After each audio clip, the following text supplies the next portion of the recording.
Hey, what's up, everybody? Welcome to the Shake Up. Today we got Thursday, and we got Gulfstream Park and Woodbine today. Let me just get this set up real quick. Pop out my chat.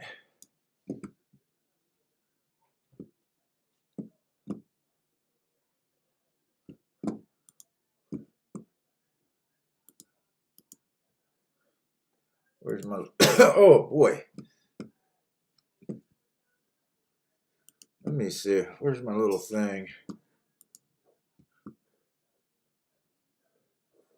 All right. Does look like I'm on.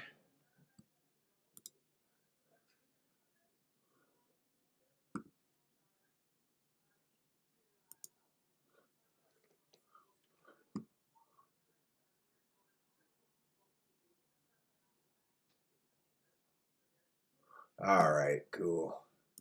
All right. Hey, what's up, Steamboat Willie? Grows it well. What's up, guys? Man, I am coming off a good weekend. I had that race that hit on Saturday. I only played those two races on Saturday, and then on Sunday I just took the day completely off. So I haven't played since last Sunday. If you guys didn't see that video, check out that video on Saturday's hit. I knew I was going to tape it too. I had a feeling. What's up, Jevin? Joshua, what's up, guys? Man, it seems like I haven't done this for a while. Got to make up, man. I think I got a good read on that Tapita right now. What's up, Ed? So the night before that, on Friday night before that hit, I tweeted out that I went over everything and watched all the videos again. I really think the Tapita is favoring speed and stalkers on the sprints, but on the routes, I think it's stalkers and closers.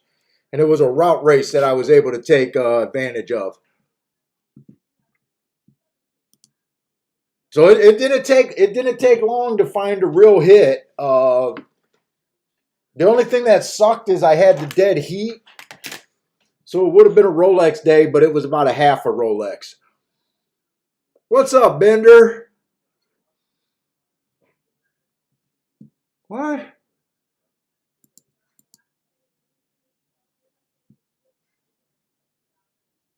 It was the fifth race on Saturday, and I got a video in my section.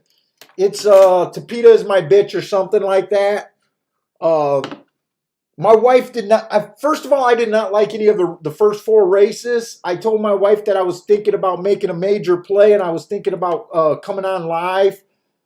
But when I looked at the first four races, there was nothing in the first four races. I played one winner. He was 3-1, but those were all maiden races. So I didn't come on live for it, but I turned on the video player and recorded me doing it. Yeah, right, Steamboat Willie. Too bad it was a dead heat. At first, I thought it was a dead heat for first and second, not for second. If I would have hit, if it wasn't a dead heat and I would have hit the exact, I would have had the exact at 30 times at 200 and I think 54-1. And then I had a really nice win ticket on the 25-1 winner.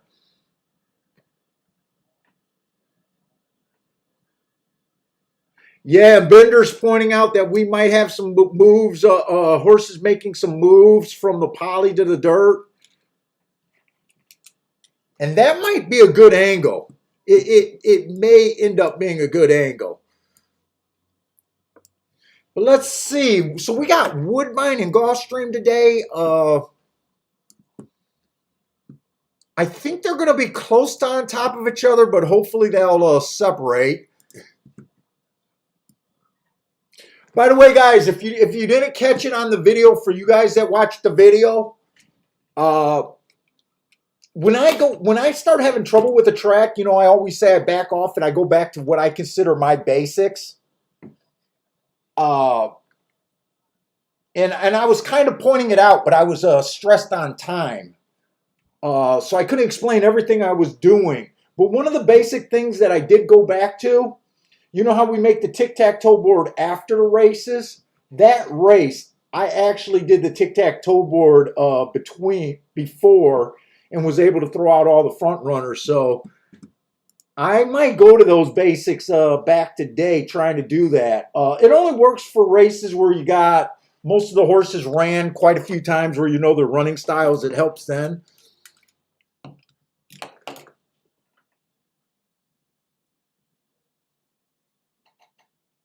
What's up, Frankie Tubbs? Charles?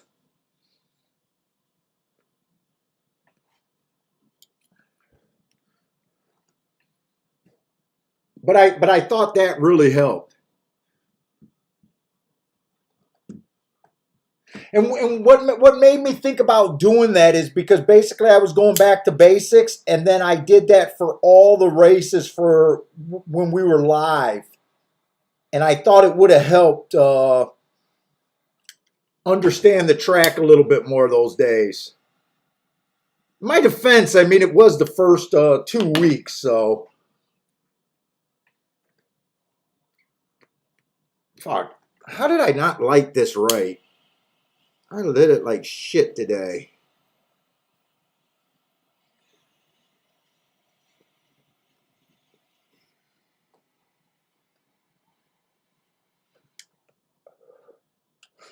That should be better. All right, so we're going to start with Gulfstream. Let's see, we got about 13 minutes for Gulfstream, 19 minutes for Woodbine. No turf today. I'm pretty sure no turf today. I think it's just dirt and Tapeta. Let's see, the first race is going to be on the dirt. So the dirt for the last week played really to the inside.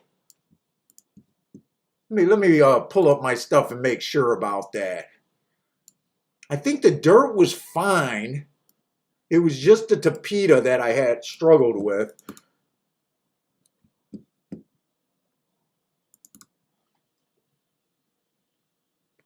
Yeah, last week on the dirt, post 1 through 3 won 9 out of 15 races at 60%. Four winners came from 4 through 6, 27%. And there was only 2 winners from 7 and out, 13%. So that the inside was a little bit stronger last week.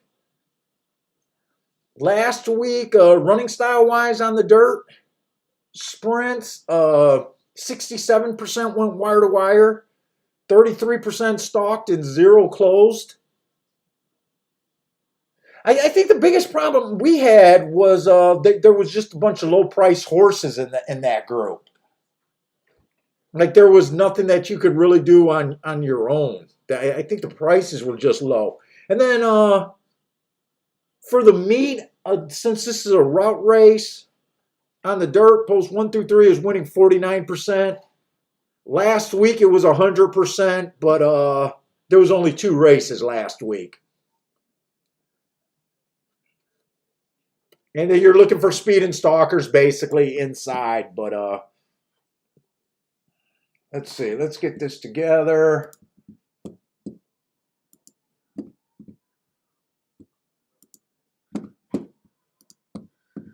Make sure I got enough time.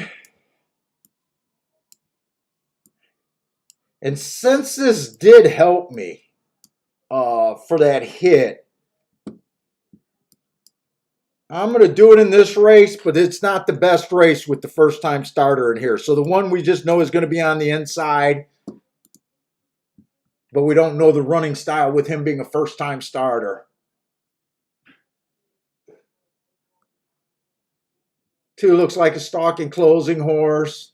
Let's see if I can just do this quick enough. 3 looks like a closer.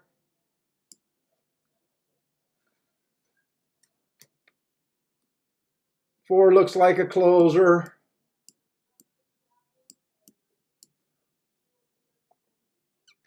I just want to do it real quick while it's fresh in my mind. You know how when I get to handicapping and emotional, we forget to go over stuff. It smells good. Yeah, it's a new one I started smoking. So I'm not sure this is the best race for it, just with them being lightly raced horses.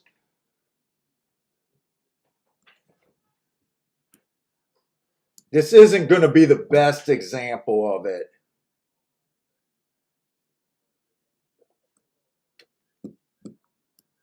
So really what you're supposed, what I do is, I do the tic-tac-toe before the race, then I go to the bias report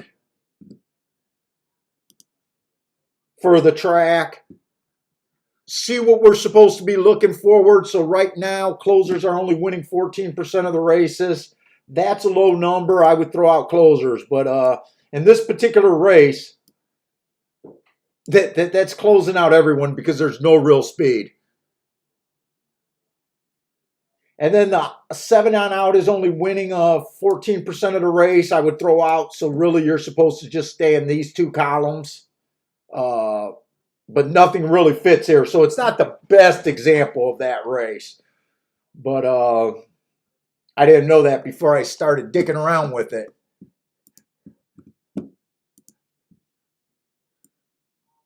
Wait a minute. Where did the chat go? Let me grab this. Hey, what's up, Jared? Jared sent me pics again today. I'll check them out. But I think your pics were at Belmont. I'm not doing Belmont today.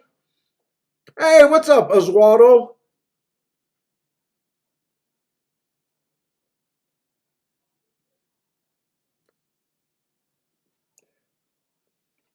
Yeah, Jared, so I don't have Belmont today, but I'm definitely going to follow along on your picks today. And good luck, because you do the work in the morning, because it was already sent to me before I woke up.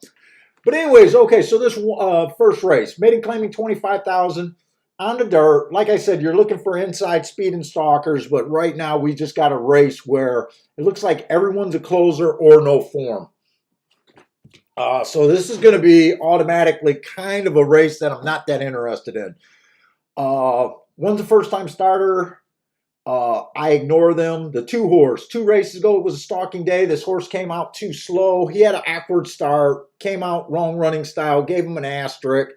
But other than that, I can't tell you anything else about that race. He came back, got an inside track. The inside was good that day. He managed to be slow that day. Still lightly raced. You know, do you dislike him because of the slow? I mean, he's stepping down in class a little bit more. He's lightly raced. We just don't know where he fits in. But I can't bet him off of either of those two running lines myself. The 3-horse, 4 races ago, ran against the inside bias. So I like that excuse. The next race, it was an inside speed day. He had the inside, but he's not a speed horse, got a slow start. I like that excuse. 2 races ago, it was a bad rail speed favoring day. He was nowhere near the rail, but he didn't have any speed, so I like that excuse. So he has 3 excuses. His last race, it was just an early pressing day. He was slow. He's dropping in class, but there's not enough for me to even do anything here so far. The 4 might be the best marked horse. Going to be in the 3 hole. No, he's going to be in the 4 hole. First time out, he ran against early pressing day. So wrong running style that day, got steadied at the start. So it's not just the wrong running style. He also had a little bit of trouble there. Very next race was early pressing day. It was at 5 furlongs. Might just not be a 5 furlong horse. And then last race was a stalking closing day, and that might be the best marked of this group. Just average. I don't like the fact that he hasn't got within 3 lengths of the lead at the top of the stretch, but this is a weak group.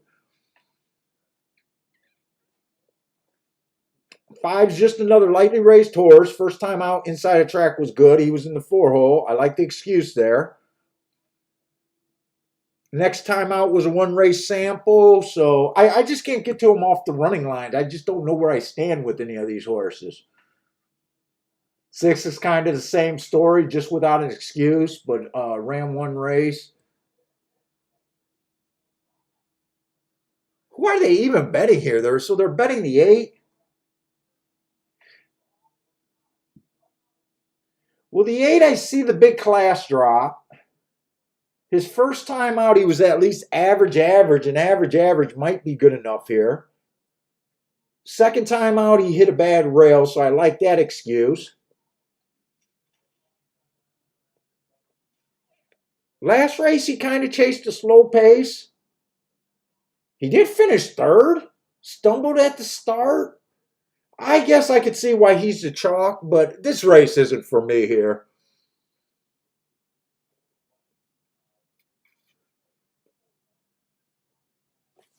But I guess I can just say I can see why he's the favorite there. What's up, Shan?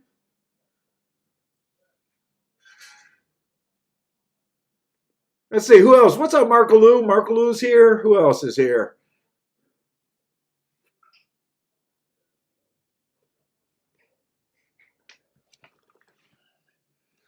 Let's see if Woodbine is a better race to play here.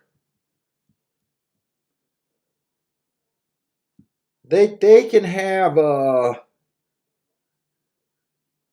let's see, we do have 8 minutes over there at Woodbine. Let me do the tic-tac-toe board before the race at Woodbine. I want to just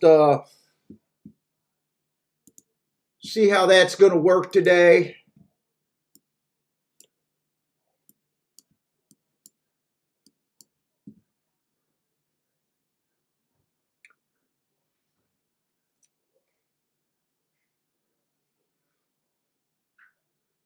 See if it can narrow down the field. That's all you really want it to do, is if it can get you to a narrower field.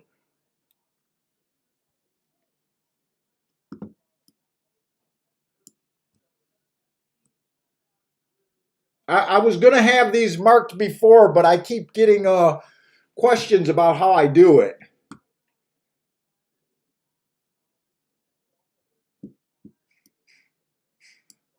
How do I classify the horses? But I know Grandma's been asking me about a refresher, but she's not here yet.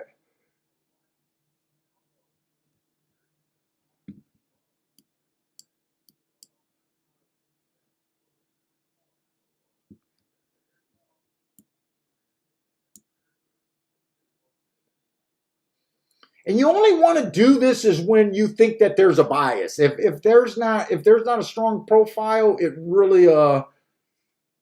really doesn't matter as much.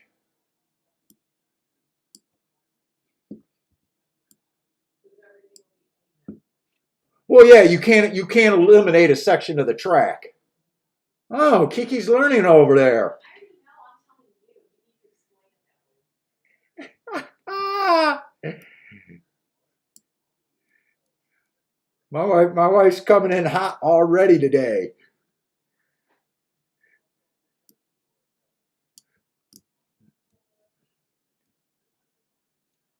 And a lot of times it'll be like this race where like the last race at Gulfstream, where it really doesn't help you, but when it does help,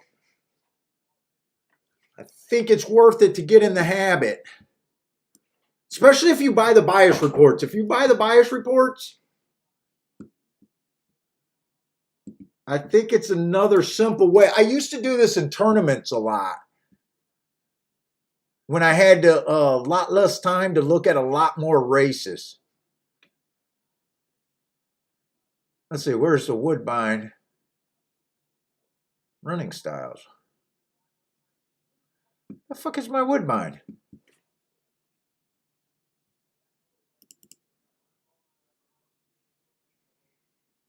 That sounds like last year's Woodbine. Wait a minute.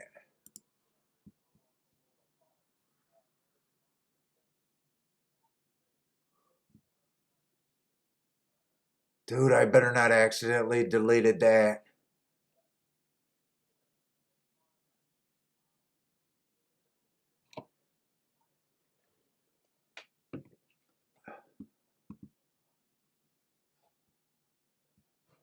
There it is, right up there. All right, Gulfstream is getting in the gate.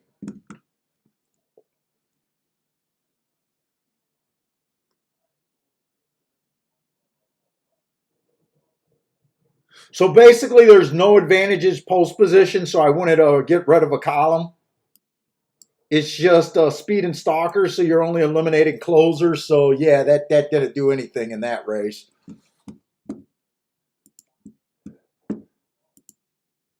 But let's see, I should still have enough time. All right, let's look at Woodbine here.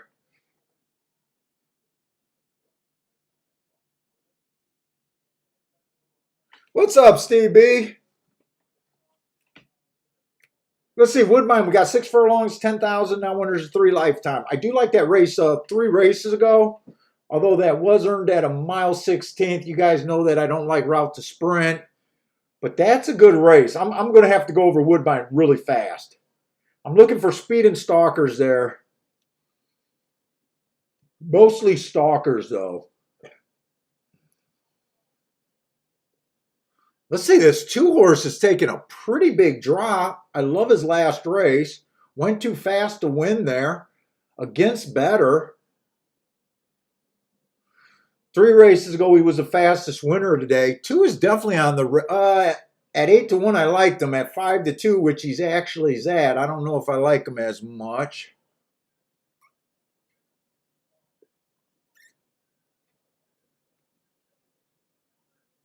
Three got some decent races at this race with some excuses. But he's a favorite. 4 earned that good race at a mile. Let's see, I got to keep my eye on a Gulfstream too.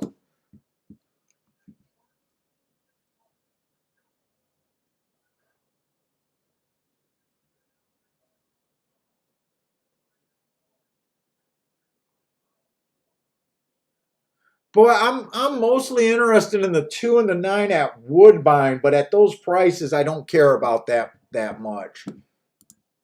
Here, I just want to watch Gulfstream here. Is that the 7 on the lead on the inside?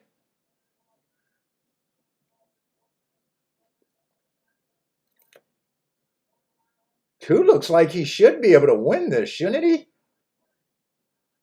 Or did he just fly? Oh, that's the 8 horse. That's the... Wait, no, that is the 7. 728.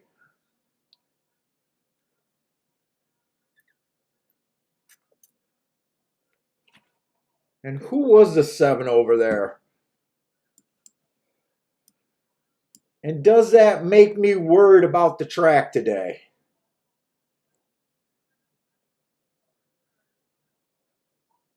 You know what? In this paceless of a race,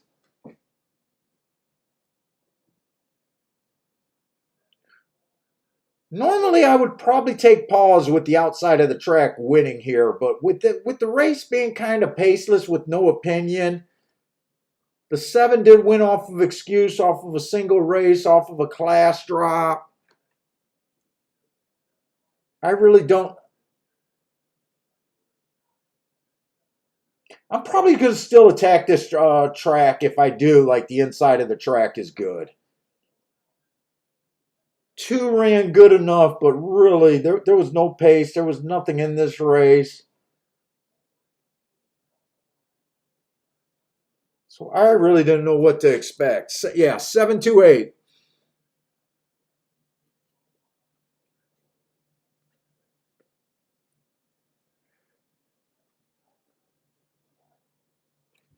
Well, a lot of you guys like the 5 there. Who was the 5?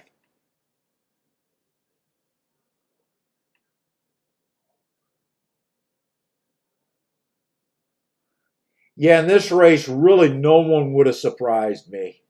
It's just a formless race. Like, everyone's so lightly raced, you don't want to call them closers.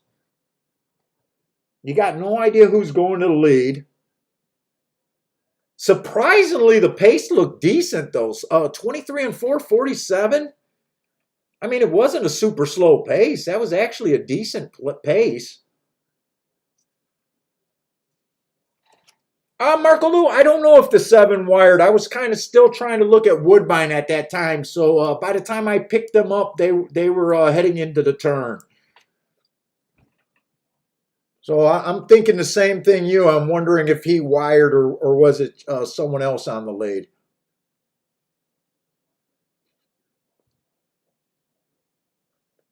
And Woodbine, like I said, quick glance, I'm only interested in the 2 and the 9, but at those prices, I'm not interested in the race at all.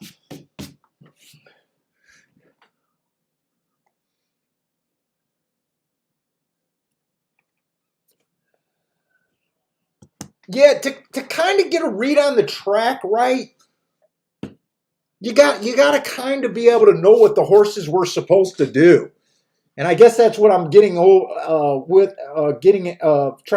point I'm trying to make on that race. Without knowing who was even capable of getting the lead until the gate opened,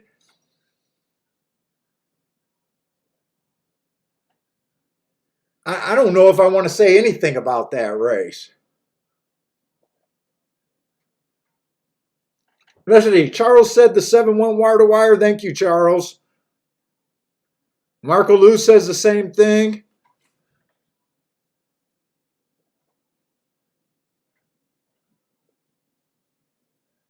Woodbine is off. The 2 and the 9, the 2 horses that I said I was only interested in, they're the only 2 horses on the lead. 2 ended up taking even more money.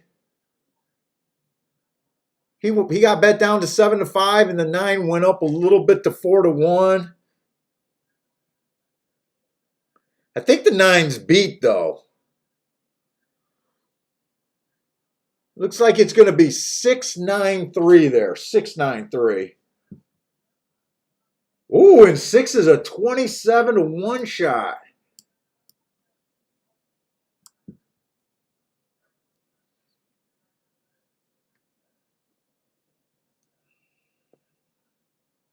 Earned a second last race, but kind of ran with the track.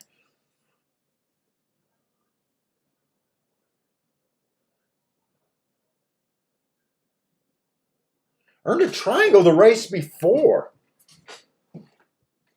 At a little bit lower of a level. He definitely has some marks that make him where he should have been looked at if we had more time.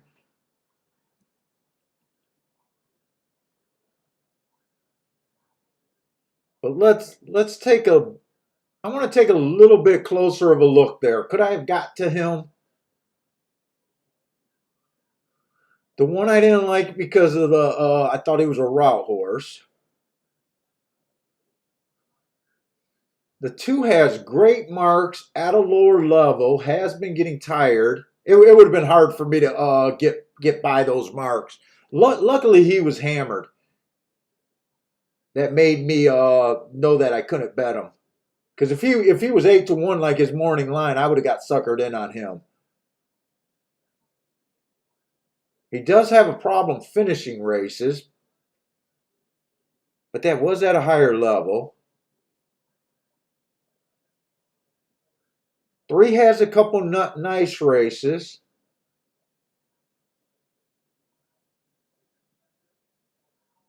4 I didn't like. He earned those marks at a route.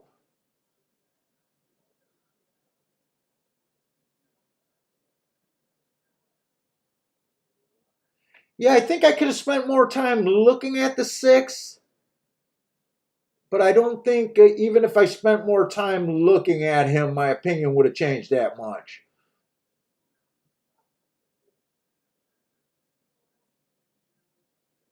I still like the 9's race.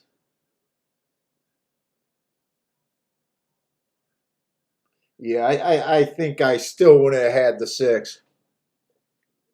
Hey, what's up, Stephen Marshall? Lloyd Green, Saturday. Ed is saying dead closers over there at Woodbine. I definitely want to see how this race ran.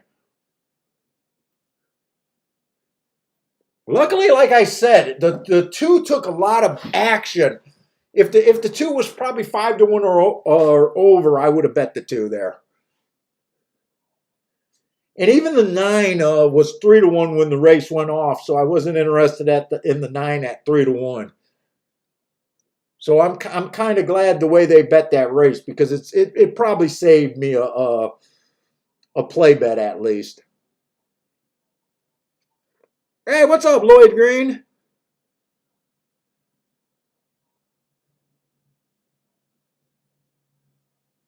Let's see. Frankie Tubbs.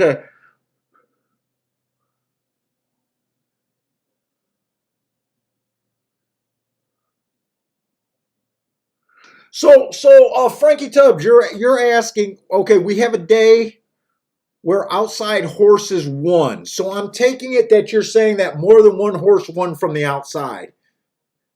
But the track historically is the outside horses do bad. So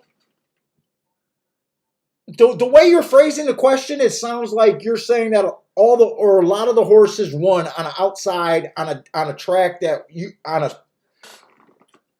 Let me slow down. So it sounds like you're asking if a track is historically inside, and then you have a day where there's been quite a few, or at least multiple outside horses winning, do I say they ran against the bias? No. If multiple horses won from the outside, and let's just say there was 5 sprint races. There was 2 horses that won from the inside, 1 horse won from the middle, and 2 horses run from the outside. I don't say that's anything. When I say it's not anything, it's just fair to me. But let's just say we have the same scenario where you got the inside of the track that's always good, and then on a day you had 4 outside horses win and maybe 1 middle horse wins. I would just label that day an outside bias, because multiple horses been able to do anything.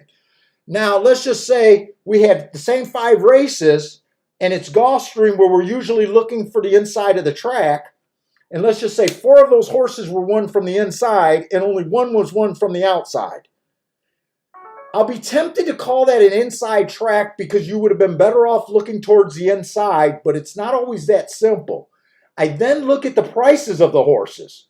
So let's just say that lone outside was 6-5, and all the inside horses were just say between 2-1 and 4-1. I would call that an inside track, because a big chalk won on the outside. Let's just say on the inside, all 4 horses won on the inside, but they were all big chalks, but that one outside horse was, let's say, 20-1.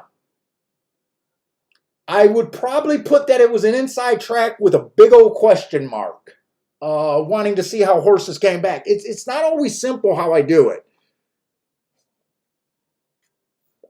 But sometimes you got to consider the prices. You got to consider on how hidden they were. What was your opinion before the race? Did you think they got outside help? You know, some of it is depending on how they won. Like every once in a while, you'll say you'll because I know you've watched. You know, sometimes we'll say, "Damn, it looked like that rail carried that horse." Like, you know, on a day like that, we're always saying the inside when you make a comment like that. But if it's multiple horses running against what's perceived to be the bias, that's supposed to make you at least scratch your head and think that it switched for the day, or maybe longer, or that it's at least fair that day. Now, if they were all 3-5 on the outside, it might be a day that you don't want to say anything, and then you look at the 2nd and 3rd place horses. So if all the outside horses were 3-5s, but the 2nd and 3rd places were all ran with long shots and they were all on the inside, I'm aggressive. I would call that an inside track, and I just got beat by a bunch of 3-5s on the outside. So, yeah, so it gets crazy, and it's educated guesses and experience kind of deal.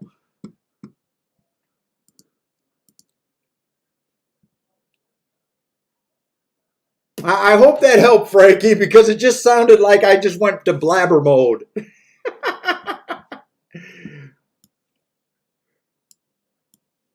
It's kind of like this first race at Gulfstream. So we did have an outside horse come in, and even traditionally, once you get to the 7 on out, it gets super hard to win. Uh, it'd be nice to make an opinion about how you felt like you want to go forward reading the track today. But when you look at the makeup of the race, it was a race where everyone's lightly raced. There's no real speed. I don't think anyone could tell you who they thought was going to get the lead or anything here. I would have had a hard time making any real opinion off of that race. So I'm just going to hold back and just approach this like it might just be a regular inside track today. And if a couple more outside horses beat me today, I'll be happy to classify this as an outside track or fair or whatever it might end up being. And I think you guys said the 7 went wire to wire.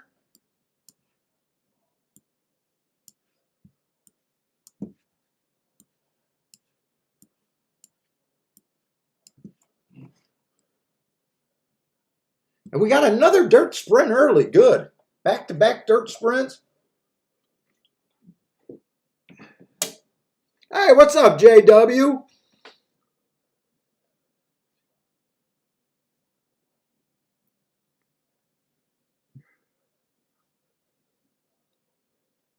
Let's see, did anyone have that 29-1 winner over there at Woodbine?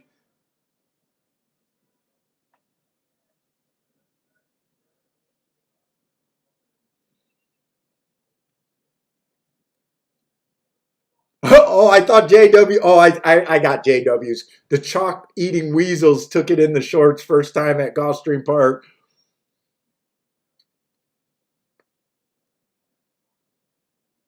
Yeah, we don't like it when the chalk eaters get rewarded at this show. We do have a 2-5 in this race. So we do got an optional claiming 75,000, 6 furlongs, and it is on the dirt. We are looking for inside speed and stalkers. Uh, the inside doesn't matter as much this race because it is a 5-horse race. So there's not really, unless it was a day that we already knew it was inside and had it really confirmed, I wouldn't worry about, the 4 and the 5 hole either because it seems like when post 1 through 3 doesn't, it is the 4 to 5. I'd be using the speed and stalkers as a better profile here.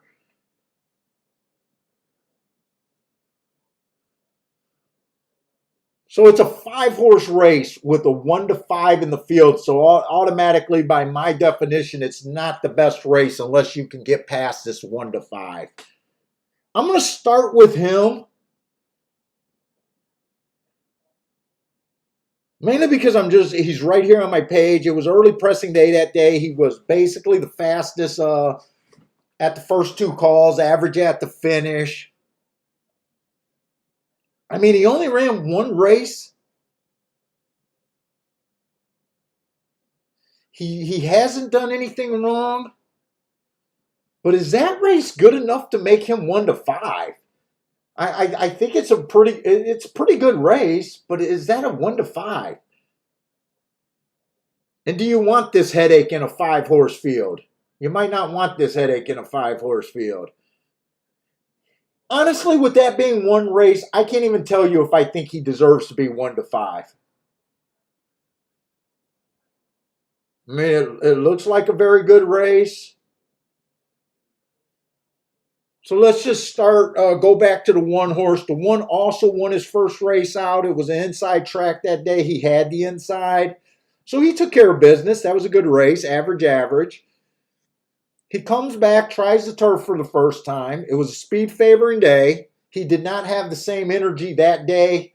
Ran about the same speed figure, but that was a speed favoring track. He broke by 7 by 7, so he gets an asterisk. He matched strides with the slowest winner.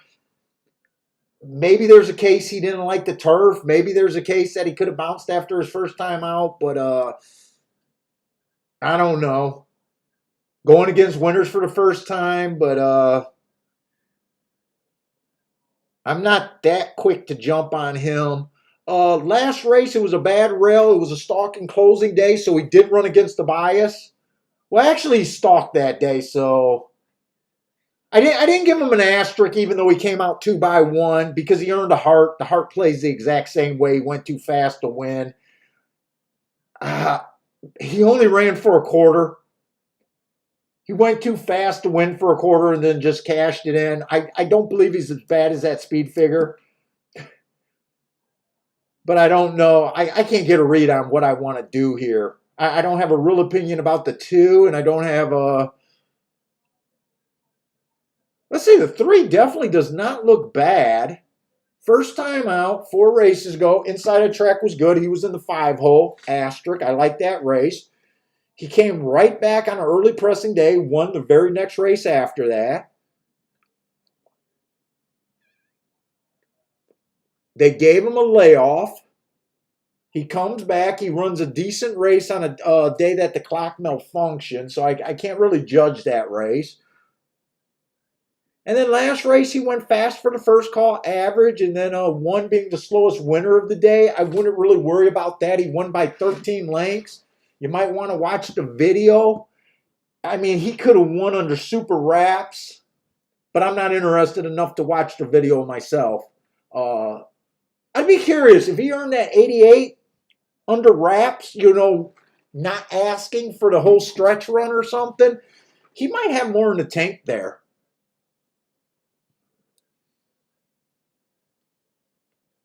Let's see, the 4-horse hasn't really done anything wrong. Ran against the bias first time out. Came back, won his very next race.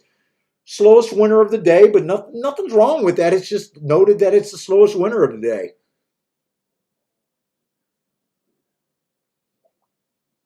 He would definitely have to improve. I mean, without a doubt, everyone can see that.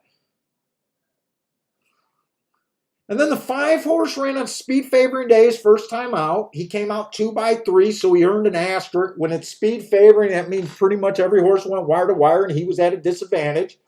It does look like he was second best. I don't think that's a bad race at all. He comes back, gets another speed favoring track. That race, he goes wire to wire. And then next race, he tries a little stakes race.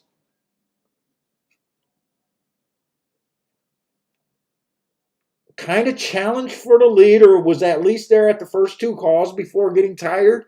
I just don't know where I sit in this race with them being so lightly raced. And I don't think it's, for me, worth going against the 1-5 here. I guess I have no problem with him being the favorite. I'm always going to say a 1-5, 3-5, whatever to 5 is always over bet. And it's just how brave you want to be in trying to beat them. Right now, I don't feel like being brave here. It's early in the day and no need to try to make something happen, in my opinion, here. So I'm going right over to Woodbine here.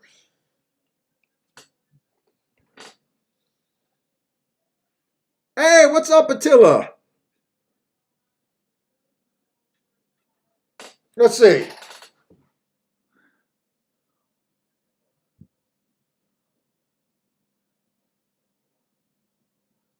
Attila, are you talking about on the? Are you talking about on the Tapeta or on the dirt? I think you're wrong about the dirt. On the Tapeta, I don't blame you saying I might be making biased calls way too early. There isn't enough data to make that call. But if you could jump on it in front of it like I did and had that hit on Saturday, Saturday makes up for a lot of sins. So, I will agree with you. At that time I had 6 days of racing, and even now saying how the Tapeta is playing after 8 days of racing, you are right. It's not enough data to know for sure. I agree with you on that, but it was enough data to put me on, a solid half a Rolex day.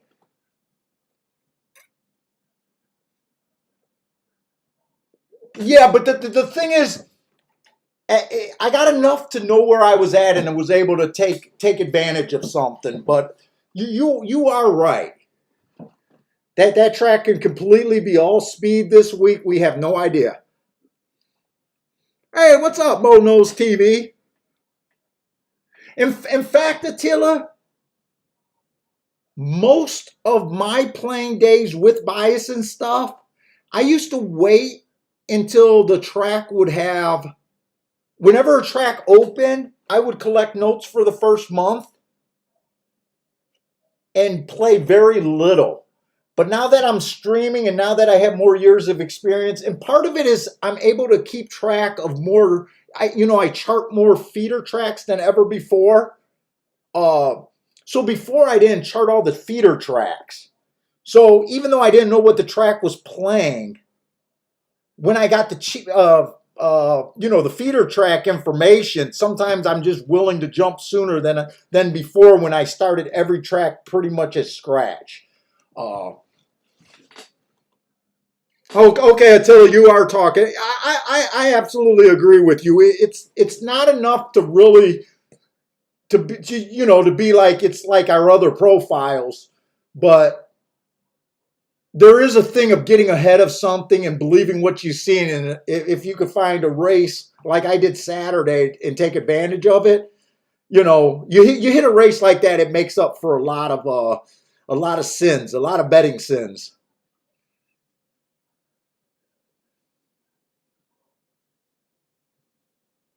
Hey, what's up, Lloyd Green?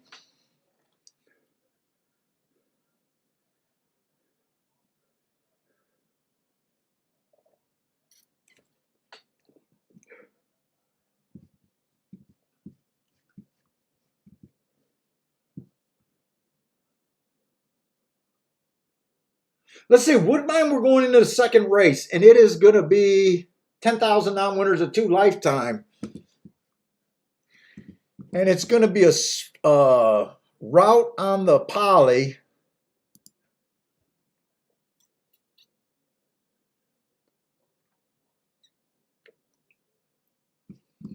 And Woodbine on the Poly is a little bit more interesting. Because post 1 through 3 is winning 41%, 4 through 6 is winning 40%. So 81% of the winners are coming from the first 6 post positions. They're only wiring at 17%. That's definitely on the low side. They're definitely stalking. 62% of the winners are stalking, and 21% are closing for the dirt routes.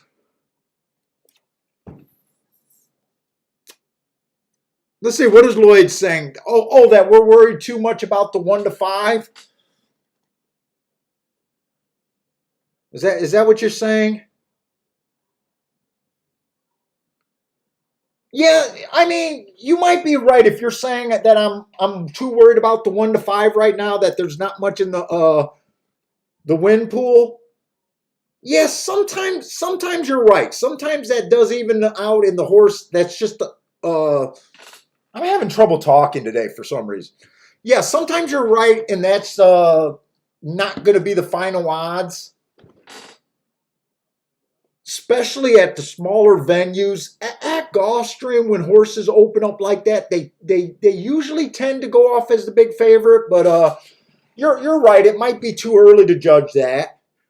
But even without him being 1 to 5, let's just say he goes up to 6 to 5. I'm still not. That doesn't change my opinion that I'm not sure what he is. You know what I'm saying? Even if he goes up to 6 to 5, I'm not sure where I stand in the race.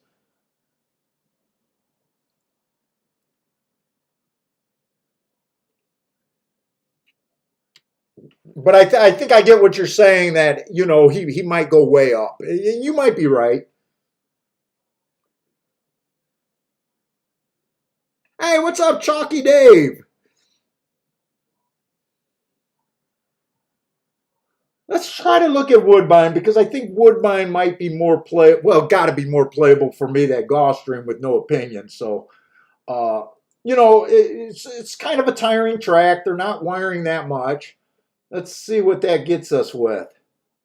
Let's see, 2 races go on this. One is a little bit interesting. It was an early pressing day. He tried to get in position at the top of the stretch. He was average, average, average.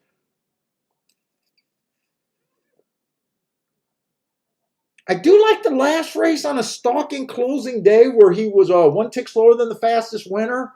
Match strides with the fastest winner at the second call. Both of these 2 races kind of jumped out at me, but as I started looking to see if this horse ever gets in position at the top of the stretch, he really struggles with that.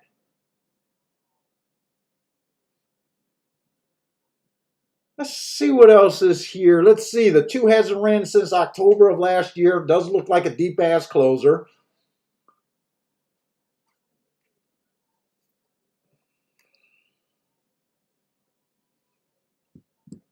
Three horse been a little bit closer. He looks like another off the pace horse. Borderline stalker closer. I think this horse could either be both. Did an all right job last 2 races getting in position. Had a little bit of excuse last race.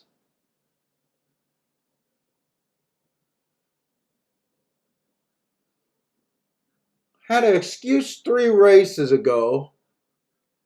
Not really sure what I think about him. 3-1, I don't think much of him. Put it that way. Not at 3-1. I thought he looked like a longer price. And right now at Woodbine, it looks like I'm having trouble deciding the pace here too so far. Let's see. I don't think the 6 has very much speed. Even though I think the track's backing up, I still need to locate the speed at the very least.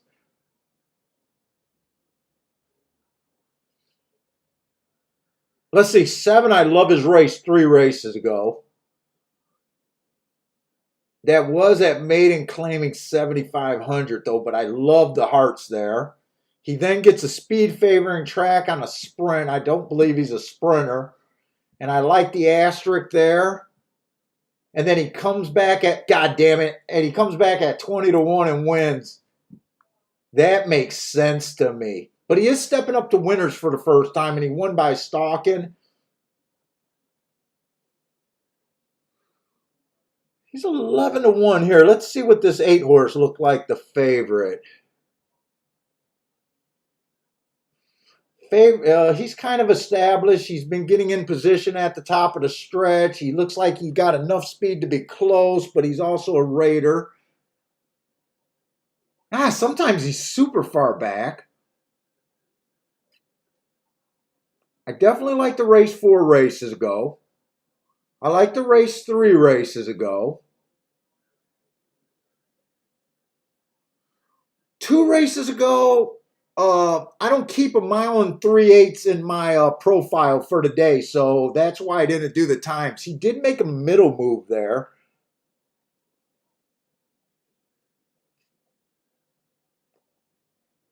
I definitely think the 8 looks like a contender. 3-2, huh?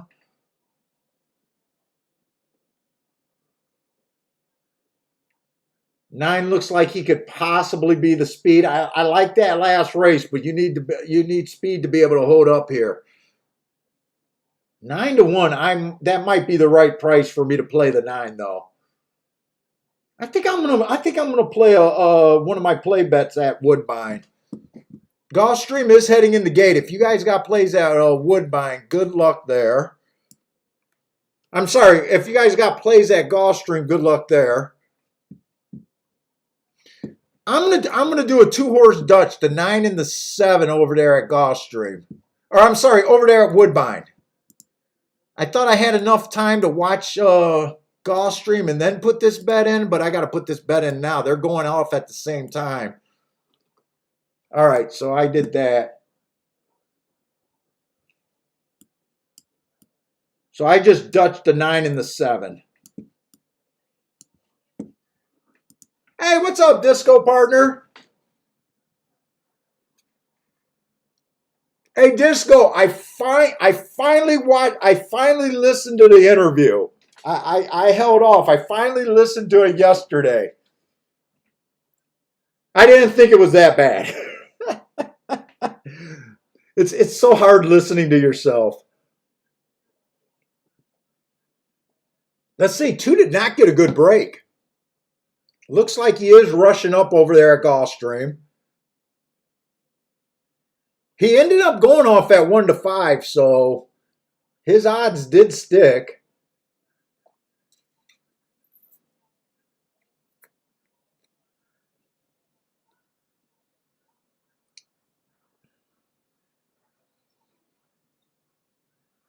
All right, 9's rating for me over there at Woodbine. 7's going to the lead, so I got a horse on the lead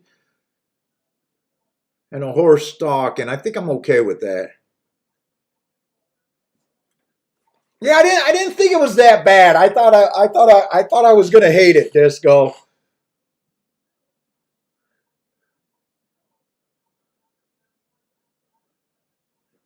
I think the slow start definitely hurt the two. I'm not sure. The two might be able to still win this race, but no, he has his hands full with his 5. Came in 5-2-3 over there at Woodbine. Or I'm sorry, over there at Golf. God, I got to get my shit together. I'm sorry about this. 5 was the horse that ran in the minor stakes.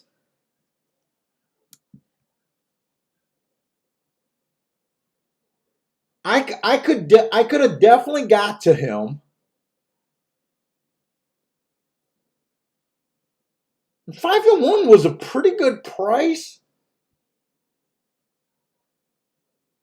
But like I said, a lot of times when I got a short field, I don't want to go against the 1-5. I think the 8's going to win over there at Woodbine. Oh, my 9 is not running at all. What the hell happened to him? This 8's not going to get by this 3. 3-8-2.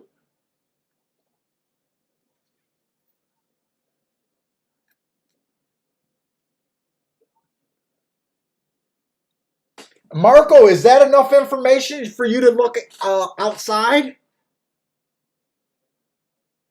5 was in the 5 hole.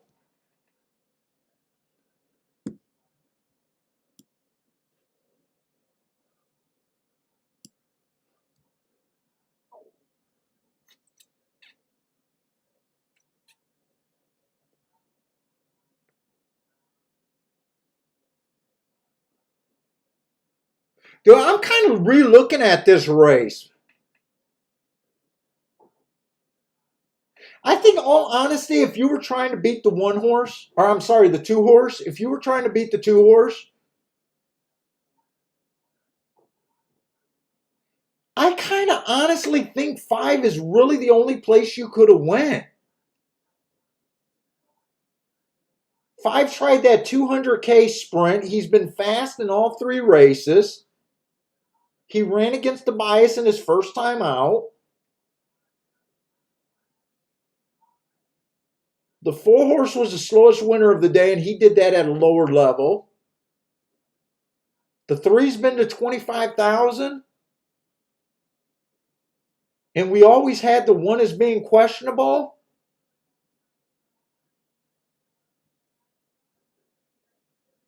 I think 5 actually made the most sense, depending on if you wanted to play against the 1-5 there, really.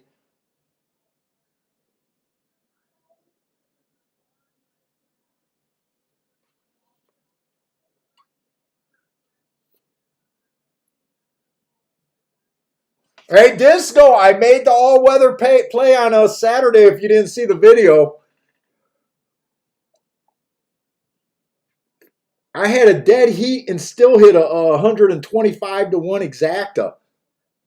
Would have paid $254.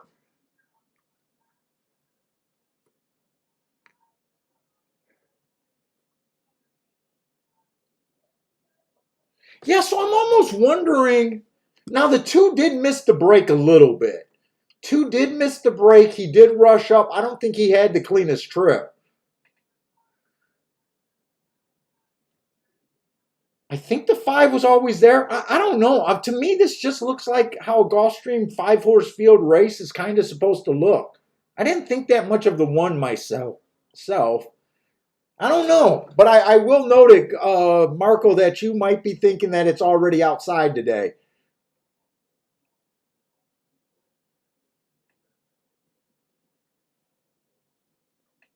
Oh, Disco, you hit that same 3-horse? Nice. Did you hit both exact? Which exacta did you hit? Did you hit them both, or did you just hit the 3-2? I think the 11 got a second also. The 11 was the horse that I wouldn't have had or didn't have.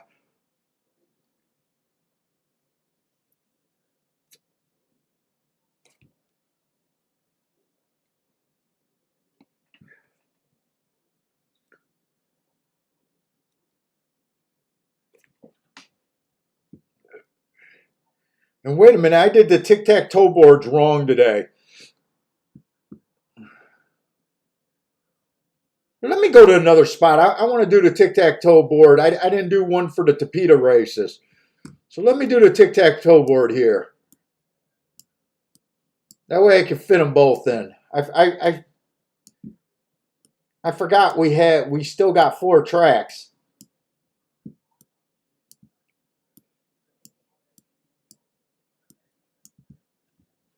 So I think 5 pretty much stalked there. 7 went wire to wire. Those are the 2 dirt races. Although were both of those sprints? Now that I think one of them might have been a route. Dude, I'm off today. I got some weird energy today.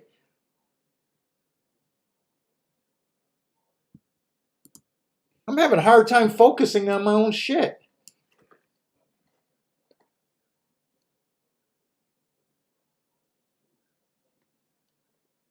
Garth B, yeah, right, dude. I'm kind of a little scrambled brain today so far. And you know what? Let's try to keep track of Woodbine too. Let's not assume that we got Gulfstream and we're just gonna play around with Woodbine. Let's give it the best effort at both places.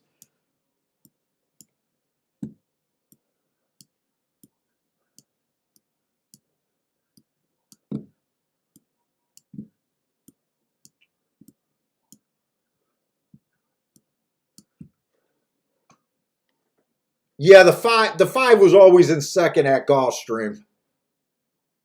But Marco Lou is right. He was the far widest horse on the track. I'm just not sure if I want to say that because we know when post 1 through 3 isn't on winning, it's 4, 5, 6. So this does not look like the biggest like warning that it might be outside to me.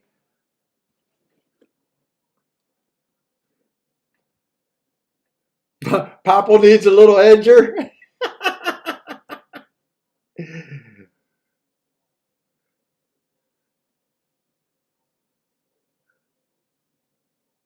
Let's see. I don't remember how the 6-horse won, if he stalked or he came from the clouds. I really don't remember that about the first race. I'll be able to see the second race's replay to see how this 3 won.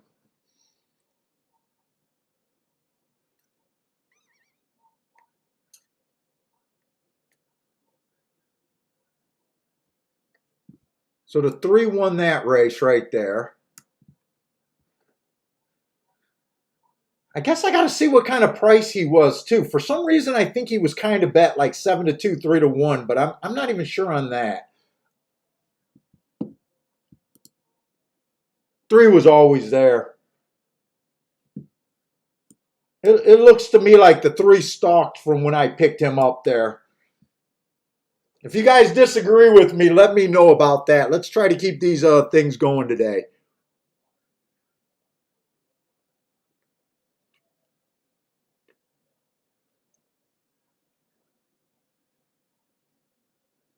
Hey, what's up, Partez? Oh, Marco Lou has been messing around with Equine Edge.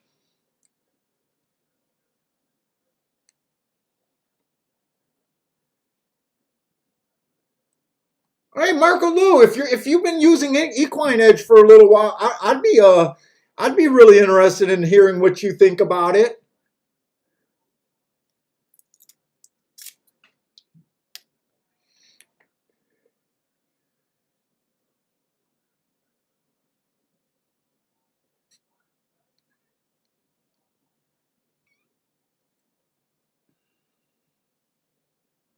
Partez, do you use Equine Edge, or are you just a fan of the show?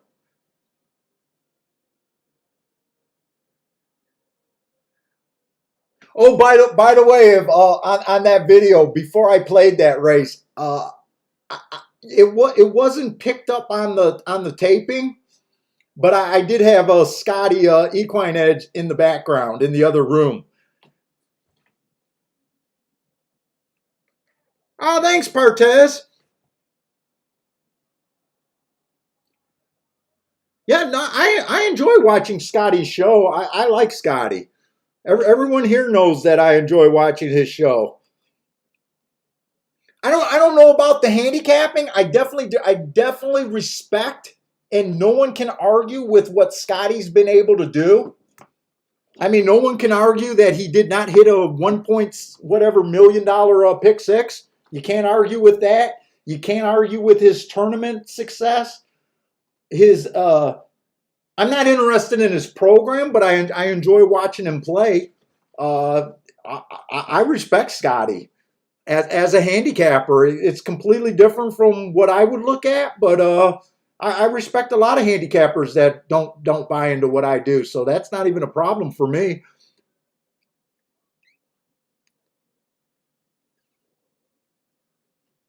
Let's see. Frankie Tubbs used it before. It really helps when you don't know the track, but big long shots are hard to get to using it. And I will say Scotty's play, I know I give a lot of things, and sometimes people think I'm taking shots with him when I say that he keys off the low price horses. Trust me, I'm not taking shots with him. Shots at him. It's just his different style of play that I don't agree with. I've seen Scotty give out big long shots, and I've seen him hit big tickets on chalk. So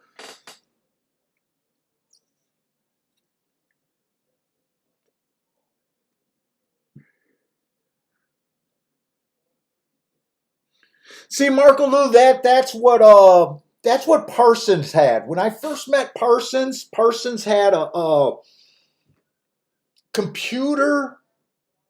He had a computer software that had basically, I want to say it had like 10 different algorithms.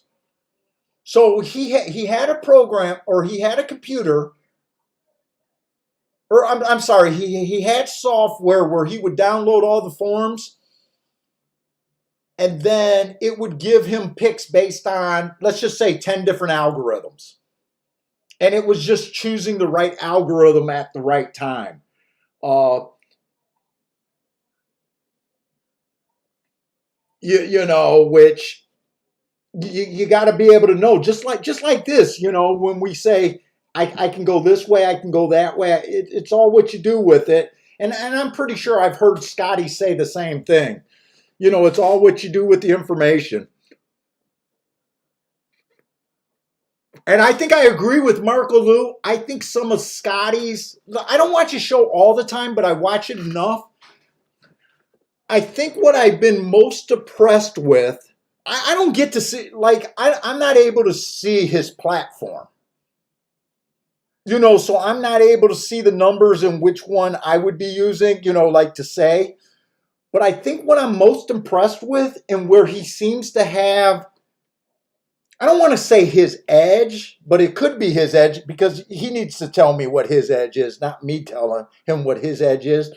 But I think he does have insightful picks with first time starters.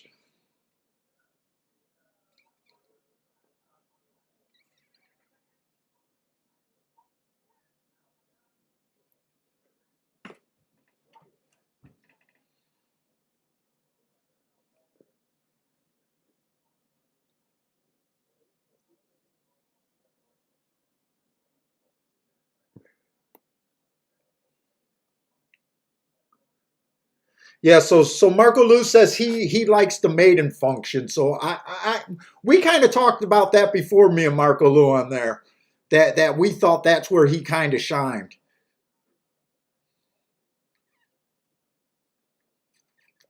Grows it well says his that he doesn't consider long shots, but his Scotty long shot does well. Or I'm sorry, not that he doesn't consider long shots. I said it wrong. That he doesn't consider biases.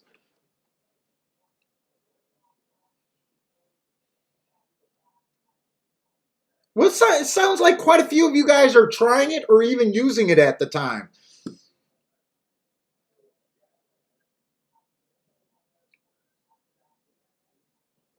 I think he's a good guy. I think he's a good guy, and he's definitely trying, and I like what he's trying to do. In fact, I wish I had that big picture thought that he does. You got to give him credit, man. He's a big picture guy. He's a sales guy.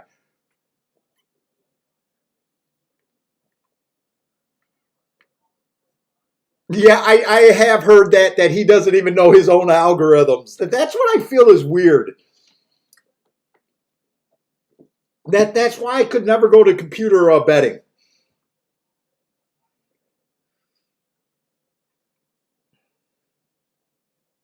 Put it this way: if me and Scotty was in a room and we were in a big tournament, he would definitely be someone that I would be looking for on the leaderboard. And when you're a tournament player, you'll know exactly what I'm talking about. When you go to a tournament, especially when I used to do the tournaments in the early 90s or no, mid 2000s, I think it was mid 2000s. It was a circuit. It was a lot of the same faces traveling around from Ohio, New York, Canada, uh, Chicago, and Indiana, and Kentucky was basically the circuit that I was part of. And you'd see the same faces.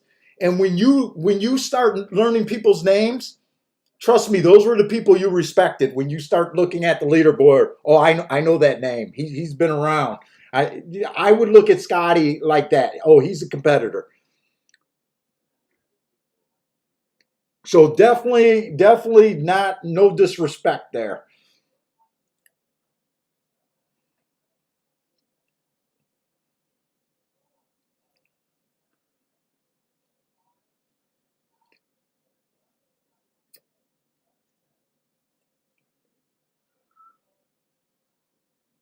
Let's see. It looks like the third race at Woodbine is going to go off first. We got another big favorite at Gulfstream. I hope. Well, Gulfstream, we really can't complain about the prices so far. 5-1 and 4-1. There was a big favorite and he got beat. I guess I'm just pointing out that there's another big favorite. Let's see. Third race. I just want to make sure I got the scratches there. Since they're both going off at kind of the same time, I need to see which one I think has more potential. Oh, that's going to be another dirt sprint. Fuck, I didn't realize that. Wait a minute, are we just on the dirt today? No, next race is going to be a poly race. Okay. Fuck, if I would have realized the next race would have been dirt, I might have been willing to play that last race. I wasn't interested in a win bet, but shit, I might have made a mistake not looking at looking ahead.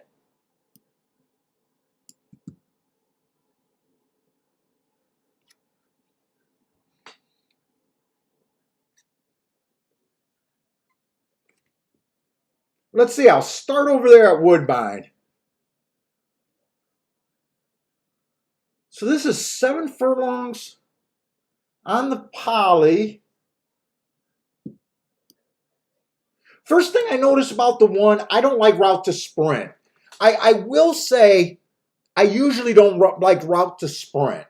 Uh, it does change if I think tracks are backing up a little bit. And I do think Woodbine is kind of a more tiring track. I might not be as strong as that, hating that move like I am at Gulfstream and a lot of other tracks.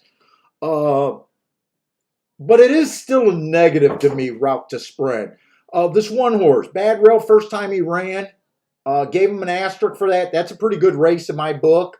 Next race, he had a bad rail, timer malfunction. Last race, it was a stalker closer day. He was a stalker. He also went too fast to win.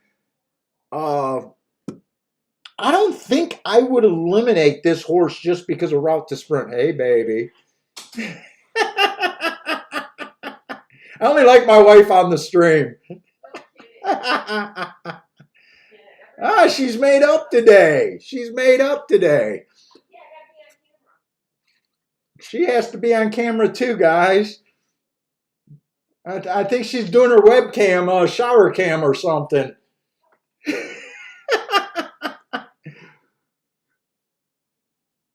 Yeah, I wouldn't be that quick to throw out that one right now. The two horse last race was a one race sample. I don't know if I care for that race, just the running line itself, but other than that, he looks like another route to sprint.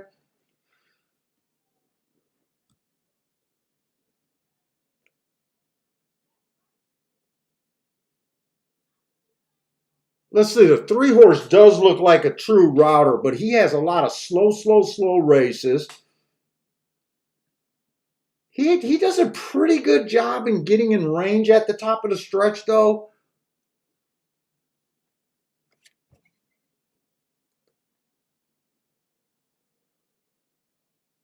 Wow, how are they coming up with these races where it's so hard to tell the pace so far?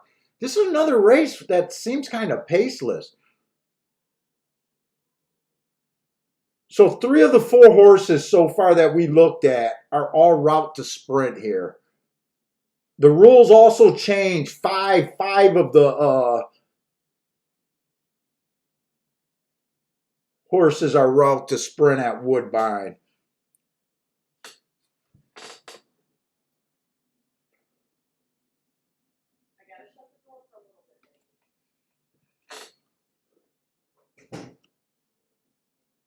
No, Partez, I'm hoping that they come up with some real contests again. I'm hoping to get them offline. My contest career is not over. It's on hold until the Orleans gets their tournament back. Even when I walked away from the NHC, I was always playing the Orleans tournament. I've never won or I've never come in the top 10 in the Orleans tournament, but I've been in the I've cashed in the tournament quite a few times. In the lower prices. I think 12th was my best finish in that tournament. I'm usually in the top 50 out of like 700 people usually. That's a really good tournament.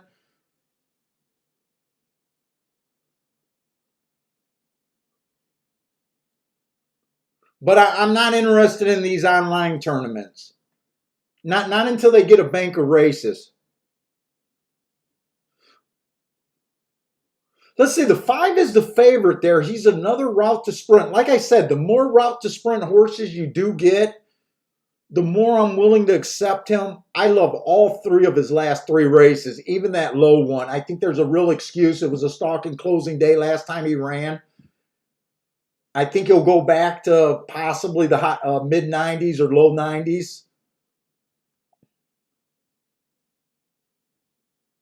Which, if he does go back to, he's probably, God, he actually would be the horse to beat here. I think his last race is a complete throwout. In fact, I think he'd be pretty tough to beat. I think he deserves to be the favorite at 2-1. I'm definitely not interested in a win bet here.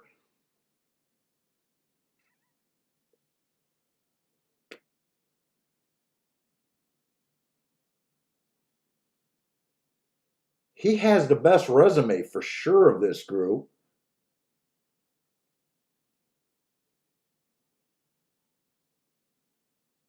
I don't even think it's close. I think he almost looks like a single to me. I think I got to go over to Gulfstream right now.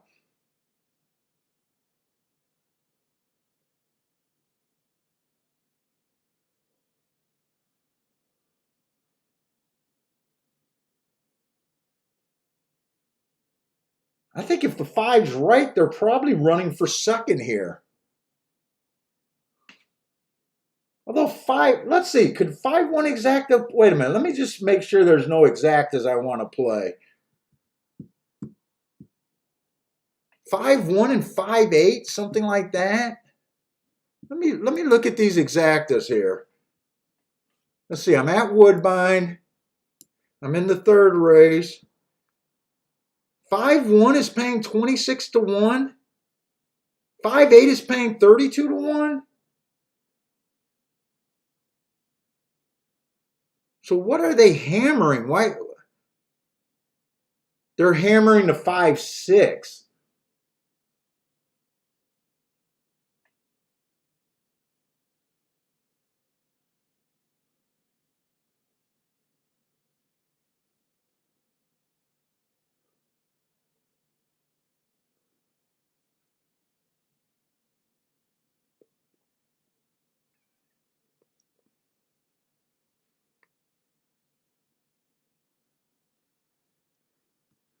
I think I am going to play this race.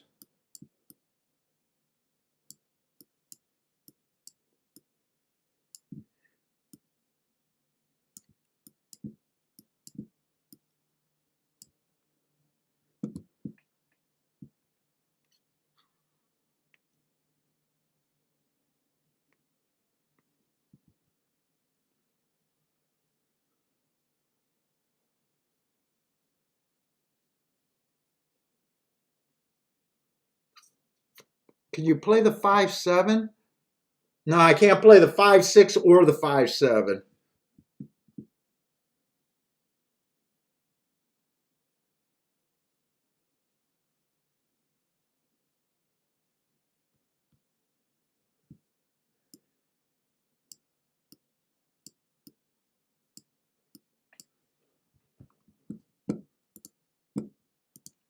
Let's see, I'm going to play those exactas. 5 over to 1-8.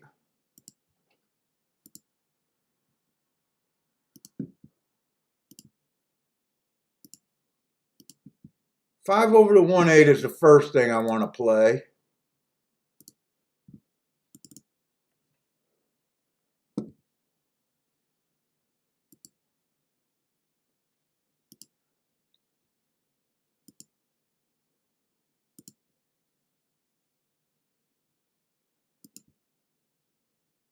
Straight.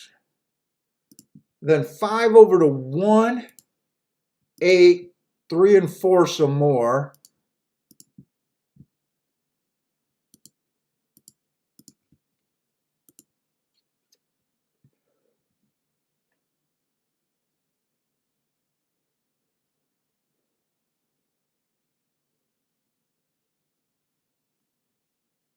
And I'm going to turn around this 1 and 8 over the 5, but not the other one. 1 and 8 over the 5. That's all I'm doing at Woodbine. Let's go over to Gulfstream.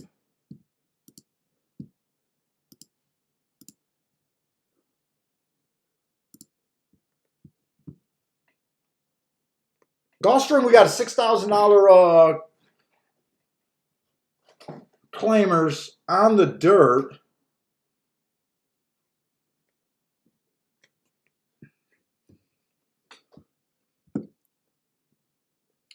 Let me see this. One horse, 4 races ago, middle of the track was good. He was pretty fast there. I like that race. Next race, the inside of the track was good. Fastest winner of the day. I do like that race.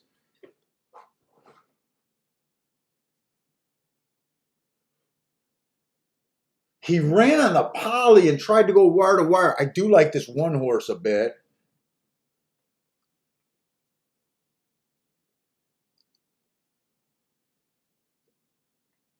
Definitely going to like the 2.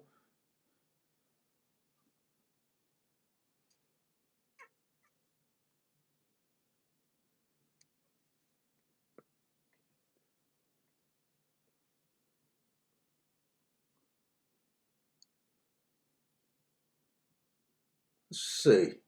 How creative do I want to get here? I really like the 1 and the 2 over there at Gulfstream. I say Woodbine's off. These races going on top of each other. I can't even follow you guys. Hey, what's up, brother man?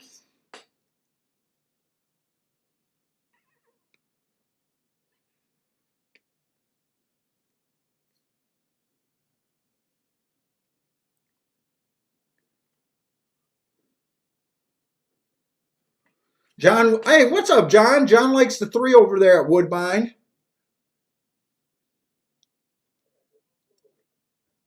I need the 6 to get out of there. I played against the 6. I thought the 5 should be no worse than second here. I thought the 5 was pretty much a single here at Woodbine. Come on, 5, but I still need some help. We got to beat the 6.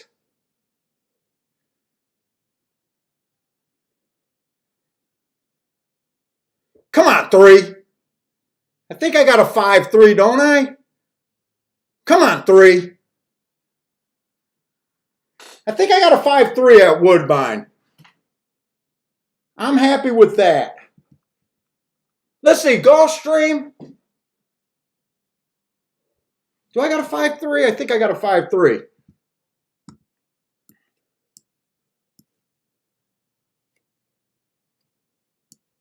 I got a 5-3.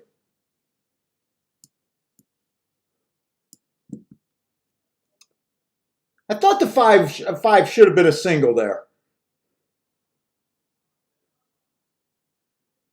Let's see, Gulfstream, I'm running out of time. I think I'm just going to bet the 1 to win and a 2-1 exacta box.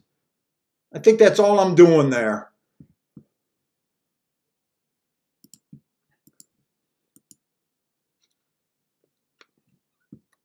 Let's see, 1 to win and then the exacta box, just the 1-2.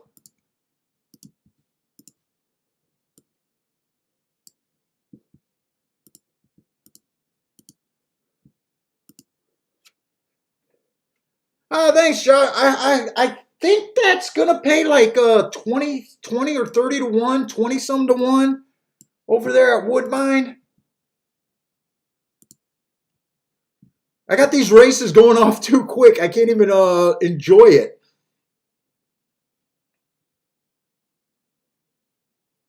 Oh shit! It went down to 15 to 1. Everything took a big dump at the very last. That might not be as good of a bet as I thought. It'll be a profitable bet, but just not as good as a bet as I thought.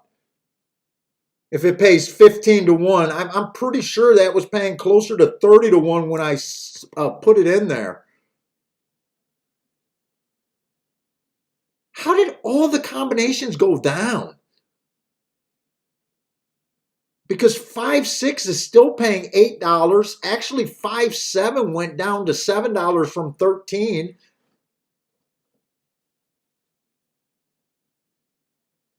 Yeah, everything went down. They hammered the 5 on top of everything. So it's not going to be as great.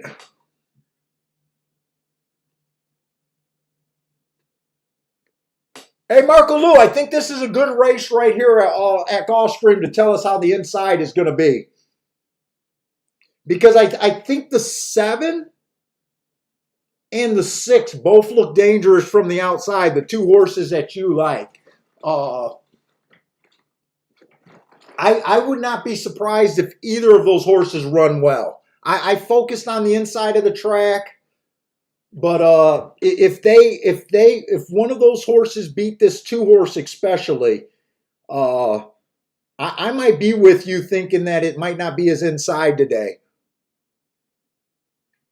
Hey, what's up, Elliot? Yeah, that kind of sucked that exacta going down that much, but at least I didn't get myself in trouble. In fact, the only thing that I didn't like I did, but I understand why I did it, was putting the 1 and the 8 on top of the 5 just in case the 5 ran second. I probably could have left that ticket off. I kept saying that. I thought the 5 was pretty much a single there, and I should have just played it like he was a single.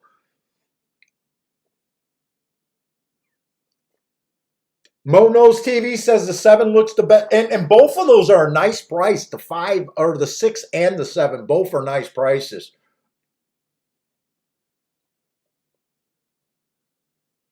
And the 6 is going to be in the 5 hole, and the 7 is going to be in the 6 hole, so they both get moved over a little bit. It helps them out, so no one's going to be in that 7 or outpost position where it gets harder to win. I think this race right here would go a long way in making us really be confident if it's not so inside today. Oh, that's what happened. The 5 horse took all the action, so he was never 2-1 at the finish. He ended up paying $3.70, so they hammered him late.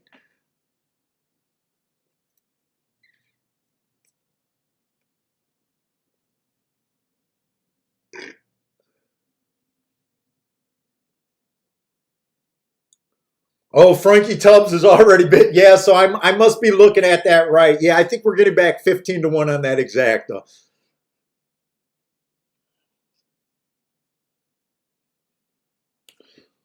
So I used 4 horses, but I paid for 8 combinations the way I played it. I did everything for $10. So I got 2 combinations, then another 4. So with the 5 on top, I had $60 invested. If I stopped right there, 150 back. I mean, not the worst, but not a boom.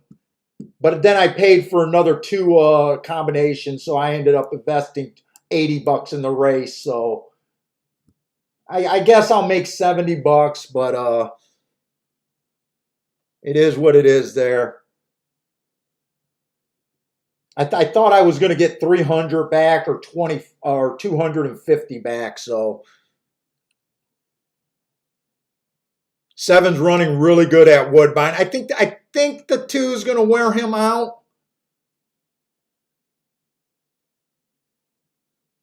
Maybe not. 7's gone. Oh, come on, 7. Just win with this 7. I'd rather Marco Lou wins with this 7.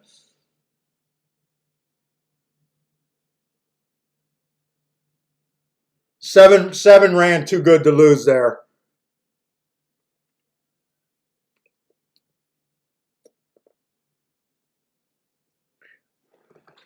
The 4 was in the 3 hole. The 4 saved ground all the way around. To me, that looks like an inside track at a Gulfstream.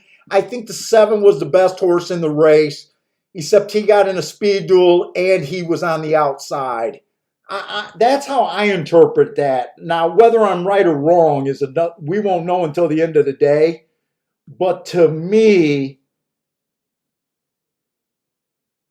I think the 4 got helped.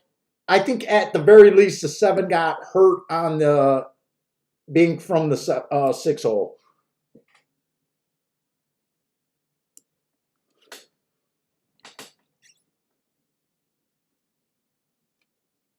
Let's see, Lloyd Green got a boom there.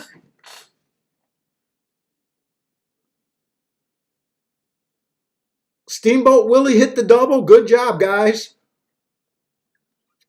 Hey, what's up, J Brom? Matt Dale, what's up, man?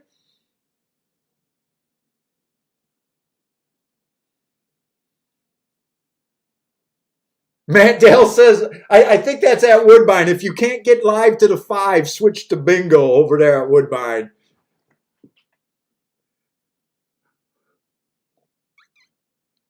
Yeah, that 5 had a lot going for him. I think soon as we seen that horse, it was like, I definitely didn't want to try to beat him. Ed, boom, got a 4-7 exacta, nice.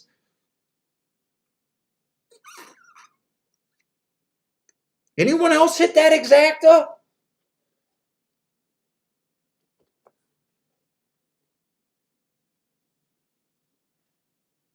Let's see, they went pretty lively fractions. I got no problem with the running of the race. They did get nice fractions. I thought the 7 ran extremely well, especially putting that 2 horse away.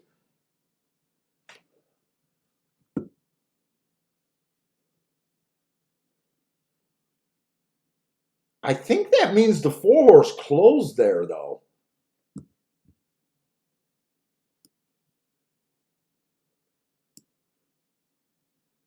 Hi, Gregory. Yeah, good luck to you, too. Thank you very much.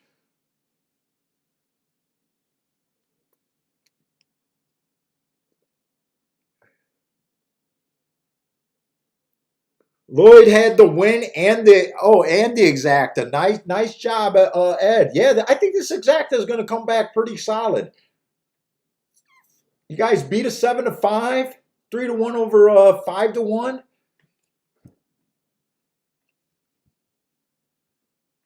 I want to see who that 4 was in the 3 hole.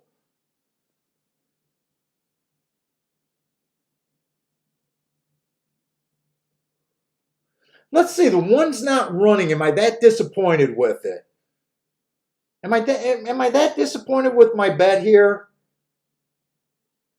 No, 1's kind of route to sprint. I kind of like the 1 because I was really anxious to see a Tapeta horse that showed speed on that track coming back on the dirt. So I definitely wanted to try that out at odds, especially when he got the inside on the dirt. So I'm not going to be that disappointed. At the same time, he's normally not a horse I would have bet in this situation, but I know why I bet him and wanted to play him.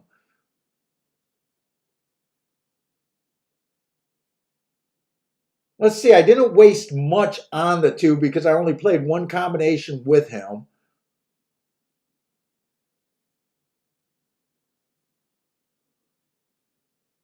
The 4 horse managed to close there. I think he closed. I think the 4 came from way out of it.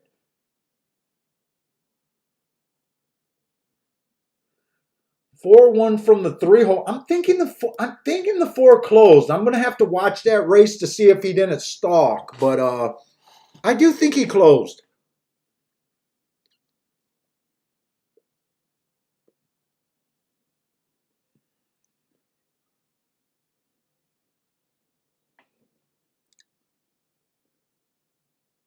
Let's see. Ed hit the 4 off of a jockey trainer angle. He says the jockey trainer angle is 67%, and he liked the last workout.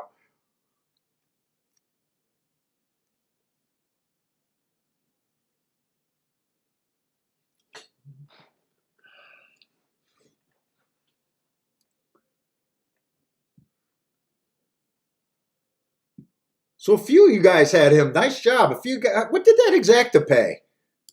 I'm guessing about 20-1, 25-1 in the exacta.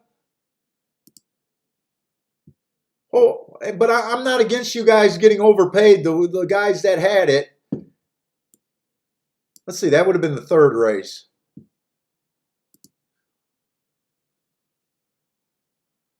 Yeah, 29-1 or 29-1. Yeah, nice exacta. Definitely good start.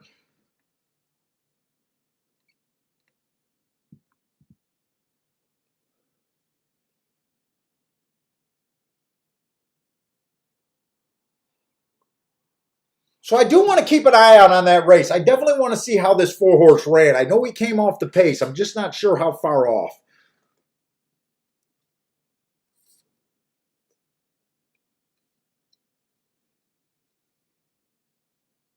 And here's the replay now, so I'm not even going to have to wait. Where was this 4 horse? 4 was definitely dead last. Yeah, I think 4 closed. It looks like 4's out of the picture. I'm guessing he's at least 5 lengths off the lead right now. And it does look like he made that move, saving ground all the way around until when he angled out.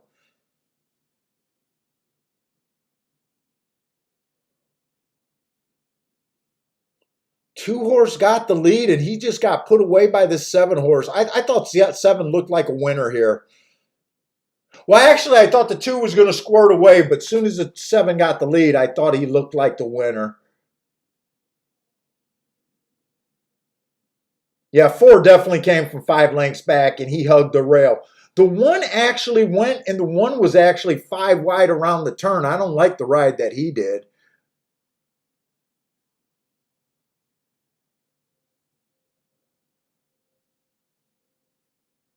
Yeah, the 4-horse saved ground all the way until basically mid-stretch, actually. Nice ride on that 4. Nice call, guys. I'm wondering if the 1 could have ran better if he would have done that same trip. Instead, he chose to go to the outside. Not enough to make me irritated. I'm not going to blame the jockey for that. They got to guess where the traffic's coming from and if they're going to have to get. So I get why on a closer sometimes they angle when you don't want them to. Hey, what's up, Bora? Bora's looking for some Belmont plays, guys. If anyone's playing Belmont, throw up some Belmont plays. And fuck, I got to look at Jared's plays. Jared sent me a bunch of plays today at Belmont, I think.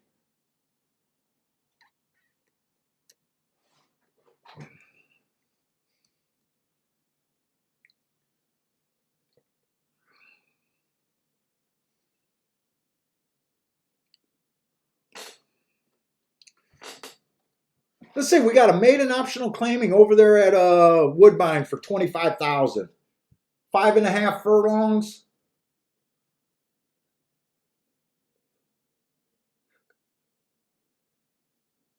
And it is going to be on the poly there. Let's see, 1's just the first time starter. Let me just make sure. Yeah, this race, they're going off at the same time, basically. This is a poly race, right?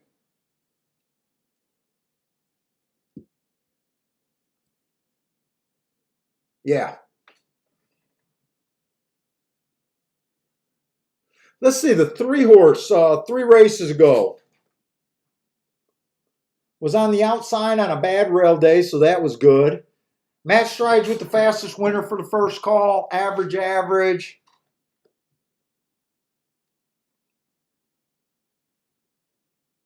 At a little bit higher of a level. Comes back, inside of the track was good, had the inside. Average, slow.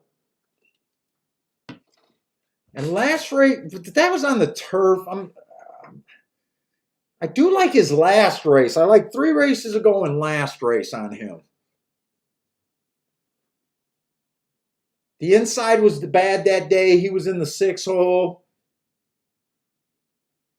He was average, 1 tick slower than the fastest winner. Matt Strides with the fastest winner of the day at the 5 furlong point.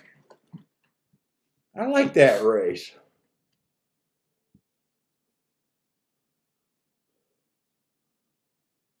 I'm a sucker for the horses like this 4-horse. First time out, early pressing day, he had no speed. Slow, but I like the excuse. Comes back, goes too fast to win. I think I'm going to be a little interested in this 4-horse. 5-horse just ran on a 1 race sample. I can't really say too much about that race. Had a decent finish, 4x3, but other than that, said he got off slow. I wouldn't be shocked, but I very seldom bet horses that I can't mark up.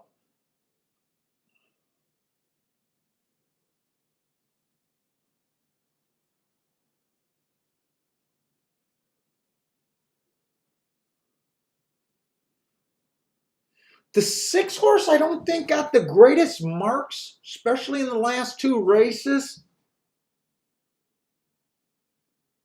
But he did he managed in both of his last 2 races to get in position at. In fact, most of his races he's able to get in position at the top of the stretch.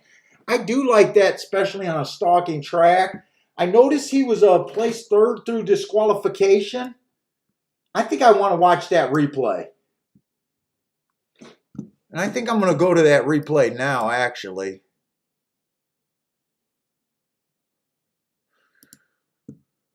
I definitely want to see if it looked like he could have won that race or something.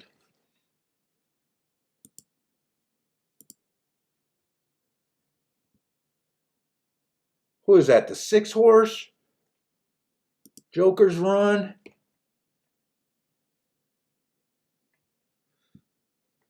He was also bet to be the favorite that race.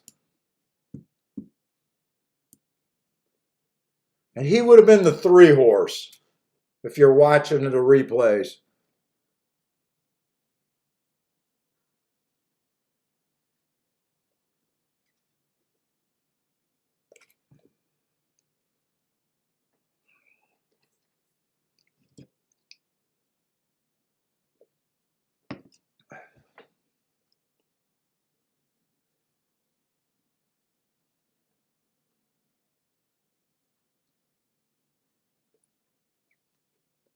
So he is down on the rail right now.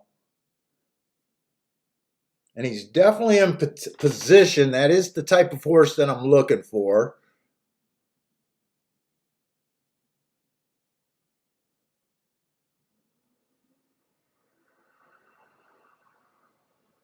He definitely got shuffled back around that turn. But I don't think that's where the trouble came yet. Let's see if it looks like he got any acceleration here. It does look like he scooped back up. Oh, there it is, right there. Crashed into the 4-horse. Is that it? Crashed into the 4-horse again. Crashed into the 4-horse a third time while still running. Oh, then he pulled up. Yeah, if you guys got time, you guys might be interested in watching this 6-horse's last race run. In fact, hopefully I won't get nailed here.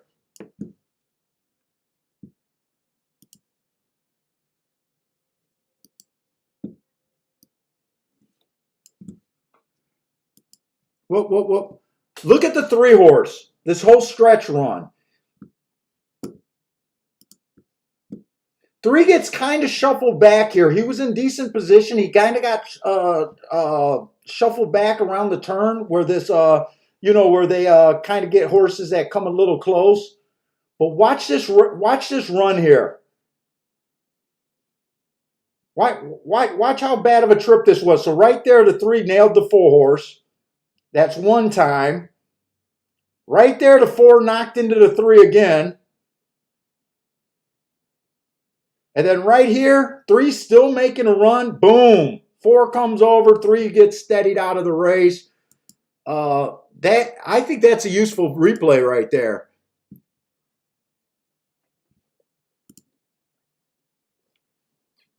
And he's 14-1. I was worried about doing all the extra work on him and seeing him as a chalk.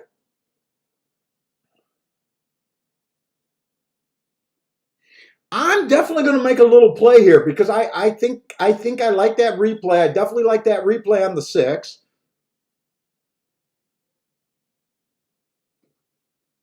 I'm mostly interested in the 3, the 4, and the 6 here. I think I'm going to do a 3-horse exacta box, 3, 4, 6, and I'm going to Dutch the 4 and the 6 to win. And I'm going after this in my playback category still. I don't like it that much, but I don't think I have to hit this race real heavy to have a good day. That's at Woodbine.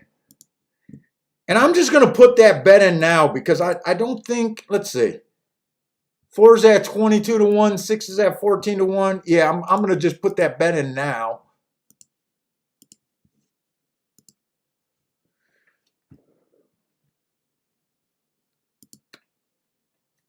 And then I exacta box. 3, 4, 6. I'm going to do that one. I'm just going to do that exacta box for $5. And then I got to go over to Gulfstream because they're not leaving me much time in between.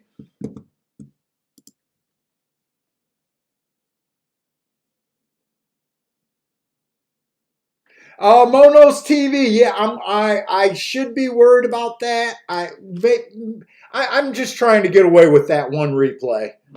I didn't show the whole race. It was a replay.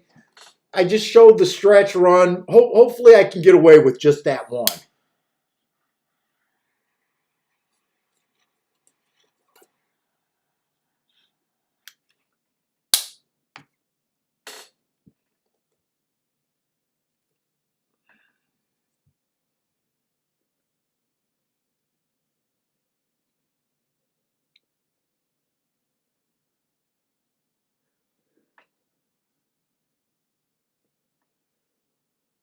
Let's see, Ed, which four are you talking about? At Woodbine or at that Gulfstream horse that you did hit? Or are you looking at the next race? Let's see. I'm trying to figure out just where you're talking about.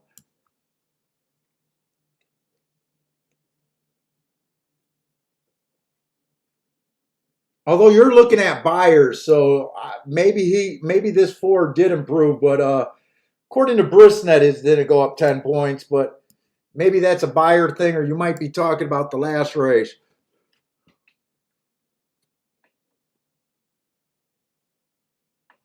John likes the 9 over there at Belmont.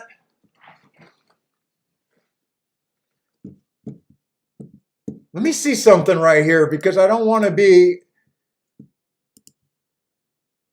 When people send me their picks, I try to at least keep an eye on them.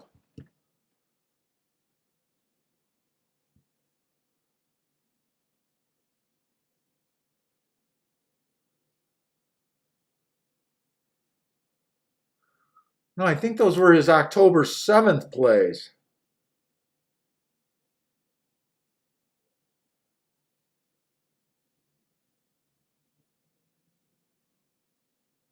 Oh, Jared didn't send me picks today. He asked a question today. I thought he sent me picks today. I seen his picks from last week. All right, those were from last week.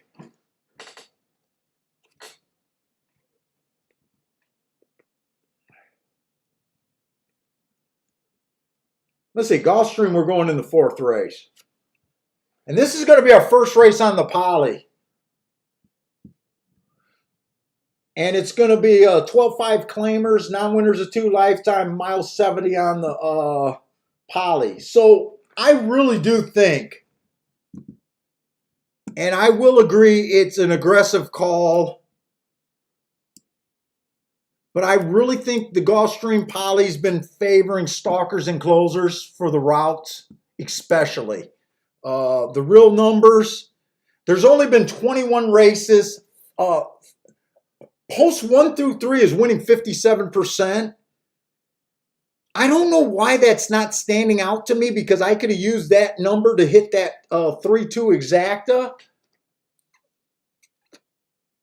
But that's definitely something to keep an eye on. But for me, I just noticed only one horse out of 21 has been going wire to wire for a 5% speed thing. They're stalking 62% of the time and closing 33%.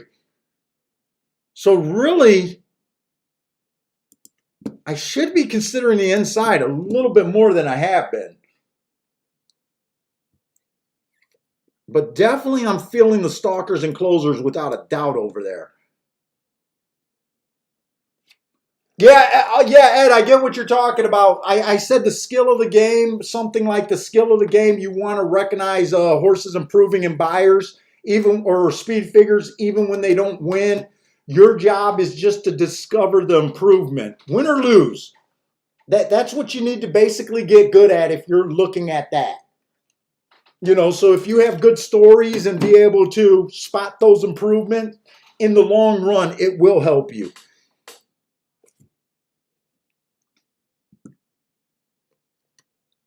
Oh, that was Gulfstream's last race.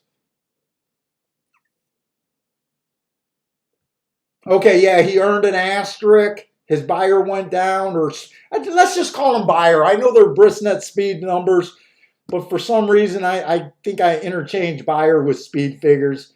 I just use buyer as a thing. I know they're not technically buyer numbers. And then he improved on an even track. So even though he didn't win, being able to spot that improvement to me is a success. And then you were able to parlay that into a win today. Good job.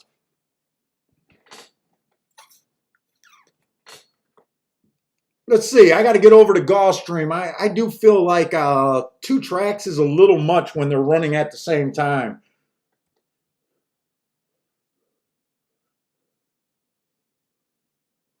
One's a little tricky because sometimes one's going to the lead.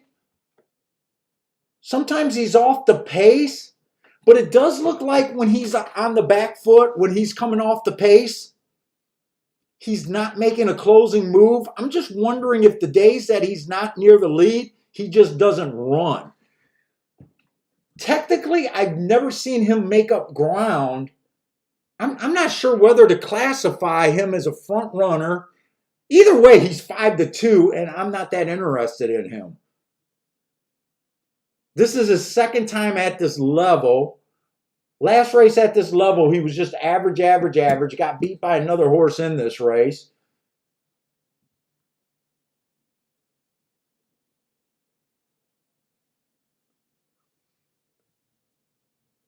The 2, kind of hard to call him a closer. He's just behind and stays behind.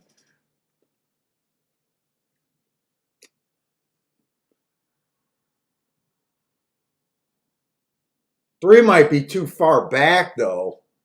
Oh, 7-2 to take a horse that far back. Even though I think it's stalking and closing, I still think the worst bet in racing is a short price closer.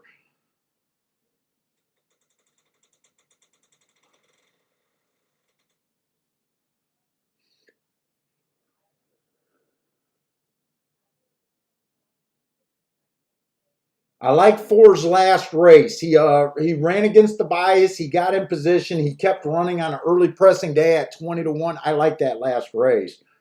The race before that, the inside of the track was good. He was in the 8-hole. I like that race. I like that race 4 races ago where he went too fast to win. At the same time, if he goes to the lead here, I think he's in trouble. But 4 is definitely one of the first horses I think can win this race.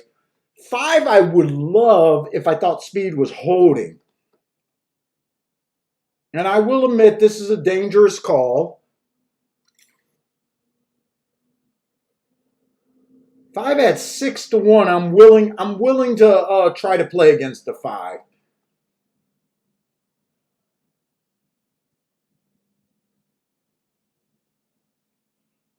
He has a couple races. I love his last race. I love that race 4 races ago.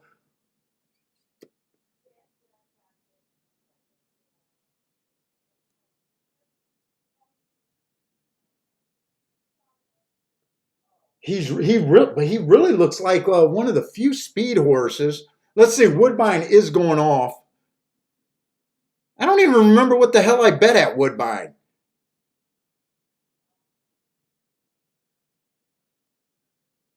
Oh, I think I bet the 3, 4, 6 at Woodbine. 4 and 6 to win. I think 4 is in trouble already.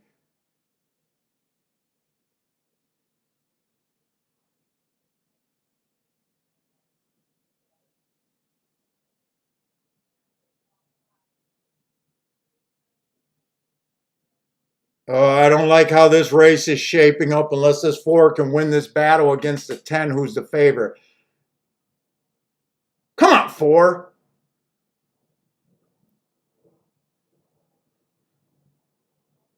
6 is coming. 6 is going to probably...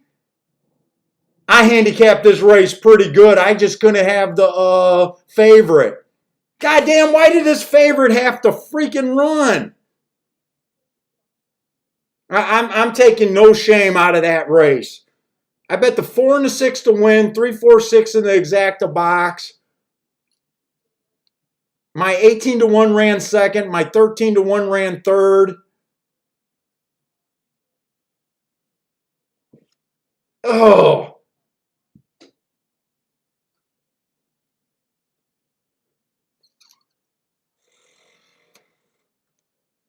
I needed this 10 to go away. Even a $5 exacta would have been a monster hit right there.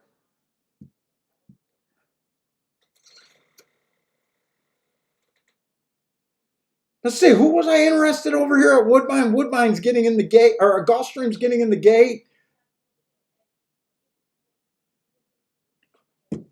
Fuck, I don't even think I could bet this 4-horse to win at this time. I don't even think I'll get it in. Let me just try to get a 4 to win. That's all I can do.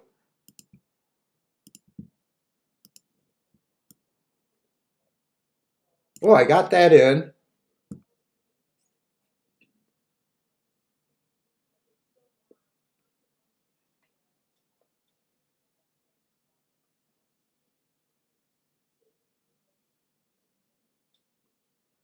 Oh, that's all I got. That's all I'm doing there.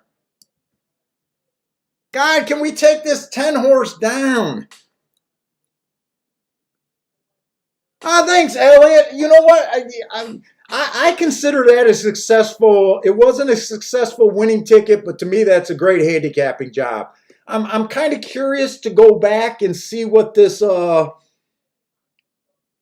10 looked like. See if I just overlooked them. I don't even remember thinking about the 10 there.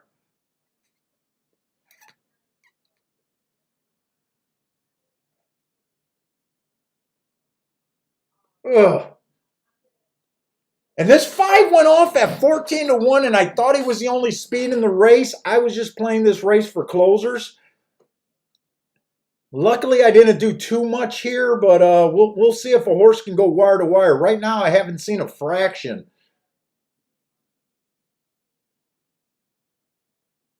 It looks like he's done right now, though.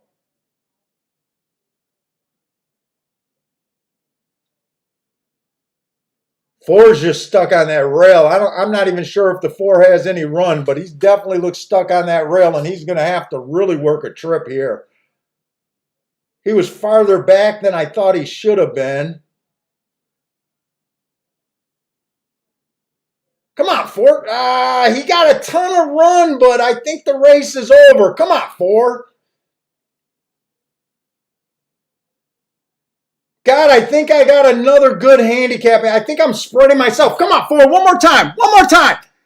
I don't think he got there. I think he came in 1-4.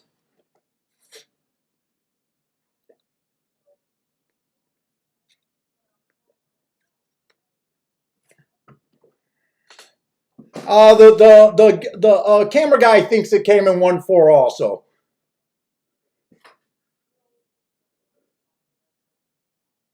The one was 7. Don't they stiff chalks in racing anymore? Who are these chalk guys that are riding like we're trying to watch bank interests grow? I'm not ashamed of that handicapping job either. I'm not ashamed of that either.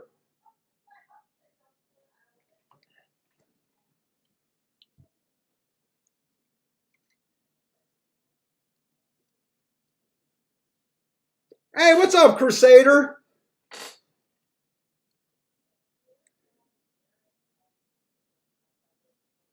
Let's see. Mono's used the 1, but he needed the 4 to go with it.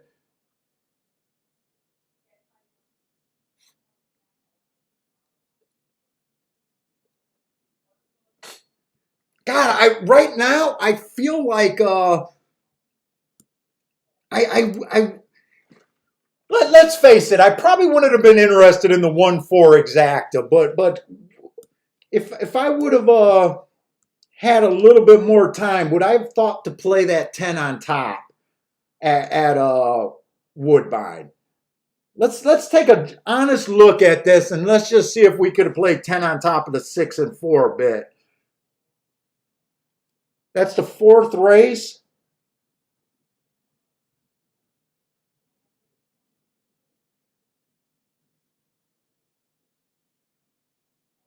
Honestly, I don't think I could have. The 10 was 3 to 2.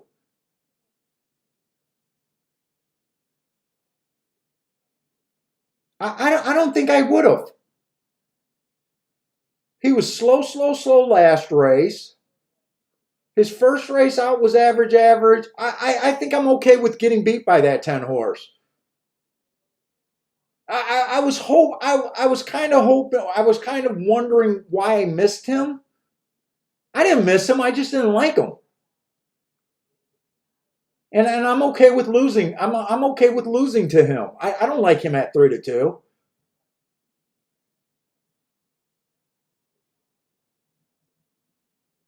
Yeah, I'm okay with that one actually.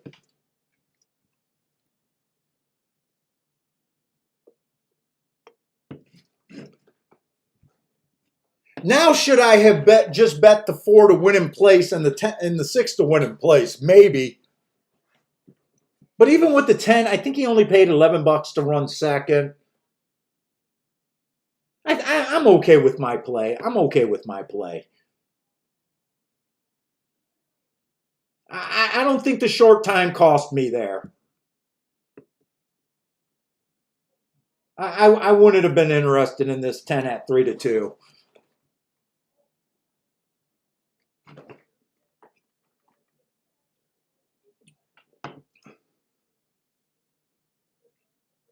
Because I tell you what, if I liked the 10, I would have then had to use the 8 a little bit. I did use the 3 a little bit. No, I like the 3 better than the 10. No. I'm okay with it. When I go back and review this race, seeing if I could have got to that bet, I try to be as honest as I can. To yourself, not necessarily to you guys. I'm trying to be as honest. Like, could I have really pulled the trigger there? To me, the 10 would, if I would have used the 10 on top of the 4-6, it would have almost been like they're betting them, therefore I'm using them. And I usually don't play like that. So,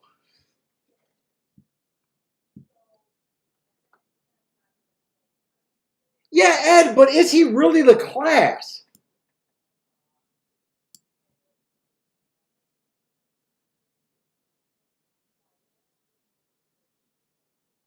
Oh, you know what? He is really the class. Okay, you're right. You're right. I thought there was a few other horses coming out of $123,000 maiden. I think that was last race.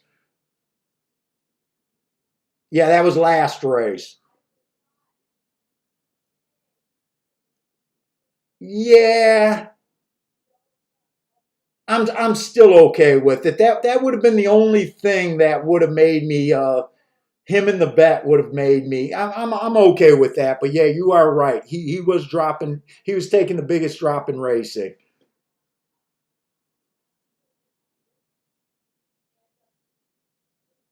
Yeah, you're right on that.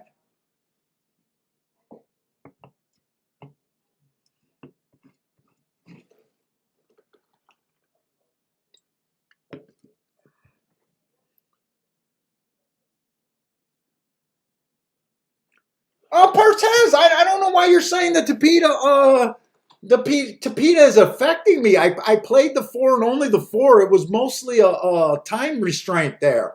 I played the 4 there. I don't think that was the Tapita. And after Saturday, I got after that hit on Saturday, I got a lot of leeway on the Tapita now at Gulfstream. I really I'm not going to agree with that statement. And that race ran exactly how I like. Now, right now, I want to look at the 1.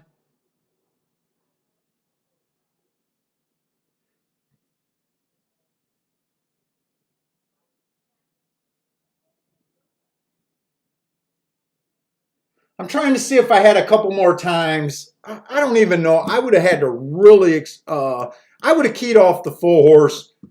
Possibly could have had the 1 if I would have decided to go for exactas. I don't even know if I would have. What did that exacta even pay?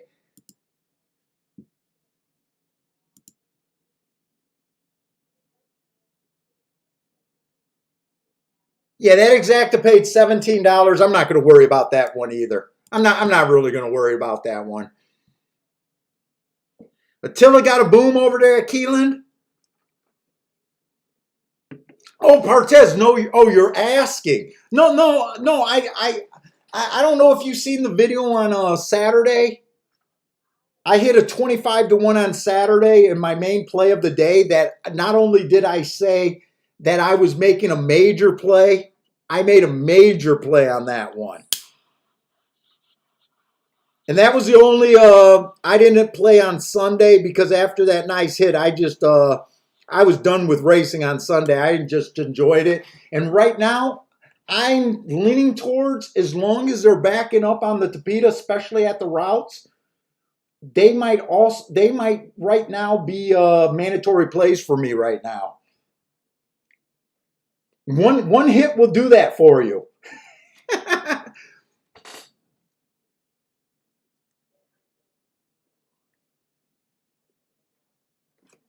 Yeah, no, I'm fine on the Tapeta right now. I'm actually feeling pretty confident. Unless all of a sudden they start going wire to wire, then you'll see me get kind of flustered again. But I think we worked out the Tapeta kinks on Saturday. Right now, I think the biggest problem is just Woodbine and Gulfstream is going off at the exact same time. It almost feels like today I'd be better off concentrating at just one or the other. But you guys know that I always want to do Gulfstream more than Woodbine, so it's kind of a that kind of thing.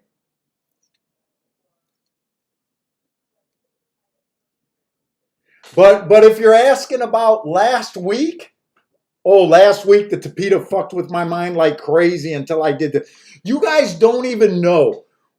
When you guys see me tweet out at 10 o'clock a comment about how I felt the track was playing, that means that I obsessed over that. Once the show was over, I obsessed on the Tapeta. I watched basically every replay I could watch.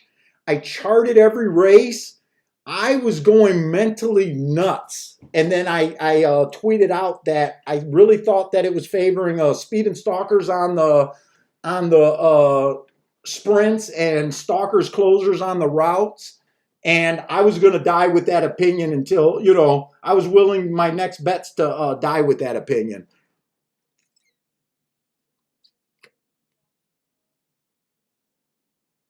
We didn't do nothing special. I think I even got leftovers that night, so no king crab legs or no fillet.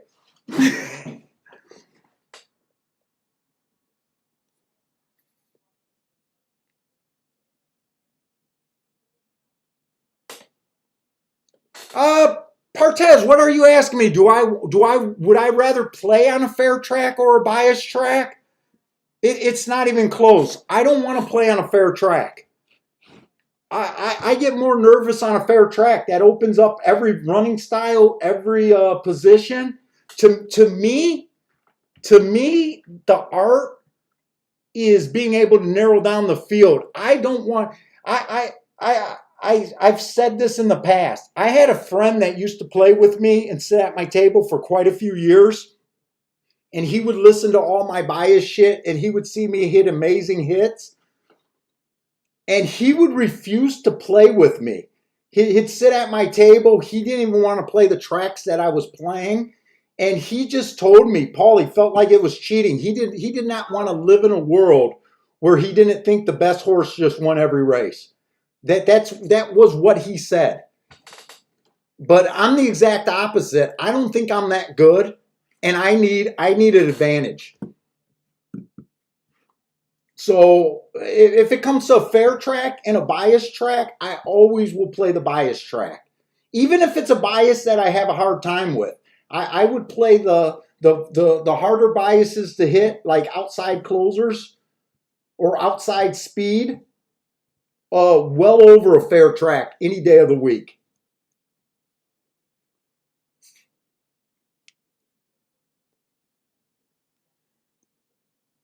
Yeah, well, Twitter, for the most part, I don't know everybody on Twitter, and, it's just the bitch fest.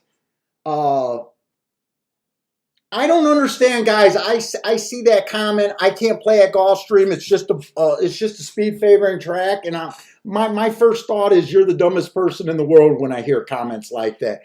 That's someone that actually sees what's going on and they just refuse to play it. I don't understand. If you believe in that thought, I think you're a moron if you want to play against it.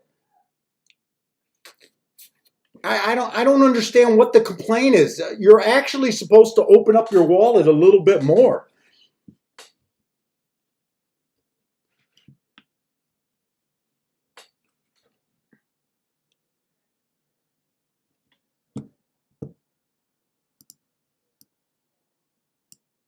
And by the way, did anyone watch Parks on Monday? I think it was 1-1-1-1-1-1-1-1-2 again at Parks. A lot of chalks, but they did have an 11-1 winner and a 5-1 winner in that group. I did not play it, but I kept screaming at Rich because Rich Perloff doesn't believe in biases.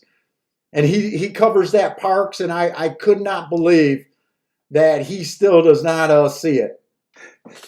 1-1-1-1-1-1-1-1-2. And the exactas was basically 1-2, 1-2-3, 1-6-2, 1-6-3, 1-5-2 when they got beat. It was ridiculous.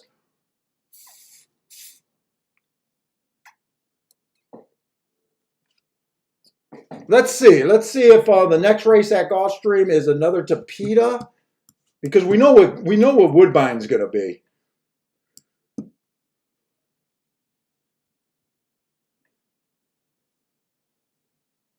Wow, we got another dirt race. And we got a 4-5 on the outside.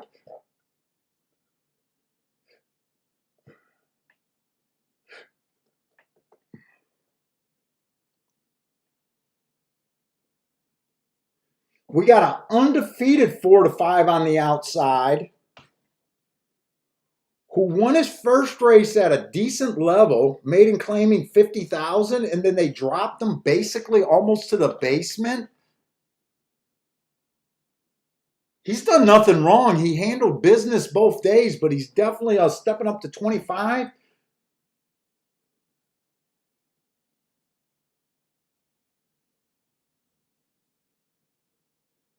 I definitely think I want to play this fifth race at Gulfstream. I think I definitely want to play this race.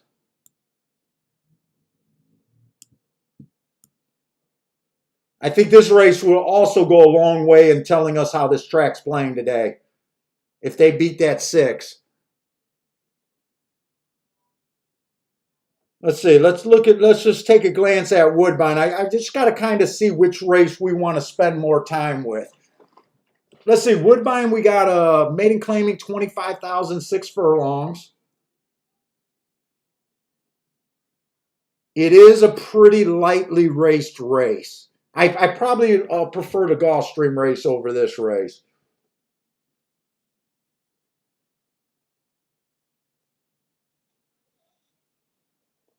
They're betting the 9. They're betting this 9 to 9-5. He is making that big class drop. He looks like the 10 last race, doesn't he? Lightly raced, making a big class drop. He's the only one making it.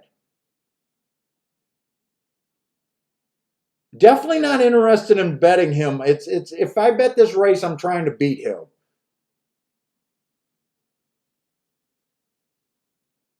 He did try to flash a little bit of speed against Better.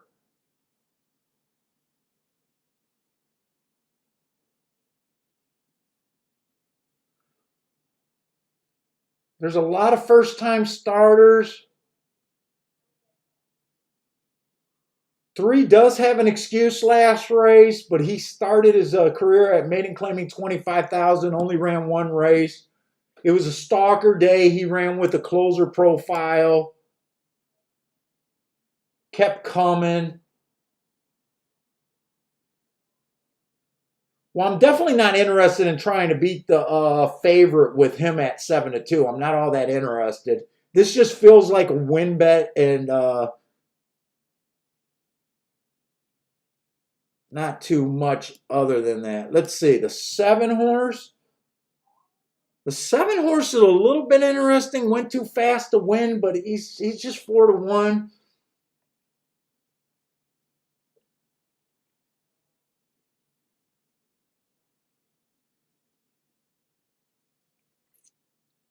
The only 2 horses I can play to try to beat that horse is the 10 and the 7. I'll kind of keep the odds or keep my eye on the odds over there at Woodbine, but I think I just want to go to Gulfstream here. I definitely want to play against this big favorite in the 6 hole. Let's say Attila's thinking that the rail is golden at Keelan. I wish you luck on that call. Hopefully you're right. Let's see. Chalky Dave got a play over there at Belmont. A daily double, 8-2. I'm just not sure if that race took off yet. Frankie also likes the 8 with Dave.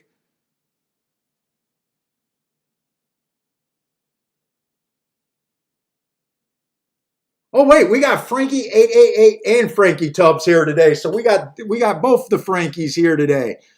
Tubbs likes the 1-9-11 in the box with the 1 in the 9 to win at Belmont. So a few of you guys got play at Belmont. Hey, what's up, Mike S? Oh, Mike S, is that a comment for playing with a bias? Yeah, to me, playing with a bias is like being at the craps table with loaded dice.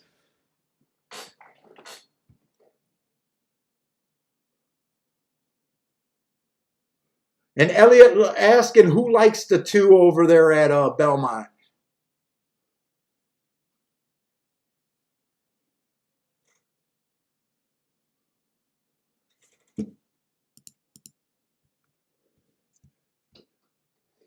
Let me shut this door. This door keeps bugging me. It just keeps squeaking.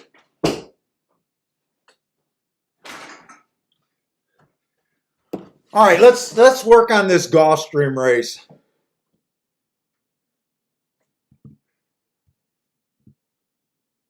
So we got optional claiming 25,000, 6.5 furlongs over there at Gulfstream. Let's see, the 1 horse 4 races ago was just slow, slow, slow. Don't really care for that race. Comes back, gets an inside track. This horse was in the 5 hole. Ran a nice second, average, average, average. I do like that race. Comes back, runs against the bias again. It was a bad rail that day. It was an early pressing day. Wow, he actually won while running against the bias. That's a real good sign. I didn't even notice that. He did steer out at the quarter. Might be interesting to see how much of that race he had to rail. And then last race stepped up in to this level. He was average, average, average. Was not quite in position at the top of the stretch, but not so far out where I don't think he can improve. There's definitely some things to like about the 1 here a bit.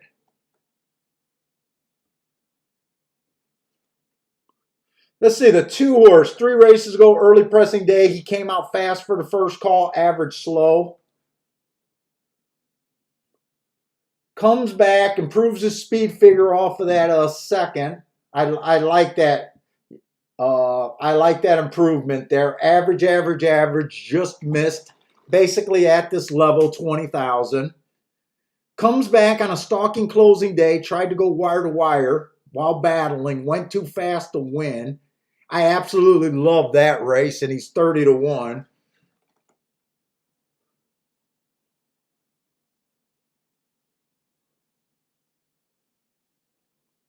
Fuck, 2 or 3 horse went up to some minor stakes races. I might want to look up to see what type of horses he was running against. I want to look up my old racing form. This is how I do class when I'm interested in class a little bit. I want to actually look up this September 4th race to see what kind of stakes horses were in that, what that stakes race was made up of. So that's the 5th race of the day.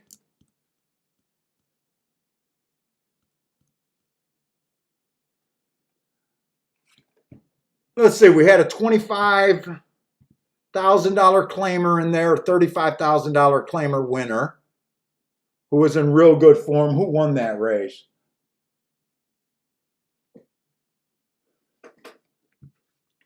I think that was actually the winner there. That was the winner. So a $35,000 claimer won that race. Who was at $50,000 before that? The 2 horse was just stepping up for maiden special weight. The 3 horse is this horse. That race was just made up of basically $35,000 claimers and a few horses that just broke their maiden at maiden special weight and then stepped up to a stakes. So it was at least a $35,000 claiming race. I want to look up this August 7th race. That's another stakes race. I want to see. That would have been the 10th race of the day. What did he run against? There was a 60,000 handicap horse who also ran in some stakes races, actually won some dollar stakes.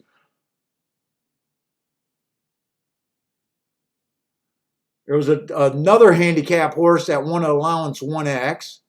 That looks like a pretty solid race right there. There was a horse that ran 5x3 in a forward girl grade 3.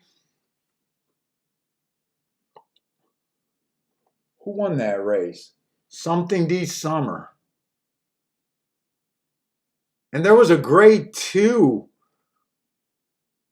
A horse that ran in a grade 2 a couple times and ran second. Let's see, the winner of that race was an established $75,000 stakes race horse. I think this race is coming up pretty tough. I think the 3 ran against some solid horses.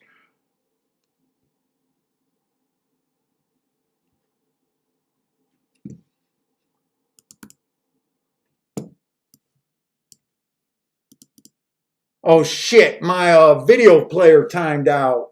I thought I had a lot more time.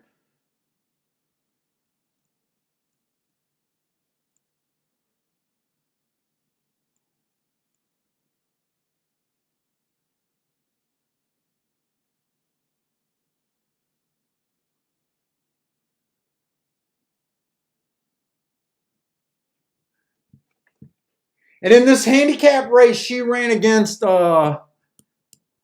Competitive Speed, who was in the course, may have a pretty big class edge on these. I'm not the biggest class handicapper. I'm definitely questioning the class on the 6 and the post position on the 6. Let's see, I got 3 minutes to the race.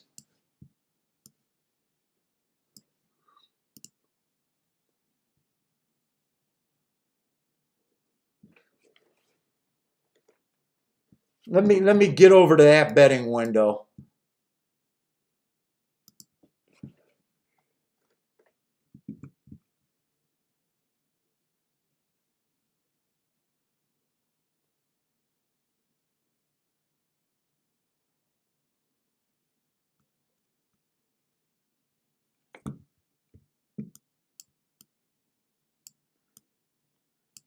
Thinking of going 3 and 2.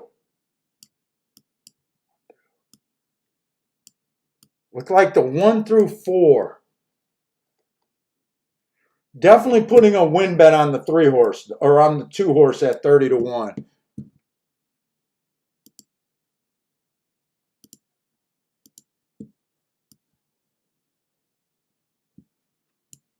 Let me get that win bet in first because that's the only thing that I know I'm doing for a fact.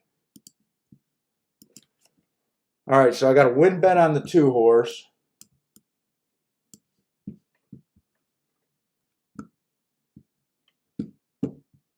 I got to make sure these exactas are paying. I don't have to look up the exactas with the 2-horse winning, but I do with the 3-horse. Let's see. 3-1 is paying 29 to 1, 53 to 1 to the 2, 20 to 1 to the 4.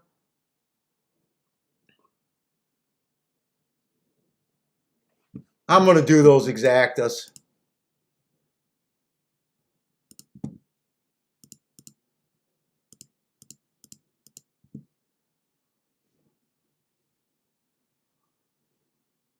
I think I'm just going to do them for $10 though. And right now, let's see, I put that bet in, but I did not turn it around.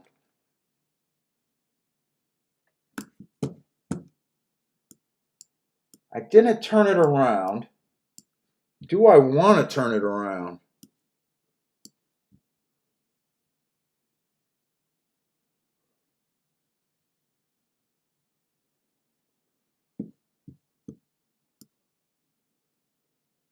I think I definitely want to turn it around if the 2-horse runs second.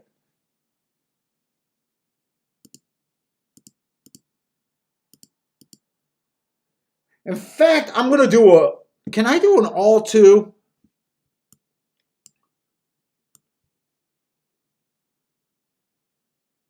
I'm going to do an all 2 here.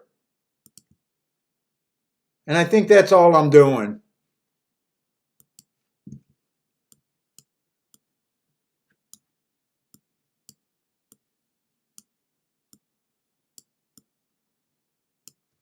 I'm using the all button. Let's see, and I'm not going to do anything at Woodbine, even though I was a little interested in this 7 and this 10.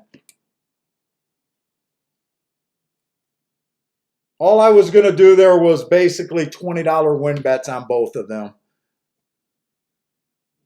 Let's see, anyone got a bet here? Frankie Tubbs likes the 4 on top of the 1-2 over there at Gulfstream.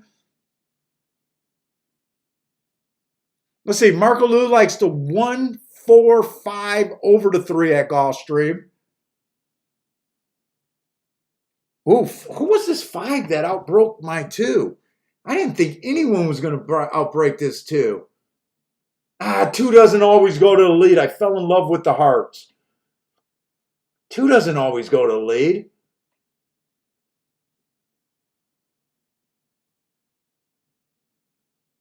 Five always goes to the lead. Ooh, I missed that. And the 5 had heart. Ooh.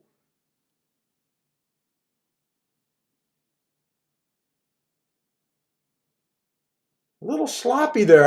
I should have seen that this 5-horse gets the lead.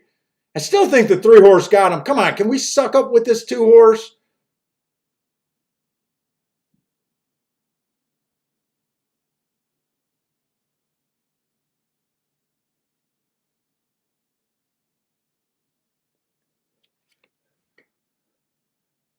Six is the real deal, I guess. Come on, 2, you got this. Come on, 2. No, no, no. Does he got this? No, he did not have that. He didn't have it. 6 was a real deal. I definitely was trying to play against him. Jesus Christ.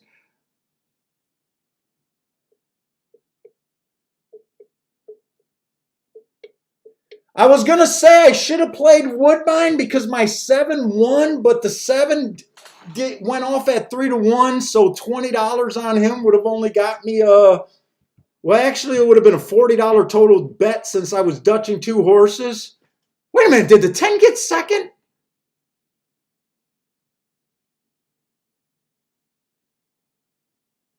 I think that came 7-10 over there at Woodbine. I got too excited about Gulfstream. Did that come in 7-10 at Woodbine?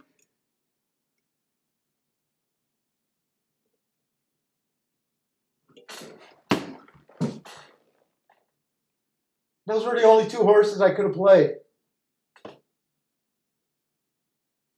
I didn't even think exacta. I got too caught up at Gulfstream. Well, I feel like I'm handicapping my ass off, and right now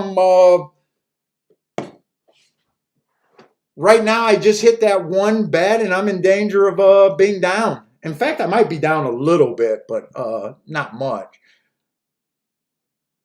I think I'm handicapping my ass off right now.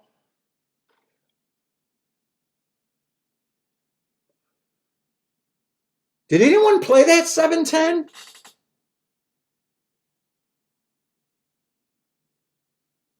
The TVG big button. Hey, what's up, Case? Yeah, I wasn't a big believer in this six horse. I didn't like that he went to 12-5 claimers, but he's done nothing wrong. I thought maybe if the inside was a little bit better that he could have got strung out. Shit, my two did. Okay. My two ran fourth at 70. Okay, I'm not going to be mad at the shot that I took at Gulfstream. I took a shot against the fucking two. It just feels worse because I passed on a possibly a winning bet.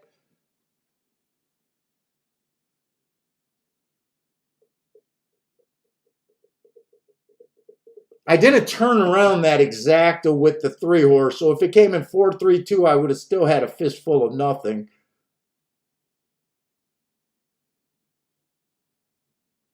I could have stomached that one a little bit better. What did you hit, Ed? Did you hit that 7? You hit the 710. Nice, Ed. Well, I'm glad someone's not wasting some of these opportunities today. Oh man, I feel like maybe I should have kept looking at that, and maybe I should have thought just to do a small exacta. Dude, when you got a 3-1 and 11-1, you don't have to hit that for much. I mean, a $10 box is not that hard to hit there when those are the only two horses you can play.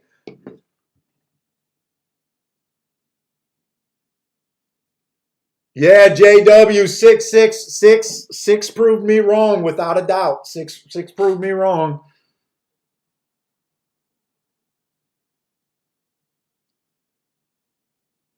Dude, I say I'm happy with the handicapping right now. I think some of my bets, well, you know what? That 10 horse one, I honestly, I don't think I would have played the 10-4, 10-6.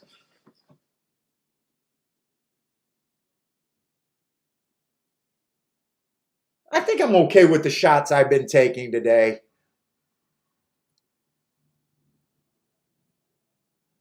I'm not so worried about missing the 7-10 Dutch. I'm just wondering why I didn't think exactas when there was only two horses I could have played.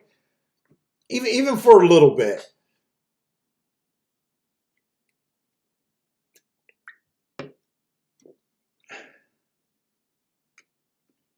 Let's see, Marco Lou says the 6 ran with the bias today. Maybe.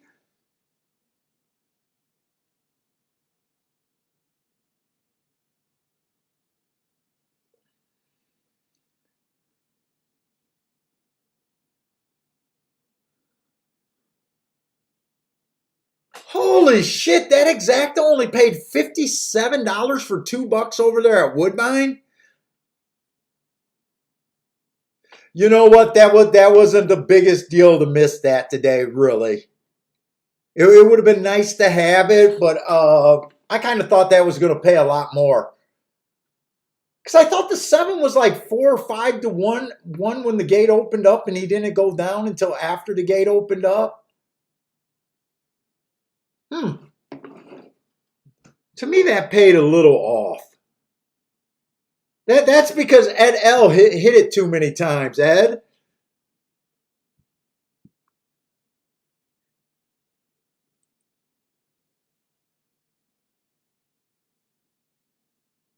Yeah, that two horse running. I know he ran fourth, but I did play an all two, and he only missed second by about 3/4 of a length. I'm okay with that bet. I took a shot and it didn't work out. Let's see, Attila got an ice cold exacta over there at Hasn't Attila been the one that's saying he thinks it's been inside over there at Keelan so far?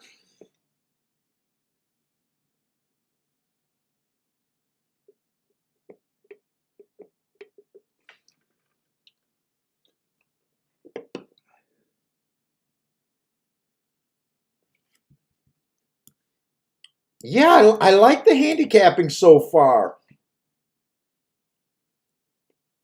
Our shots are running kind of live.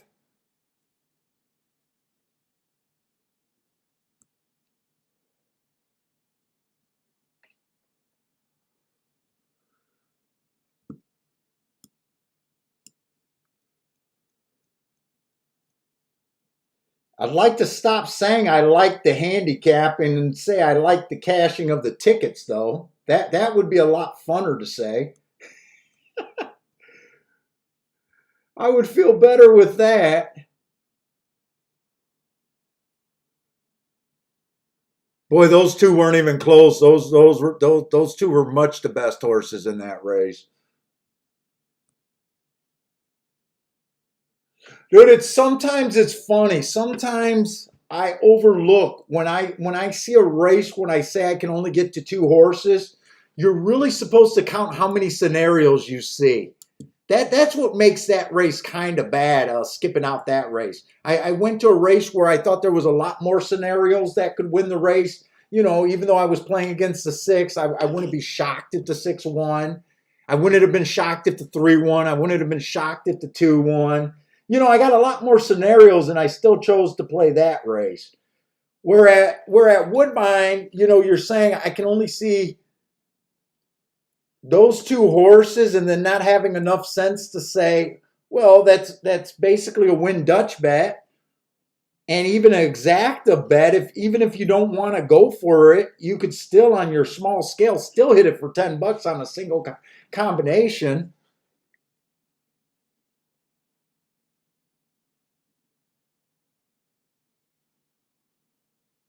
Oh, Jay Brum hit over there at Keelan too.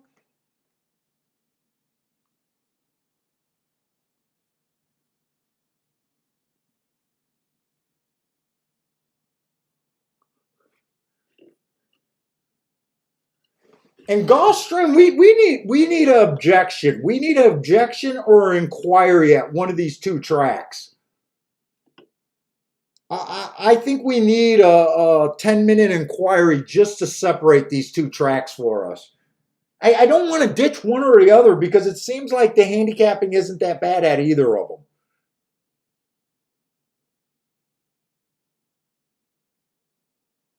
So it'd be nice if we can get a little objection just to get them to separate a little bit for us.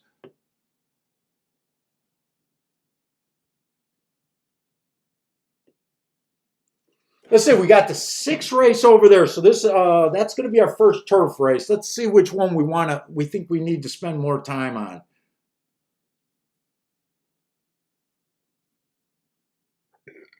Ooh, the 11 is going to be in. I'm going to have to look up the 11.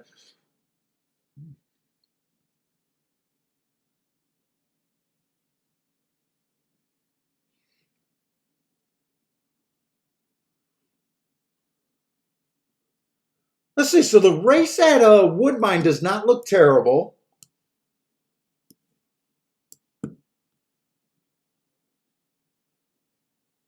And at Gulfstream, we're going to have another poly route race. So I'm definitely interested in the poly route races right now.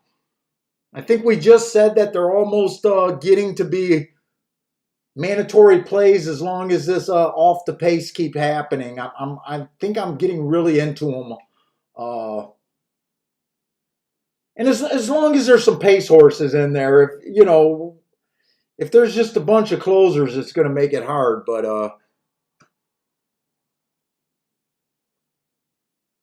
let's see. I think both of these races are about equal. We got pretty solid fields in both of them.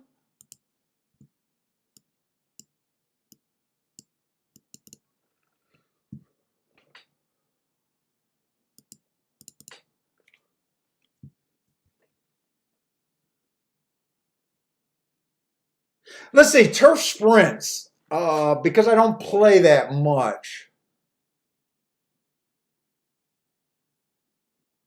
Woodbine, there still looks like there might be a little edge towards the inside, but not much. You know what? I basically I don't think you should worry about post positions too much at Woodbine. They're 42%, 29%, 28%. So you got a solid percent to win from any spot. You might say on the inside's a little bit better. They're wiring 23% of the time, stalking 59% of the time, closing 18%. So not impossible to close, but definitely on the low side.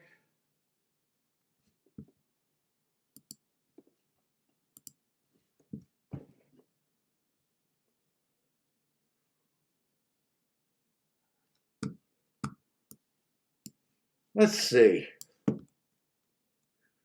The thing is, I want to do the tic-tac-toe board before each of the race, and I don't think I'm going to have enough time to do both of them.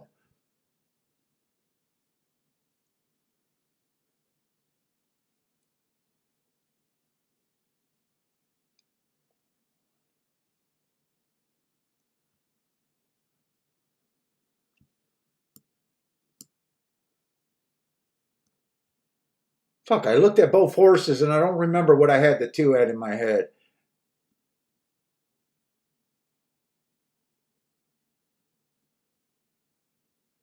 I got two is basically a stalker closer, three horses a stalker.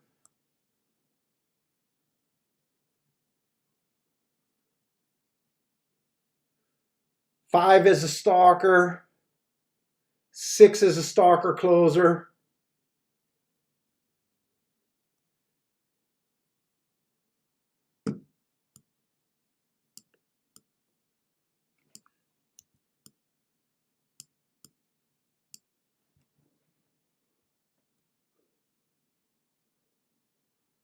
I think seven's a closer.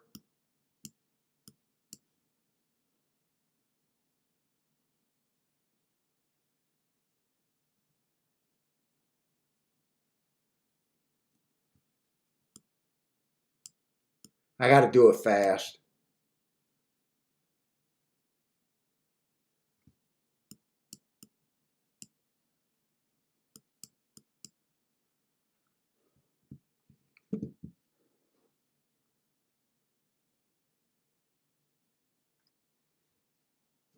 Or did I just dump that Woodbine?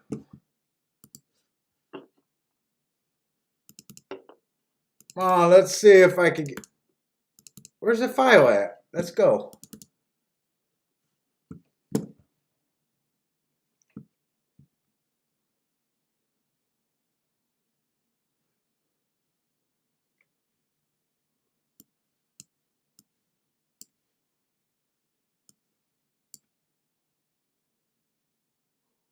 You should basically be looking in the stalker post positions, I think. And I definitely got to look up this 11. I tried to not do the 11. I got tired and I didn't do all the also eligibles and he draws in. Let me just look at this 11 real quick and then I'll be able to.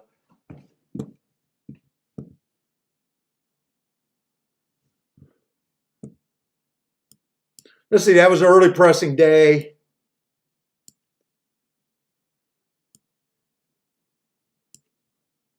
Average match strides with the slowest winner average.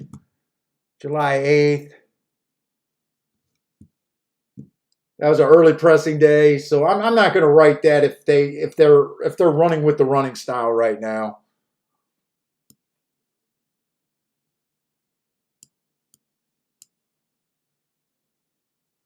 Average. Nothing's wrong with him.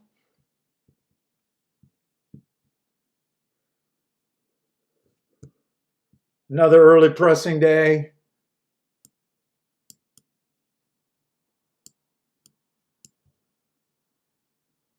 All right. Let's shut this stuff down.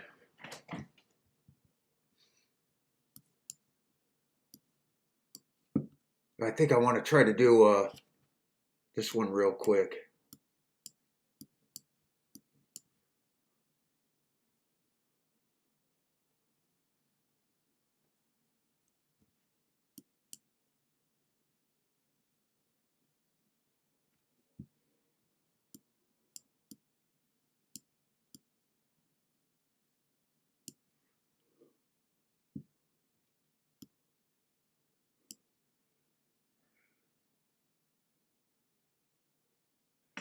God, 4's a little annoying. He's won closing.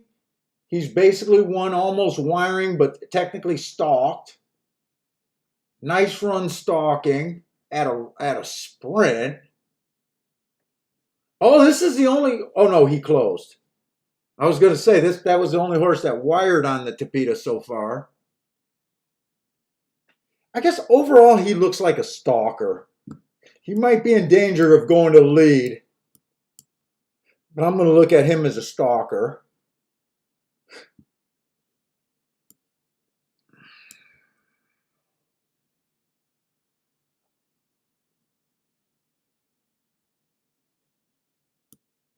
I'm doing these fast, so I'm hoping not to make mistakes on how I'm classified. That's a 6.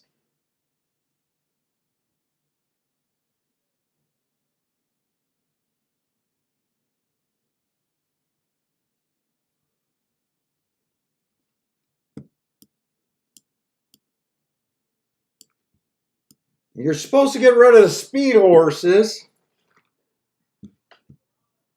And technically, with this being 56% of the time, do I want to use the inside, the running? I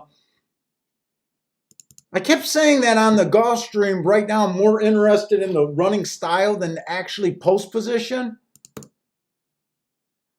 But if I looked at post position also, they're having a hard time winning from 7 on out. So that kind of gets rid of the 7 and the 8. All right, let's see if all that extra bullshit helped.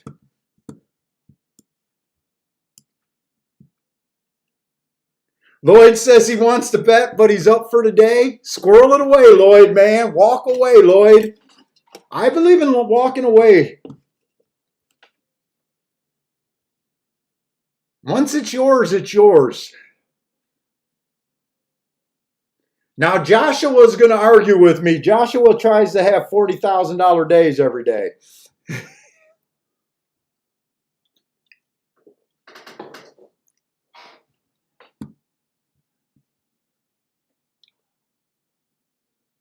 Let's see. They're still both at the same time. I'm going to try to do Woodbine first.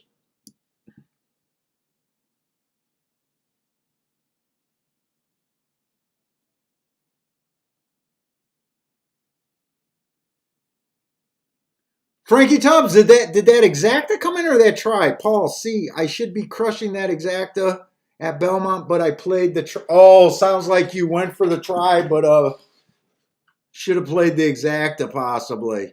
I don't have Belmont on my other feed right now. I'm in a minute. I'm going to try to look at it.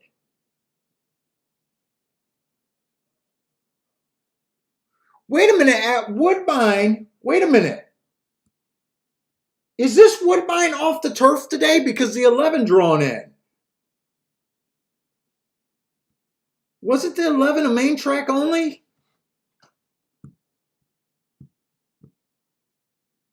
Wait a minute, they're off the turf today, right? I think they're off the turf today. That means I got to change this.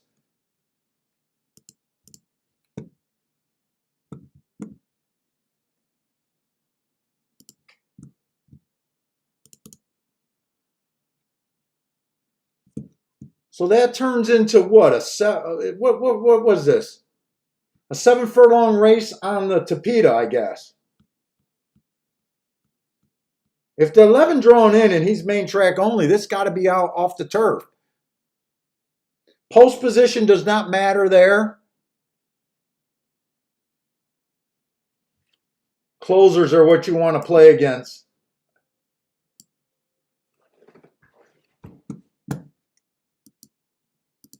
That still leaves a lot of horses to go through. Let's see where we're at. I wasted a lot of bullshit time. Let's see. So we got a $15,000 race. Let's see the one horse. I like his race 4 races ago. He won within 3 races off of the heart. Slowest winner of the day, taking a little bit of step up in class.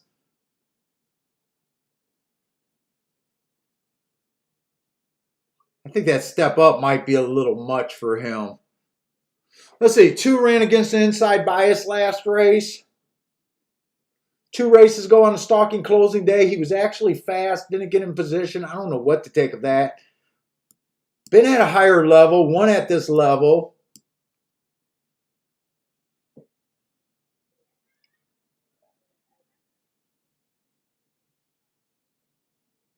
Wait, what's the conditions here? For fillies and mares 3 years old, which have started for a claiming price of $7,500 or less in 2020, or a claiming price of $15,000. Why don't they just write claiming price of $15,000 or less, because that covers the $7,500 or less.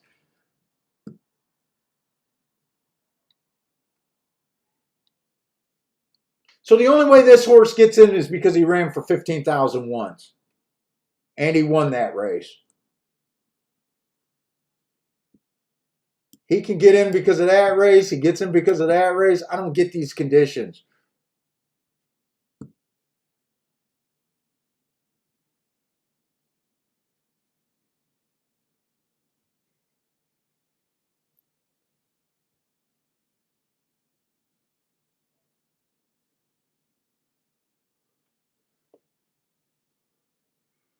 Where are they bet? Oh, man. The favorite is like...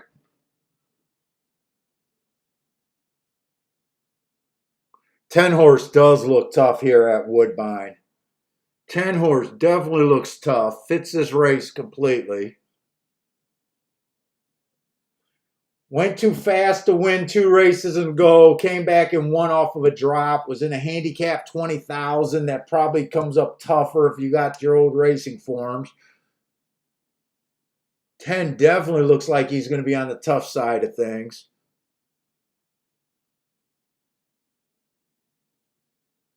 8's a little bit interesting to me. Went too fast to win last race. That was on the turf. 2 races ago, ran on a bad rail and still ran good. 8's definitely on my radar. I think the 7's overmatched. Not crazy about the 6.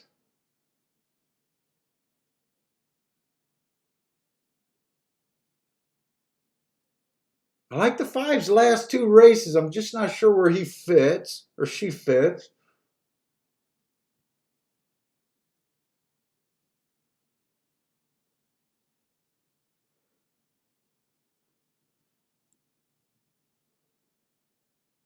Kind of looking at 2, 8, 10. The 10's nothing special. Trying to handicap 2 races at once. I should have just stuck to one or the other. Let me look at Gulfstream. I'm still not sure which one I want to play right here.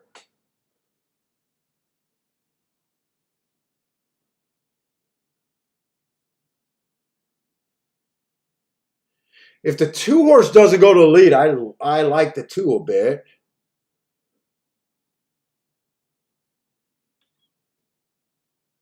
And the 3. God, these are 2 good races. I think both of them are playable. I'm just not sure.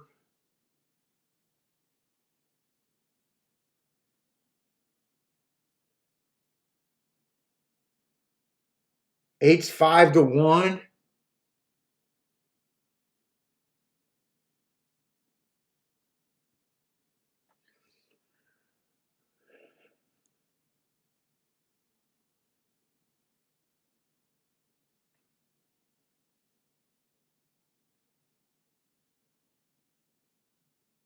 God, I thought the 2 was going to be longer.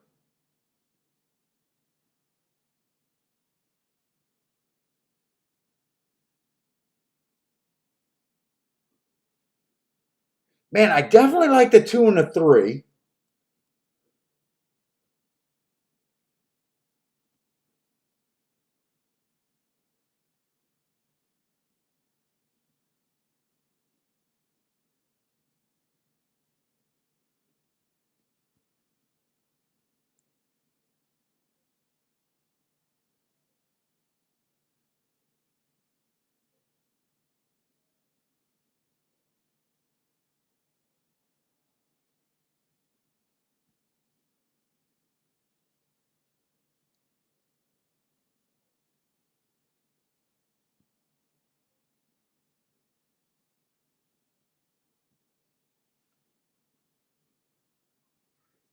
Oh, do I want to do this?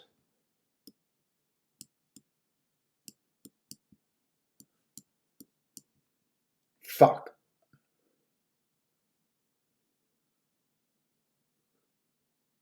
I think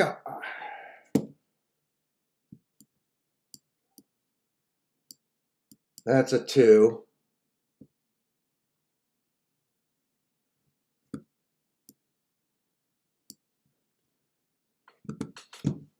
I'm going to do a double. I feel like I'm going too fast trying to do too much right now.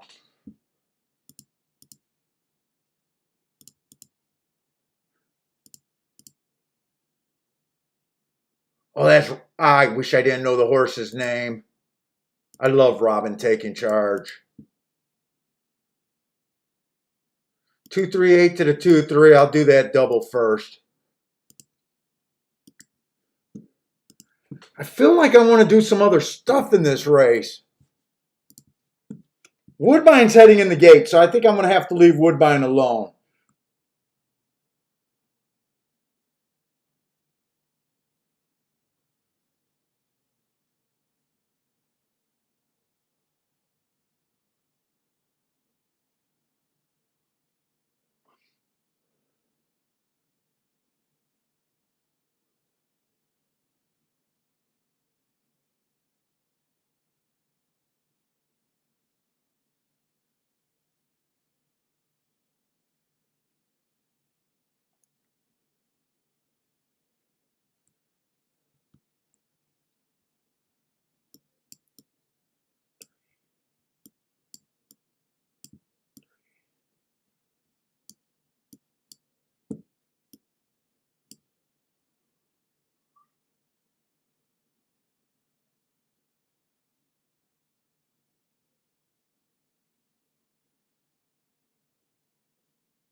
What was I writing that down? 3 to the 2, 5,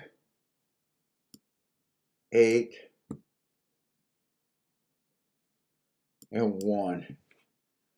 I'm going exactas and doubles over there on that poly.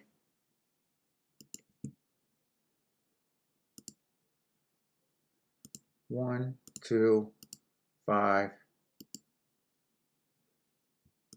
and boxing that. Key box.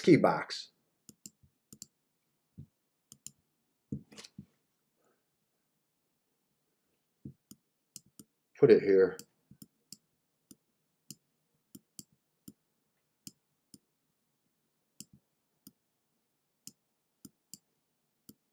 Come on, give me an objection over here at Woodbine so these tracks can separate. Let's see, I was looking at the 2-8-10 over there at Woodbine. It looks like the 10's a winner at 2 to 1. I think I could have hit the exacta. Don't let this 2-horse win.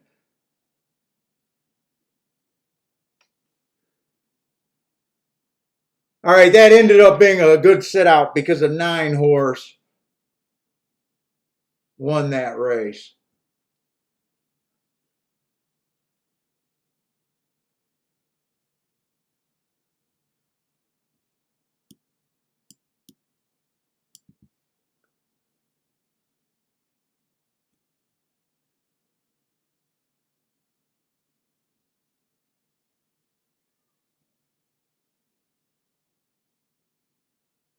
Oh man, that's going to be a good one.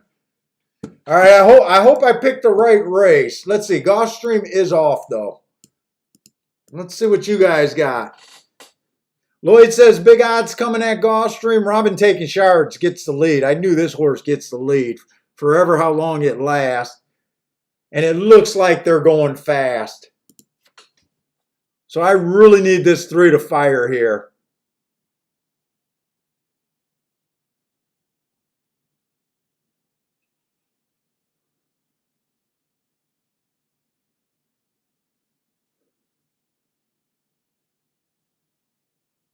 I'm not sure if the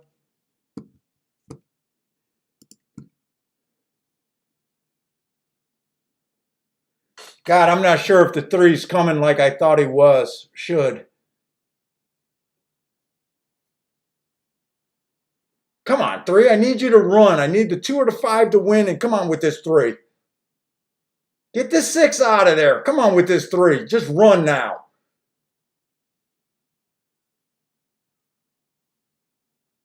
Come on with this 5. Any way I can get a 5-3? Come on, 3. Come on, Robin. Keep running with this Robin. Keep running, Robin. Keep running, Robin. Keep running, Robin. You never let me down. This is a good fucking horse. I did not like her with the running style. I'm going to be alive in a double there.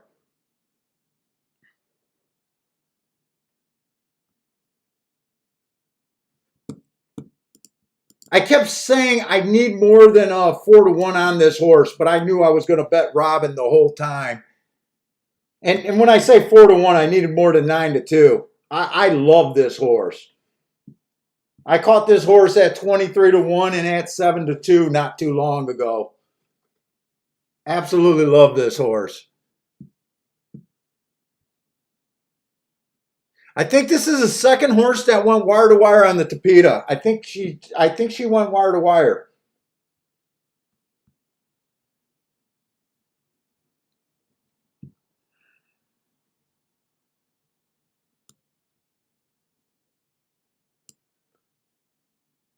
Who won that other Tapeta race? I think the 6 split my exacta there. I needed a 3 to get second.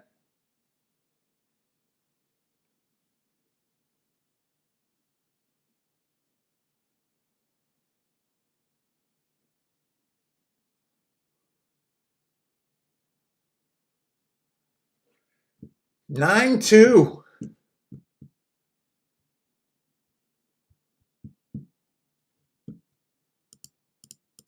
I knew they were both good races. That's why I was trying to play them both.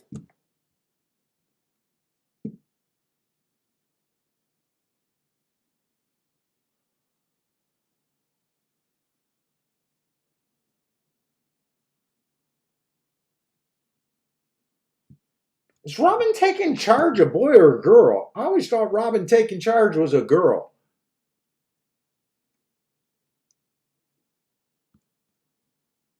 She must be. I thought that was an all-boy race, or did she beat the boys there? Oh no, Robin Taking Charge is a gelding.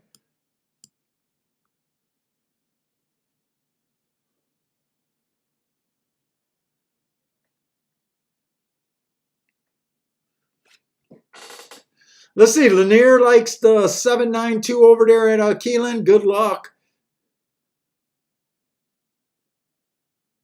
Yeah, JW. Robin Taking Charge is one of those horses that owe me nothing. I love this horse. I wasn't confident enough just to single her because of running style. But I definitely still played her, so. And now I need to hit the double.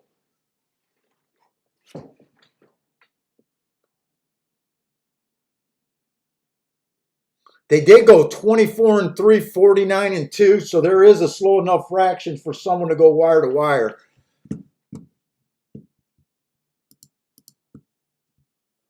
And where did my betting window? Did I just close that out by accident, or did I shrink that?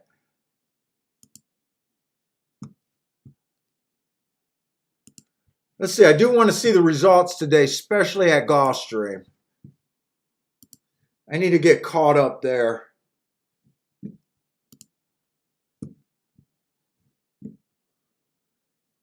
7-1 wire to wire. 5-horse stalks. We got them.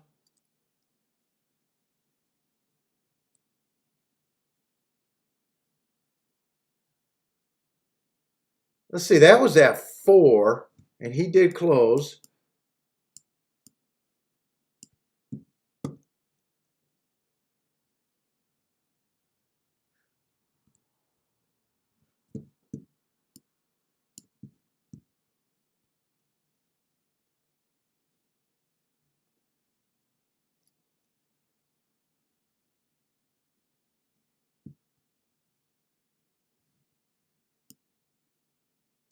Oh, no one went wire to wire on the dirt today.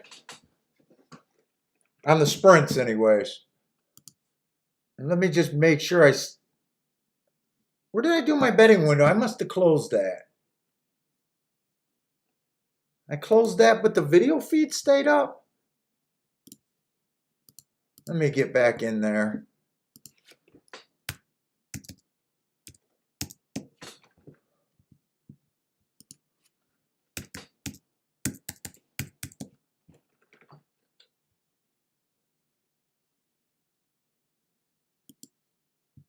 Hopefully I'm alive to some fat doubles.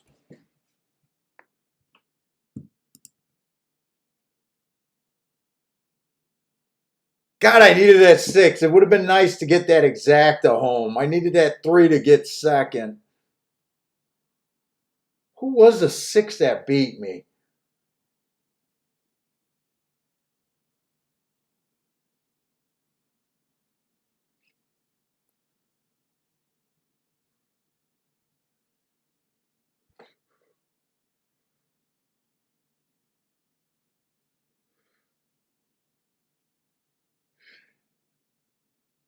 I'm not crazy about the marks. I had a couple of excuses.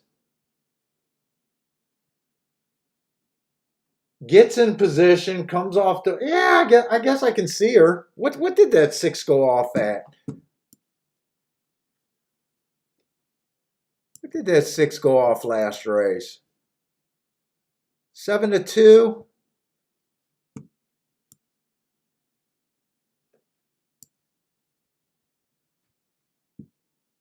7-2 there.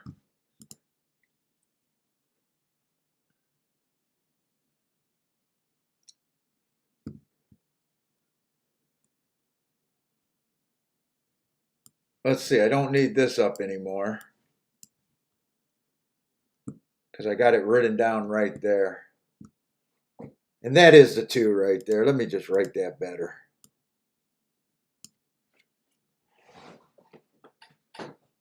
So I'm only alive to the 2 and the 3 next race. I just missed them. They just had them up there.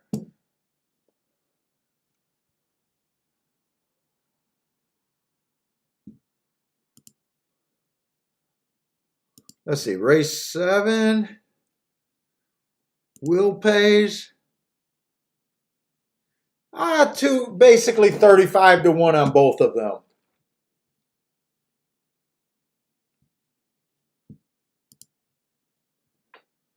$35-1 on both of them.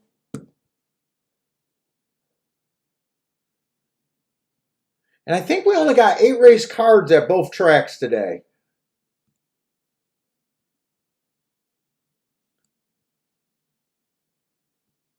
So if I don't hit that double, I'm going to be down a little bit. If I don't hit the double, I'll definitely be down a little bit.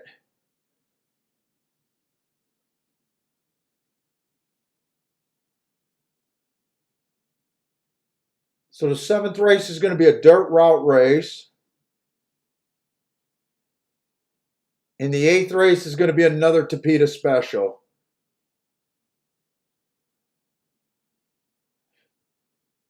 And by the way, I keep saying that I'm trumping running styles over there at Gulfstream. It might not be really good to do that because I got post 1 through 3 winning like an insane amount of time. 1 through 3 won both of the Tapeta races today.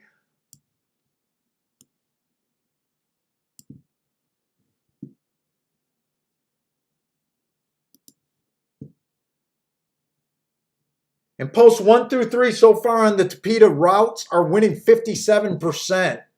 That was up until Sunday, so you know that might be another thing. That might even be stronger. I don't think that's stronger than the running style right now, but it could be.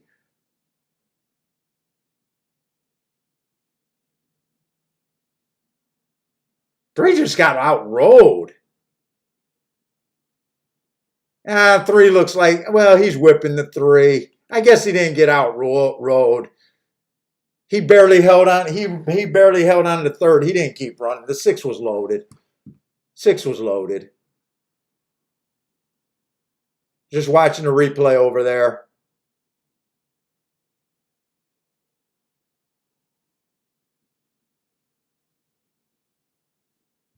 God, I love that horse.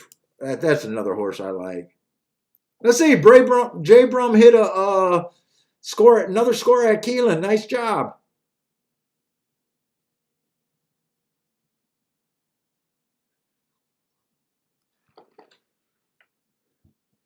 I haven't even tried to download a form for Keelan so far. I might do it next week if I see some trends that I want to play.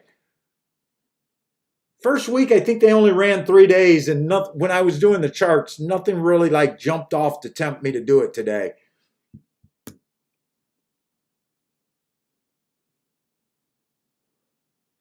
And fuck, I haven't even left the room today. I can't believe I haven't left the room today. Bathroom.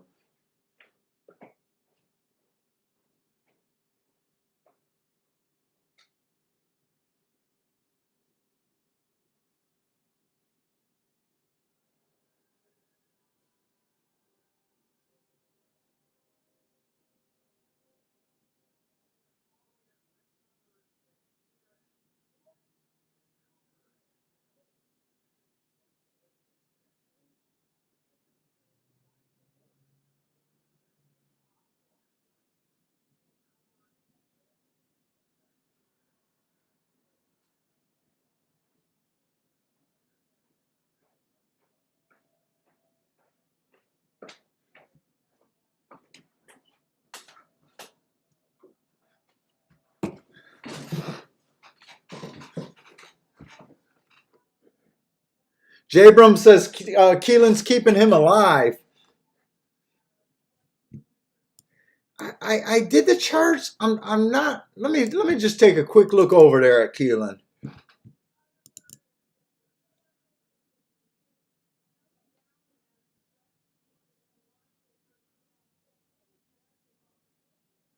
Let's see, on the dirt sprints, it just looks like Speed and Stalkers after 10 races so far. Now, on the dirt sprints at Keelan, post 1 through 3 out of 10 races, won 6 of them for 60%. Speed and Stalkers there also. Let's see, the sprints on the turf, they only ran 2 of them. And so far for the routes on the turf, it's just been Speed and Stalkers. They've only one winner for 11% of the races has been won by a closer.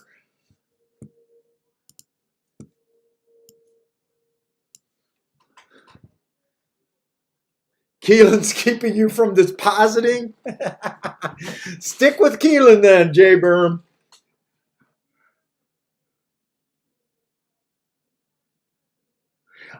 Well, I'm doing Gulfstream tomorrow, and I think Belmont. Woodbine runs later, so I think I did Belmont. Like I said, right now off that profile at Keelan, right now it just doesn't look too strong anywhere. I think we got a pretty strong profile, even though I don't care for Belmont that much. I think there's definitely an interesting Belmont. If you guys are playing Belmont today, on the dirt sprints, I got 55% of the winners are coming from post 1 through 3 for the new meet.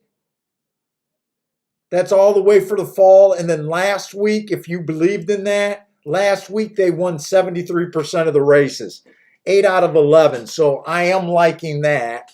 I don't know what they're doing today. For the dirt routes, 45% has been won from 1 through 3, and 41 has won from 4 through 6. So 7 on out, it's hard to win from. Last week, it held up 43 from the inside and 43% from the middle. Every running style is in play there, though.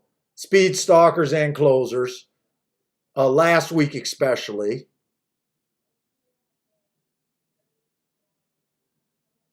And then for the turf routes, I think there's a lot of turf route races for tomorrow. It's really hard to win from 7 on out. Bender sent me some extra information. I think he said it's super hard on the inner because I don't divide the inner from outer. It's a little bit easier to win from the outside from the outer, but not enough. I don't think it's enough to really worry about, but there is that little thought that he sent me. But the other thing I like about that is they've only wired out of 48 races, they've only wired 5 times. So it's been stalkers and closers big time. So I like the profile better at Belmont. Now, if the track changes or something by the time tomorrow comes, I don't know if I necessarily will be able to do anything with it. But that's definitely got me a little bit more excited.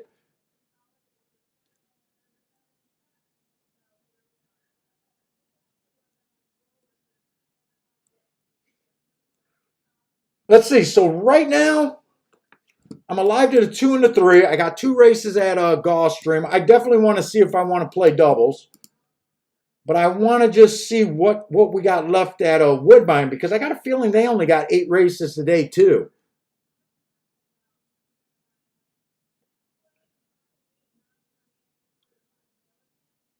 Woodbine only has 8 races and they got a cheap last race, $5,000 claimers.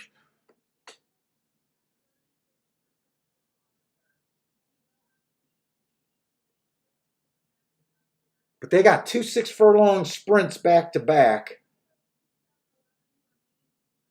I'll try to look at both of these.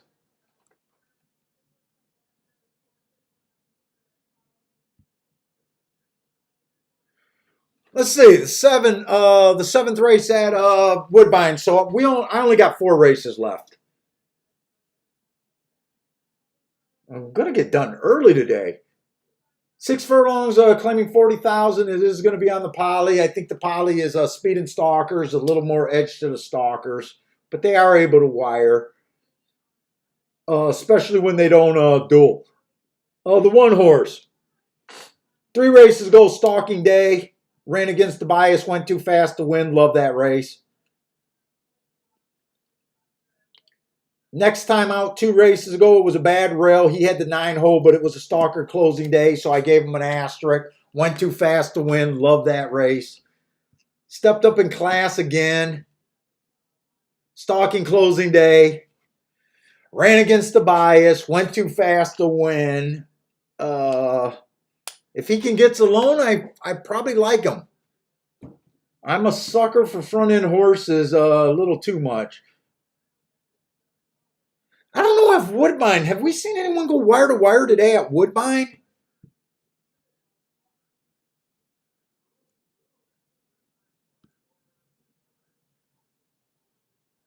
Let's see. I only need to see the sprint races because the next 2 races are in the sprint, right? And they're both on the poly over there. Let me look at that. I'm curious to see if anything wired today on the dirt sprints.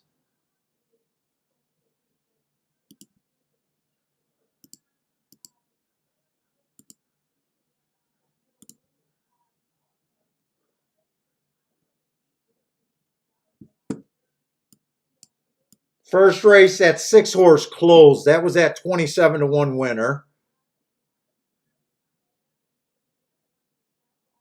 Let's see. Third race, the 5 horse stalked. He was a big favorite. Let's see. The fourth race, that 10 horse. That was the horse that beat my 20 to 1 or whatever.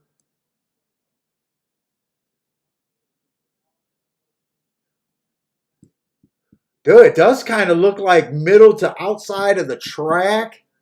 Speed hasn't been good so far.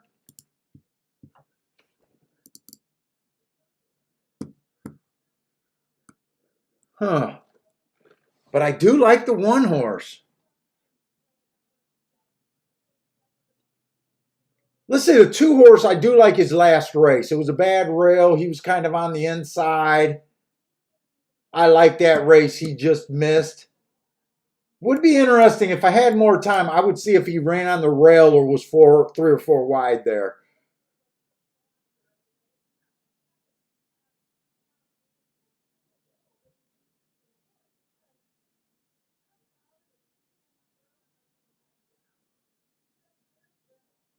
Let's see, the 4 horse 3 races ago was in a grade 3 race. I guess there's no shame if you're going to lose a race to grade 3. I guess there's no shame. Comes back 2 races ago, bad rail, went too fast to win while being well off the pace. I noticed another horse was in that race. I'm definitely going to want to see who Martin or whatever River is. But I do like that race. That is the 1 horse that he ran against. And then he won off of that race going too fast to win. He had a bad rail day. God, at 15-1, he won after earning those hearts. Definitely could see some things to like about him. The 5 I don't like or dislike. He's just in the race. I mean, he did earn a triangle. He went fast last race. Did any of these horses run together other than him on September 11th? I'm having a hard time reading this 5 horse. He does fit. He has speed. He's able to stalk. Doesn't have the sexiest marks, but I definitely wouldn't be shocked.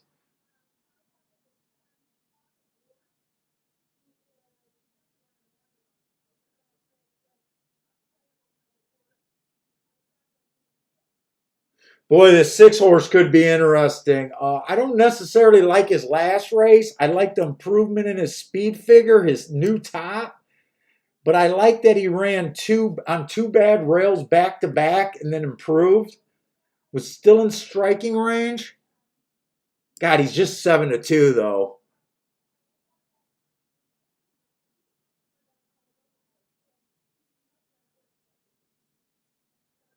I think a lot of horses are coming off that September 19th race.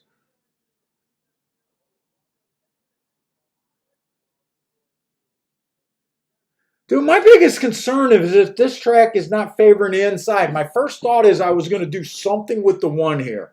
After looking at the results today, I'm not so sure if I want to use the 1.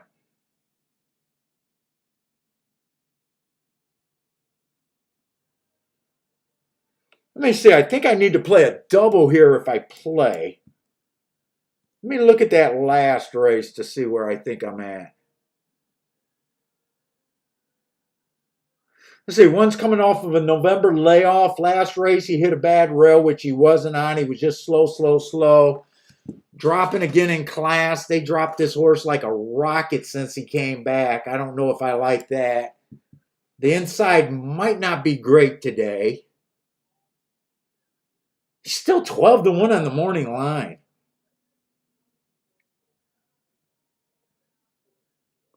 Definitely a little interested in this 3 horse. Little interested.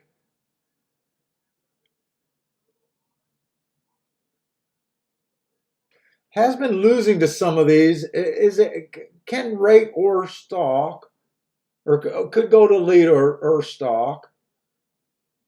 He's been losing to this same horse. Who is this horse?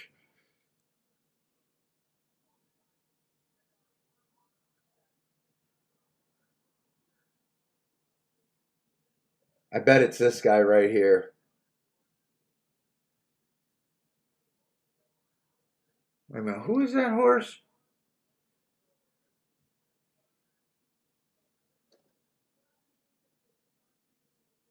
Who the fuck is he? October 2nd and August 28th.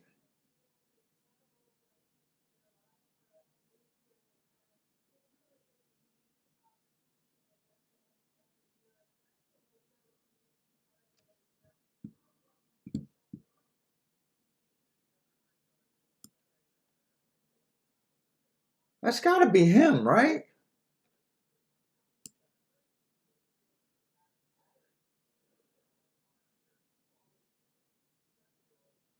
How do I got August 28th being a... Wait a minute.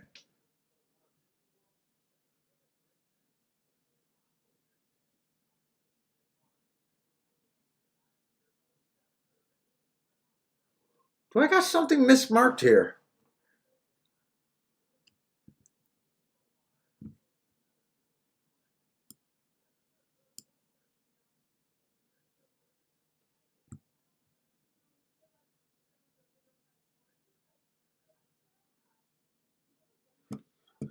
I think I got that race marked wrong.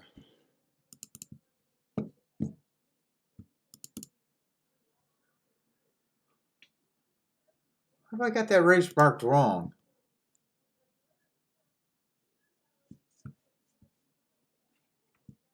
I thought it was a mile race. I thought it was a 7.5 furlong race.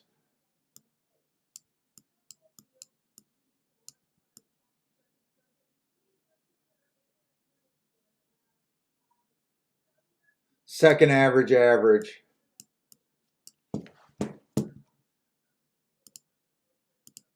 Fuck, I'm like wasting too much time here.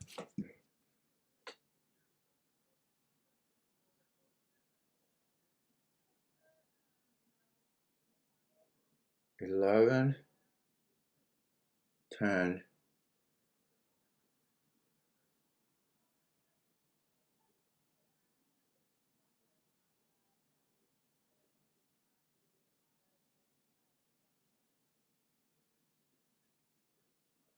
Fuck.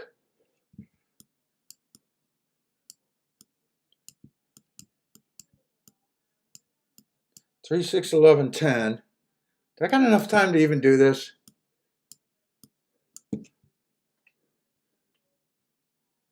Who did I have here?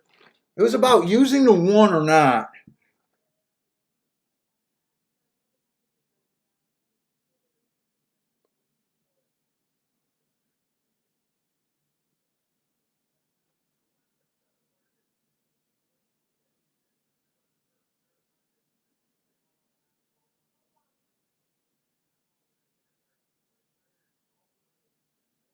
Fuck, I am doing it. 168. I'm just doing it.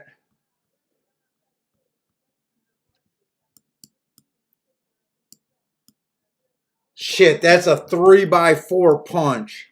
But the 8's 15-1. I think I'm gonna do that. I think I'm gonna do it on the low side here.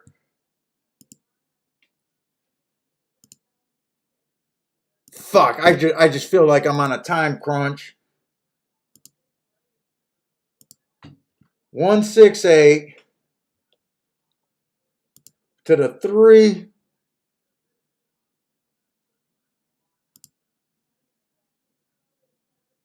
You know what? Fuck it. I'm doing it for $10. What is that? 120? Fuck it. I'm barely down until this point. And I got to get over to Gulfstream. That's why I haven't got up and walked in the other room, because I haven't had time. These races are going on top of each other.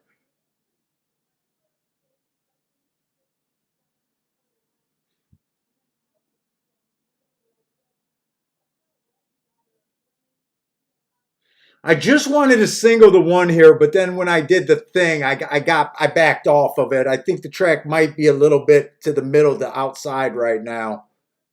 I'm hoping if the 1 dies that he can at least kill this 5 horse.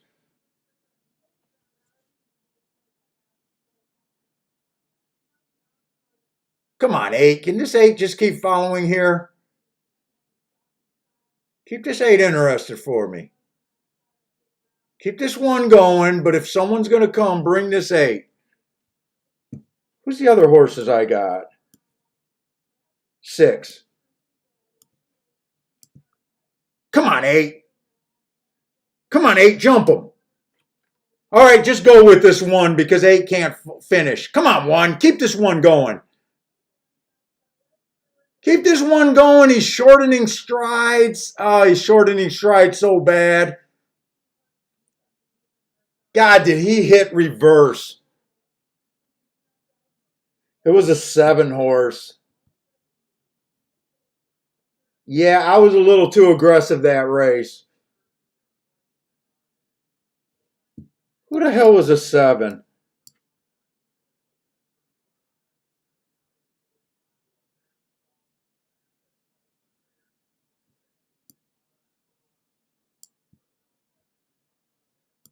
Gulfstream, I'm not going to be able to do anything here.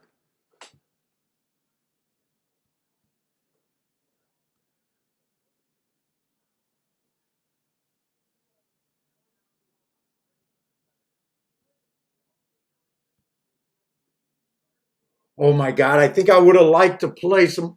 Can I get a 2-3 to the 1-2-3? I don't think I'm going to be able to get that in, but I might.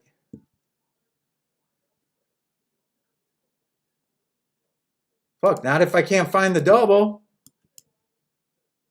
2-3, 1-2-3, basically in the blind. Do I get that in? Nope, did not get it in.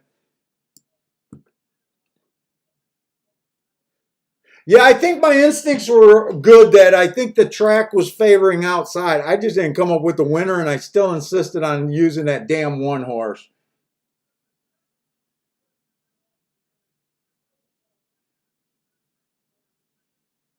So I got nothing out of a Gulfstream. I just got a double that can cash here, but I need the 2 or the 3 here.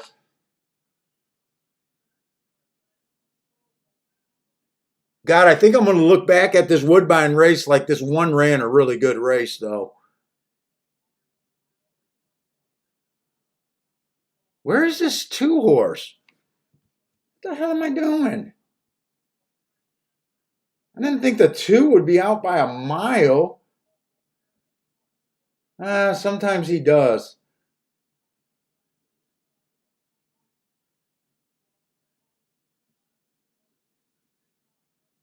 Yeah, the 2 does come from way back. I think I need the 2 because I don't think the 3 is going to win this speed duel, but maybe he will. Come on, 3. Come on, 3. I need a walk.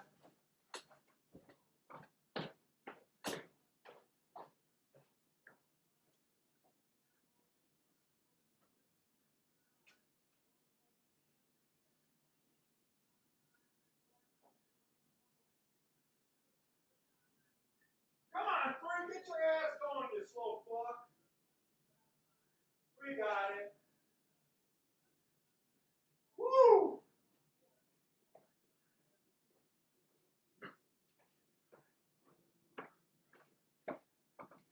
I'll take it. I'll take it. That double's paying 35 to 1. Woo, woo, woo. Now, why did I jump in and bet 120 over there at Gulfstream? Or at Woodbine?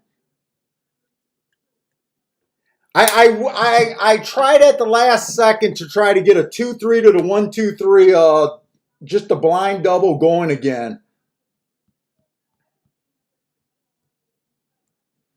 So we hit this double.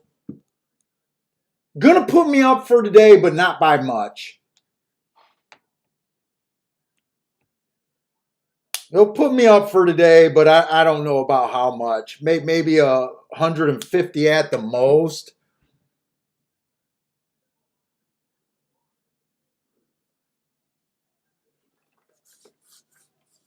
So I really did not think that 3 was going to be able to hold on and go wire to wire. I thought the 4 looked scary as hell coming around that turn. I was kind of hoping that the 4 horse was the 2 horse until I seen the saddle cloth. I don't know what happened to the 2 horse.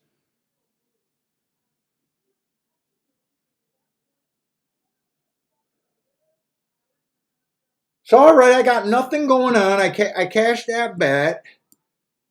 Whoops. 2 didn't win that race. The 3 horse won that race. Uh-oh. Why did that do that?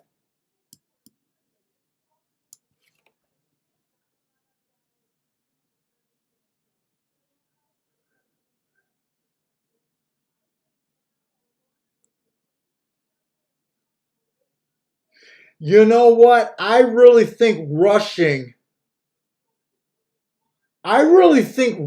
hurt today. Even though I was having some good long shots running second over there at Woodbine.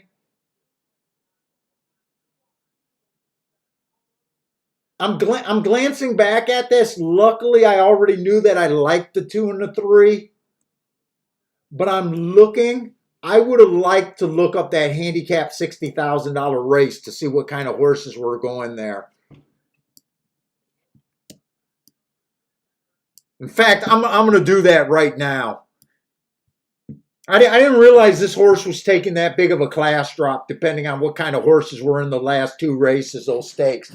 I liked him because he was on the inside, and I thought he in a paceless race he might be able to get the lead.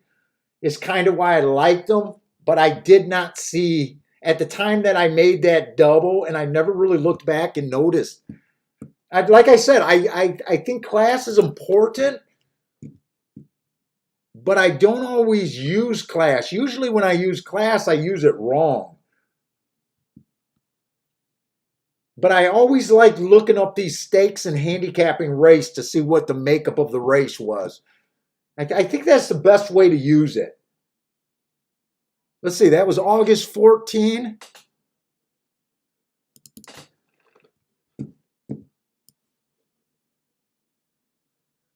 That's coming out of the 4th race. I just want to see, because I was really worried when it looked like the 5 was dueling him.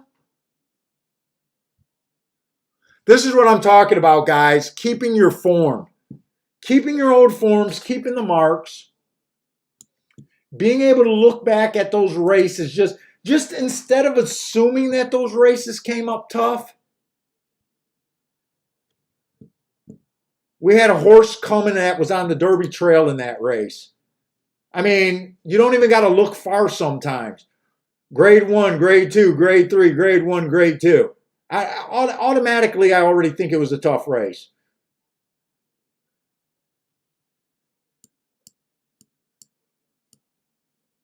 Oh, I forget. When I save it as a PDF, I can't move this stuff. I can't really see what race he won.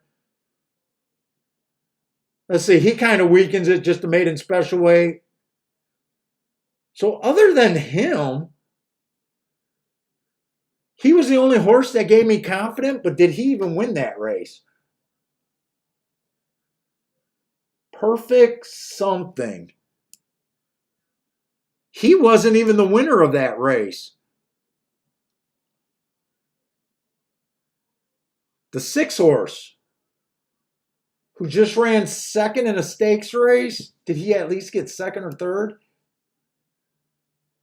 Empress.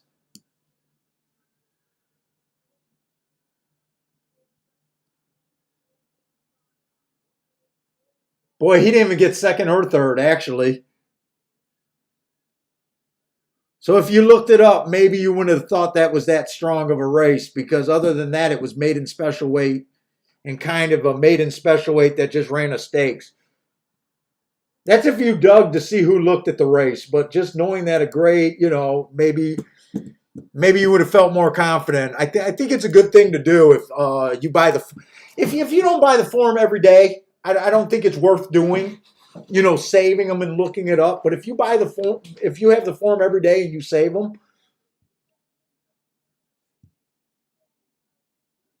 I think it's a good thing to look at.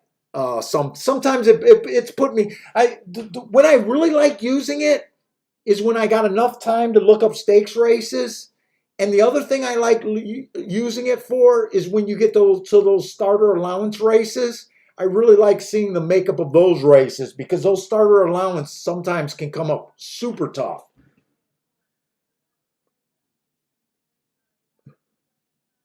But sometimes, I don't always have enough time to do that.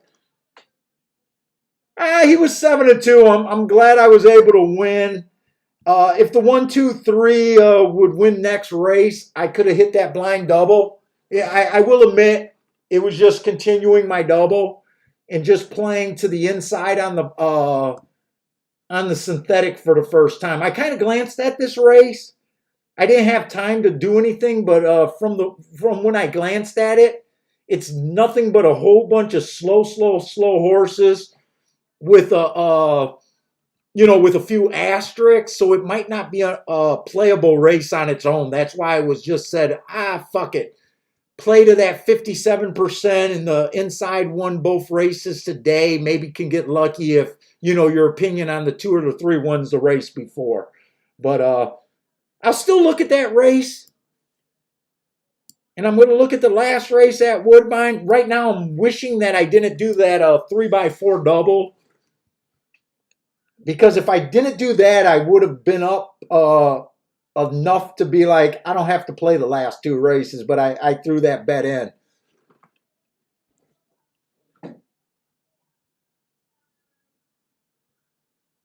So I think I'm at like 100, 150, maybe $200 up at the most. And that's as long as that double paid 35 to 1. I think it did, though.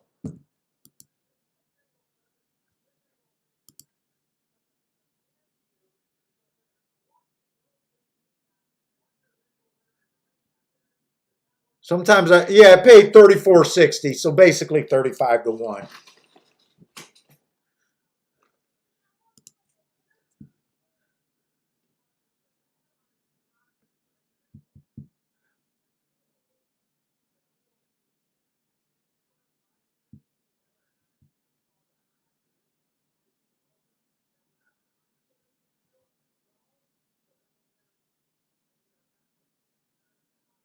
Let's see, what is Case G saying? Let me see. Case G's comments caught my eye.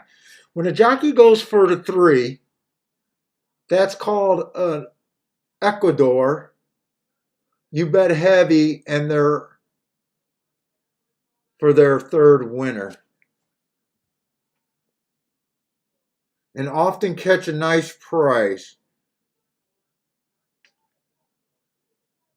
Are you talking about the 3 at Gulfstream? I'm curious and let's see, what is he saying? I think he's talking about the 3 at Gulfstream. When a jockey goes for 3,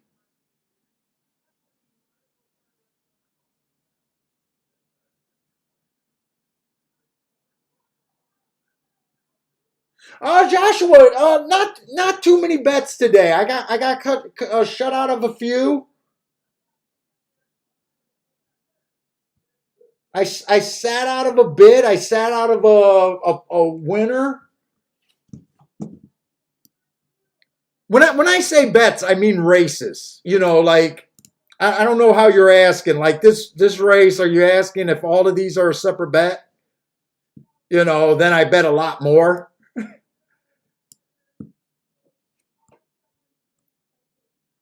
Didn't play the first race. Didn't play the second race.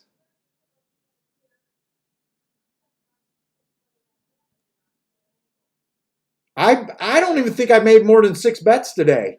I cashed the first bet I cashed before that was just an $80 profit bet.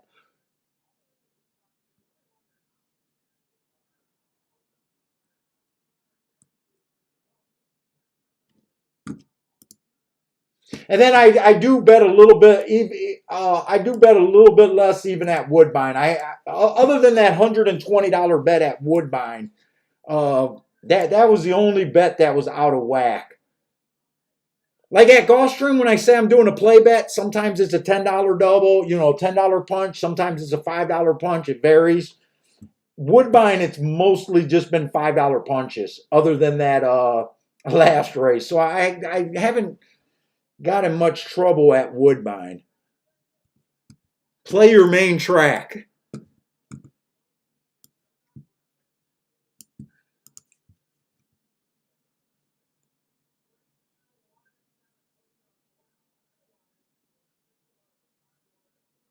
And then one of them was a single play at that 4 horse at Gulfstream. That was just a $20 win bet. So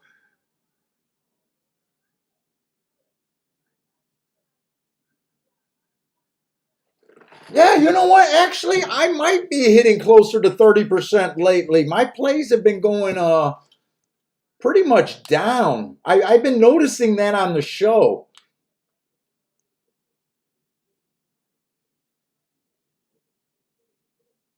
I think my play is going to be less than it was last year, actually. Although last year was a really good year for me.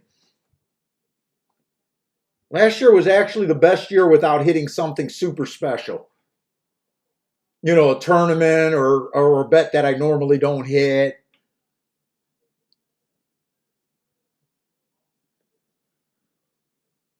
Let's see. So we got Woodbine and we got Gulfstream. Last race on both of them.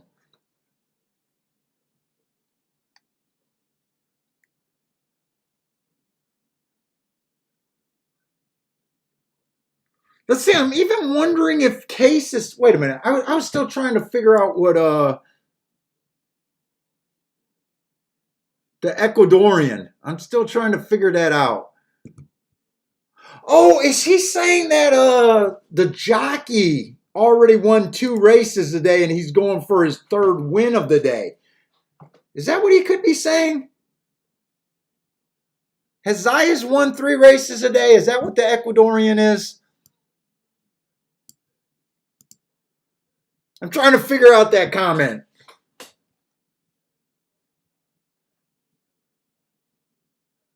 God damn it! Now I'm all curious.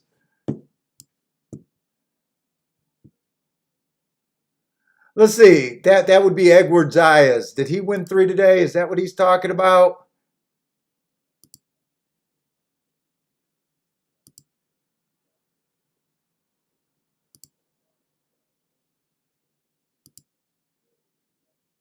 No, no, no. That's his first win for today. I really don't know. I'm trying to figure out what the Ecuadorian is.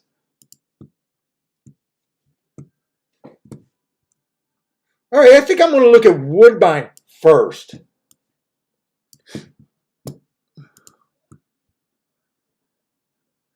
All right, what's up, Larry? Larry's just popping in and following Frankie Tubbs. Good luck, Frankie and Larry, then.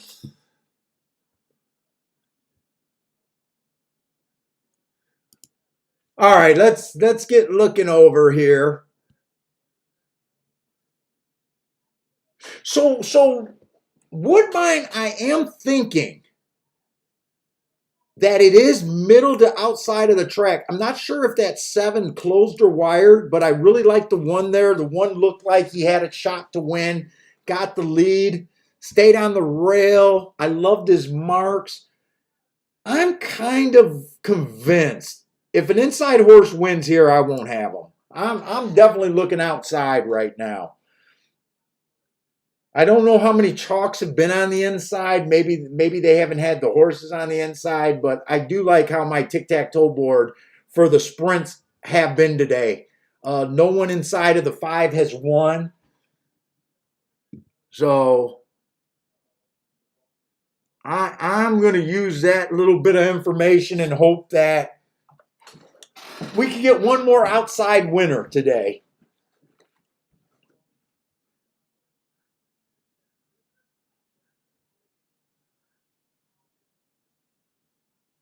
Nice call, Frankie. It looks like there's a boom over there at Belmont. I hope that's the bet that Larry followed. Good job, guys. Looks like Frankie Tubbs is getting a lot of credit on that one.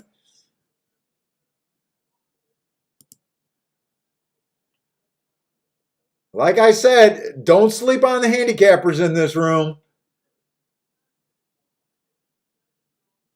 Who won that? Did the one win at 14-1 or the 5 win at 9-1? And what did Frankie gave out? I hope you guys hit the exacta here.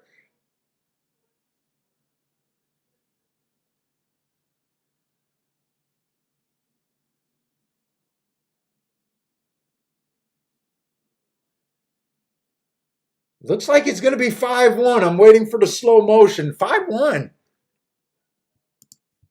What did Frankie give out? 518 at exacta box over there. Nice job, Frankie.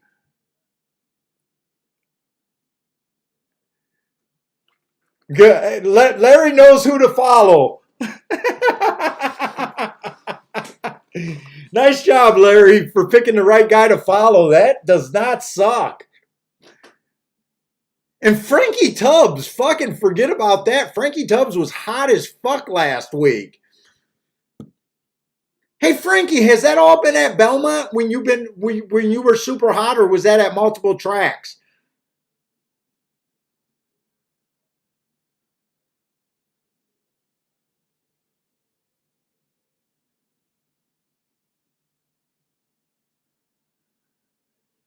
Looks like a lot of you guys might have had that one. Yeah, fuck yeah. 9-1 over 14-1. I wish I was with you guys. Hey Joshua, you might have to do a Skype call with Frankie, man.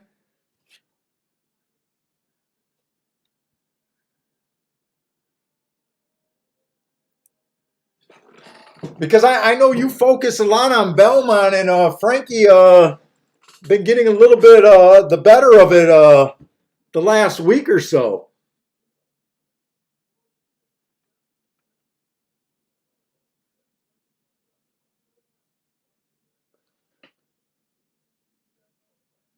By the way, isn't that a bullshit exacta?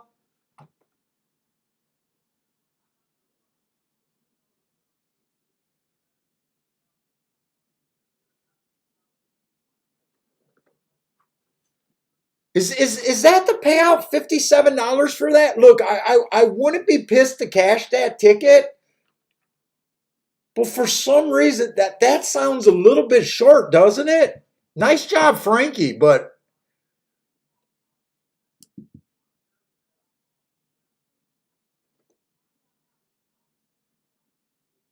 oh, Frankie Tubbs has been all over the turf racing there. Yeah, I think Frankie Tubbs and Joshua are the two big Belmont guys right now. Joshua's been on fire, but just last week, a little bit of a few bad beats. Yeah, I think 57-1 is a little. 57-1 just sounds a little bit light, just a little bit. All right, let's look at. We do got a cheap race. I even got to see who I was trying to get alive to. It was a 3-6, 10 and 11. 3-6, 10 and 11 is what I originally was trying to get alive to.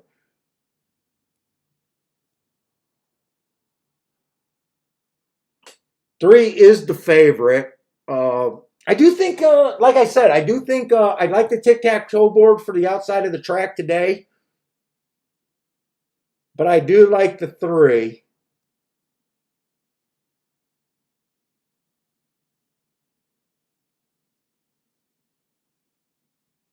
Six. Well, I like a bunch of prices.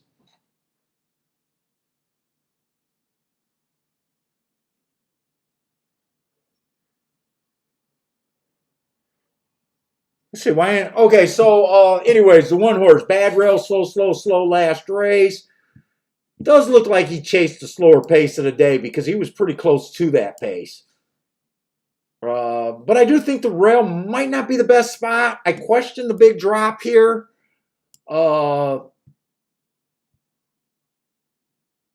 He was running against much better, but I'm going to get away from him just because of that.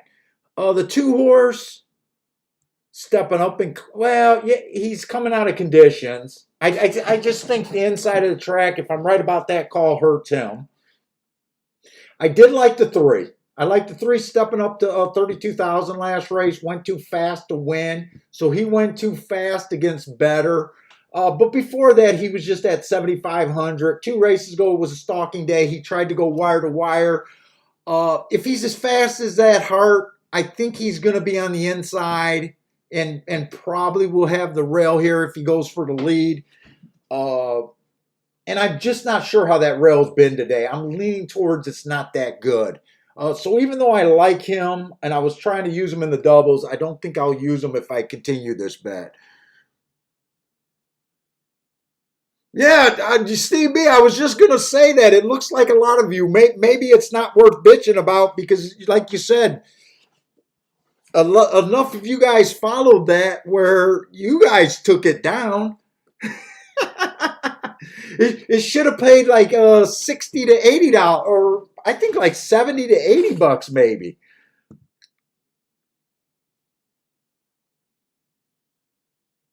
Although no one's going to complain about a 57 to 1 double or exacta.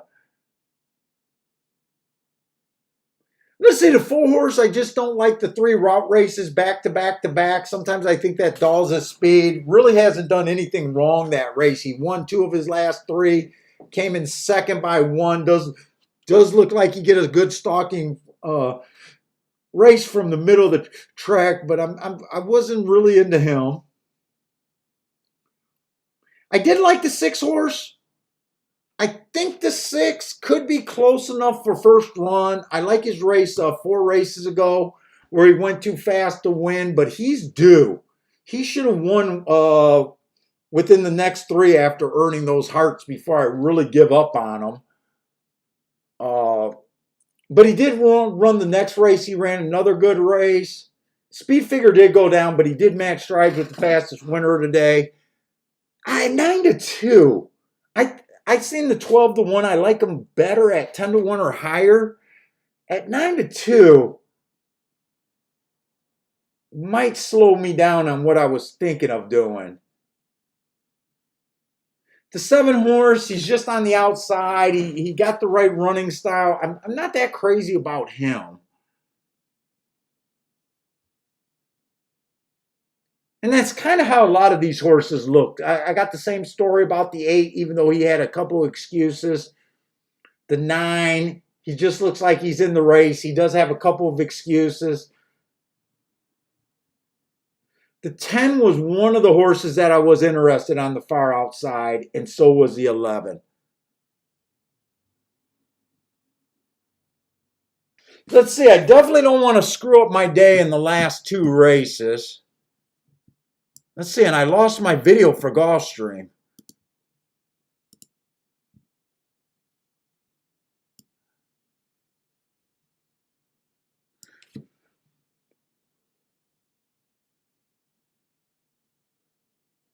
So I definitely don't want to give back everything. So I am going to cut this bet down even a little bit below my play bets. I think I just see enough to be interested in this race.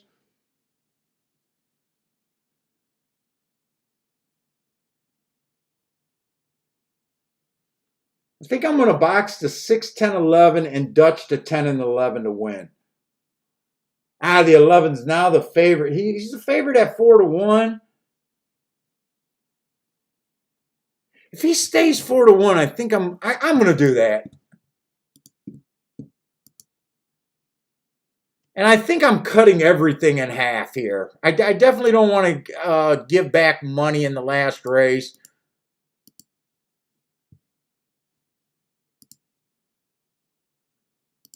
I think I'm going to do $3 exacta boxes, so I'm cutting back.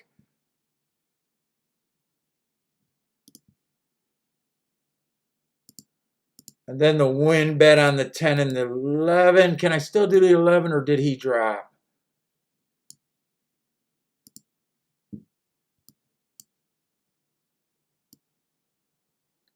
Yeah, I'm going to do that. Just small.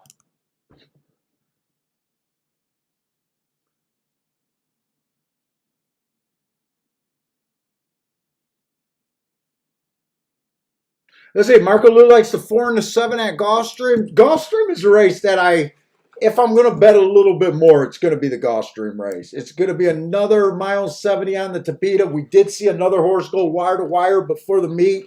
It's only been 2. The inside, like I said, is winning 57%. It went up a little bit more because there was 2 route races a day, and both of them were won by inside horses. Like I said, I was just basically betting this race blind, trying to get alive to the 1, 2, 3, but I got shut out.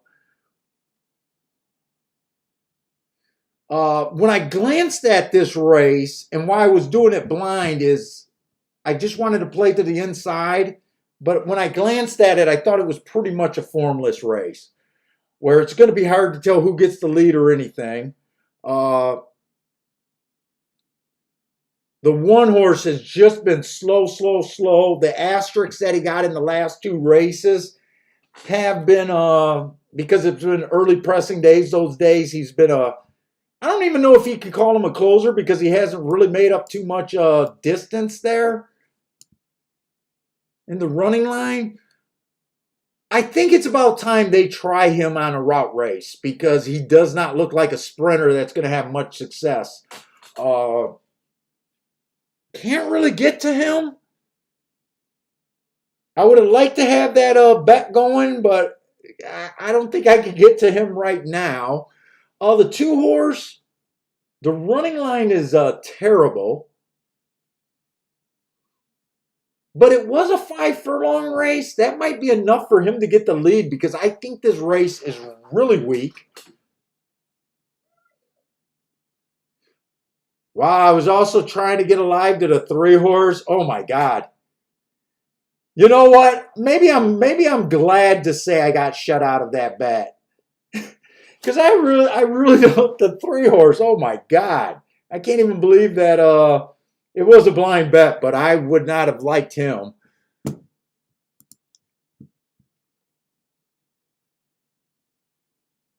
I at least got a 3 to 1 on that 11. I would have liked to get a 4 to 1, but we'll see. Woodbine is off. Let's see. The 4 horse at least shows some sign of life. Ran against 2 biases. They were both early pressing days when he's been a closer.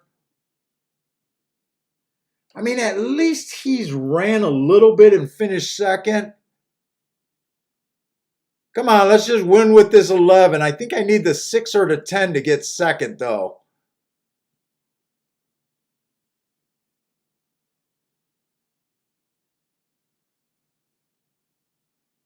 Come on, 6 is going to win it, but I don't think the 11. I thought that I was counting the 11. Come on, I need the...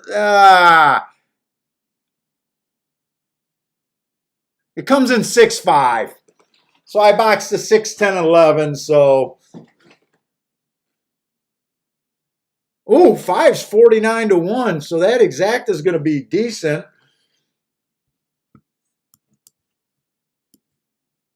Dude, I thought I had the win ticket with the 11, and I thought for sure that 6 horse was going to get second.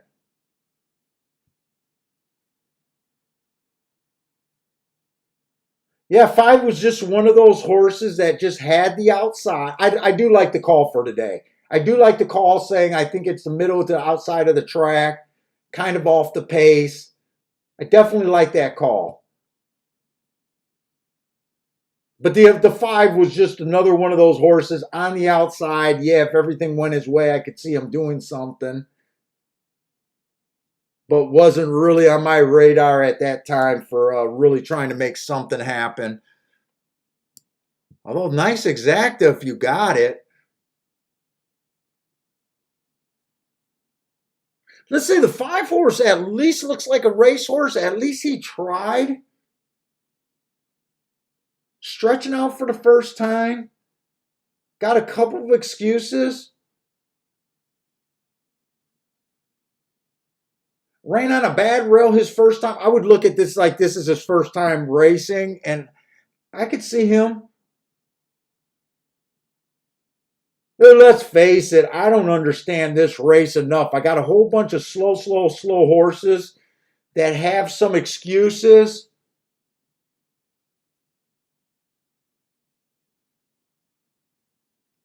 I don't really think I can make a play. I can't make a play here. This is a formless race. They're all stretching out too. The majority of the field is stretching out for the first time. I'm not even willing to do a play bet here. Not even a scaled down play bet here. I guess if the 1-2-3 wins, I'll just wish that I could have got that double in. And if anyone else wins, I'll be glad that I wasn't able to get that double in. I guess that's how I'm going to look at that, because there's nothing I can hang my hat on here. There's nothing. It's pretty much just a formless race. A lot of horses have excuses. I wouldn't be shocked if anything happened here. And Frankie Tubbs got to play. He likes the 8 over there at Gulfstream. Yeah, I can't say I like him or hate him. At least he ran some route races. Let's see. Steve B likes the 12 and the 10. I mean, the 12 at least got a couple of excuses and ran in a stakes race and ran at maiden special weight, taking a big drop. Yeah, I mean, as good as any. 9 horse also ran in that stakes race or was in that stakes race. Who else got to play here?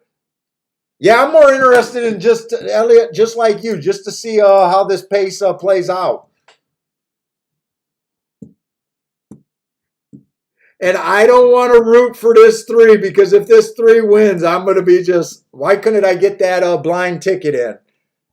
I will say I'm a biased genius if the 1, 2, or 3 wins this race.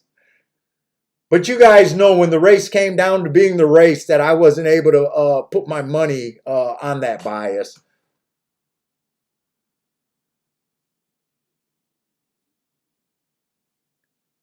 Let's see. Gregory got the 2 and 11 boxed. And the 11 at 50 to 1. Yeah, I think 23 and 4 is extremely fast. I think that's even been faster than the sprint races so far. Boy, in this kind of a field, don't reward the 3 to 5 players. Don't award the 3 to 5s. Well, you know what? I don't want to say that because I think Steve B has him. I'm going to back off for that comment. Man, the 12 horse wins easily. Came off the pace. Come on, 11. Did Steve B hit his exacta? Why do I think Steve B played the 12-11?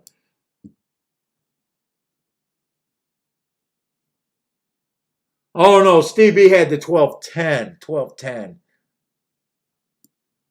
I'm not even sure if the 11 got second. They definitely came off the pace.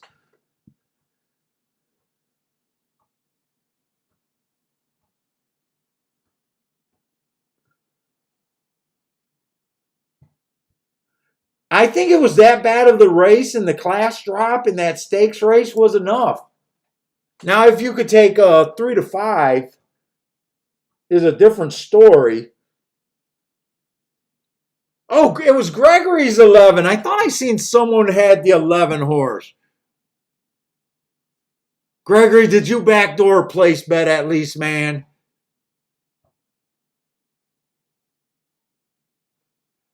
Gregory, tell me you got a place bet there. You're going to do an old-fashioned Papo move that used to drive Bill crazy. I would bet a horse like that to win, but not to place. Oh, Marco Lou says Marco Lou says it doesn't matter that the 4 held on.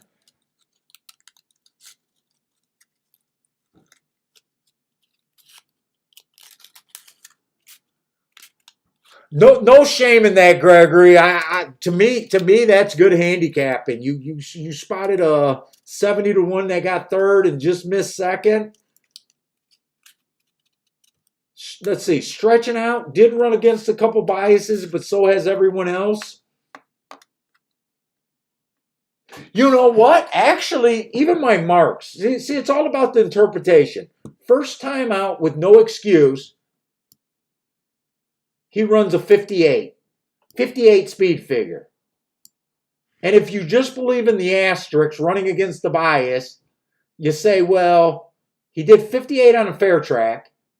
He ran against the bias next time out, I don't care about that 39. I know he's not as good as I know he's not as bad as a 39.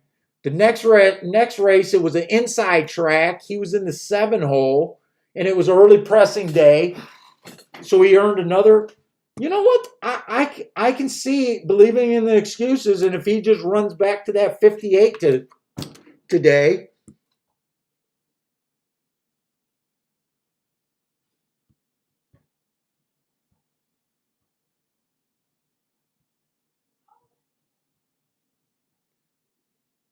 I can definitely see how the marks make sense for me of him running. Now I couldn't have said that before the race and betted him. That I couldn't have done. Let's see. So getting shut out, definitely. Well, I wasn't going to do that for that much, so I would have still been up for today no matter what. But the sit out was better. But yeah, really, I don't have a problem with that result. I guess the 12. I could have taken him at 3-5. I guess that he did deserve to be the favorite, though. I think even before the race, we spotted that class drop.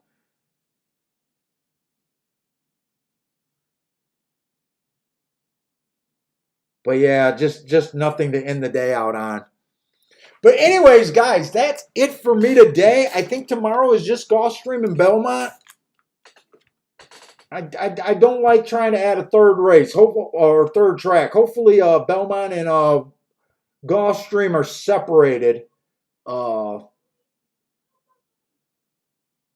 I'll go over my handicapping again today, but overall, I think I'm fairly happy with. I think other than that one Woodbine double that I overplayed a little bit, was kind of the only play that I really didn't like. And maybe not playing that 5 horse in the second race where I was intimidated by that 2-5. But other than that, I don't really think, or betting the 20-1 to place. I don't really think there was anything else I could have done different today. And overall, I like the handicapping today.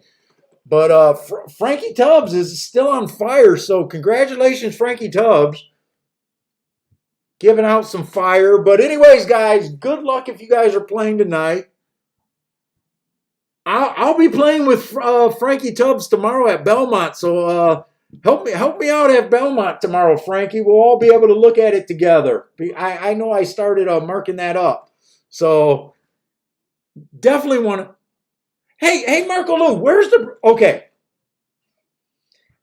I'm going to sound like a first week player, even though I got over 30 years in the fucking game. But I'm going to say it on my stream. Where's the Breeders' Cup at this year? Can someone help me out and tell me where the Breeders' Cup at this year? I got a feeling it's at Del Mar. Oh, Joshua. Okay, I know Joshua's not going to stay cold. Looks like Joshua just hit a win parlay over there at Keelan. But where's it is at Del Mar. So last year I did do the Breeders' Cup show. I got a feeling you guys are going to want to do the Breeders' Cup show. I think I'm going to have to get in touch with Parsons to see if I can get the Delmar profile. Unless someone has already did the Delmar profile and want to send it to me. But I definitely think I got to do that. And maybe I'll do the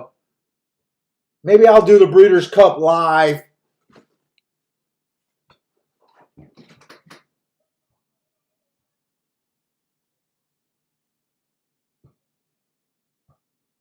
It was fun doing that show, and I had some good insights, but I think it'll be hard to top with 275-1 winners last year on the Breeders' Cup. I gave out 275 winners on the Breeders' Cup, and I didn't play either of them because I'm uncomfortable at that level of racing but the guys that watch the show can definitely vouch for me on that. Marco Lou's threatening to watch Scotty or Jimmy the Bag if I don't do it. I think I had enough fun doing it, but you guys know where I'm going to end up doing my real plays at. But if I can get the prep work done, I'm kind of having in my head that I might want to do it with you guys again and do a live show. But anyways, guys, thanks a lot for joining with me. Hopefully some of you guys had bigger winning days than me. But like always, fuck, a bad day at the track's better than a good day at work. And actually, I had an okay day. Winning day, but not that great. But hope to see everyone tomorrow. Take it easy, guys, and stay safe out there.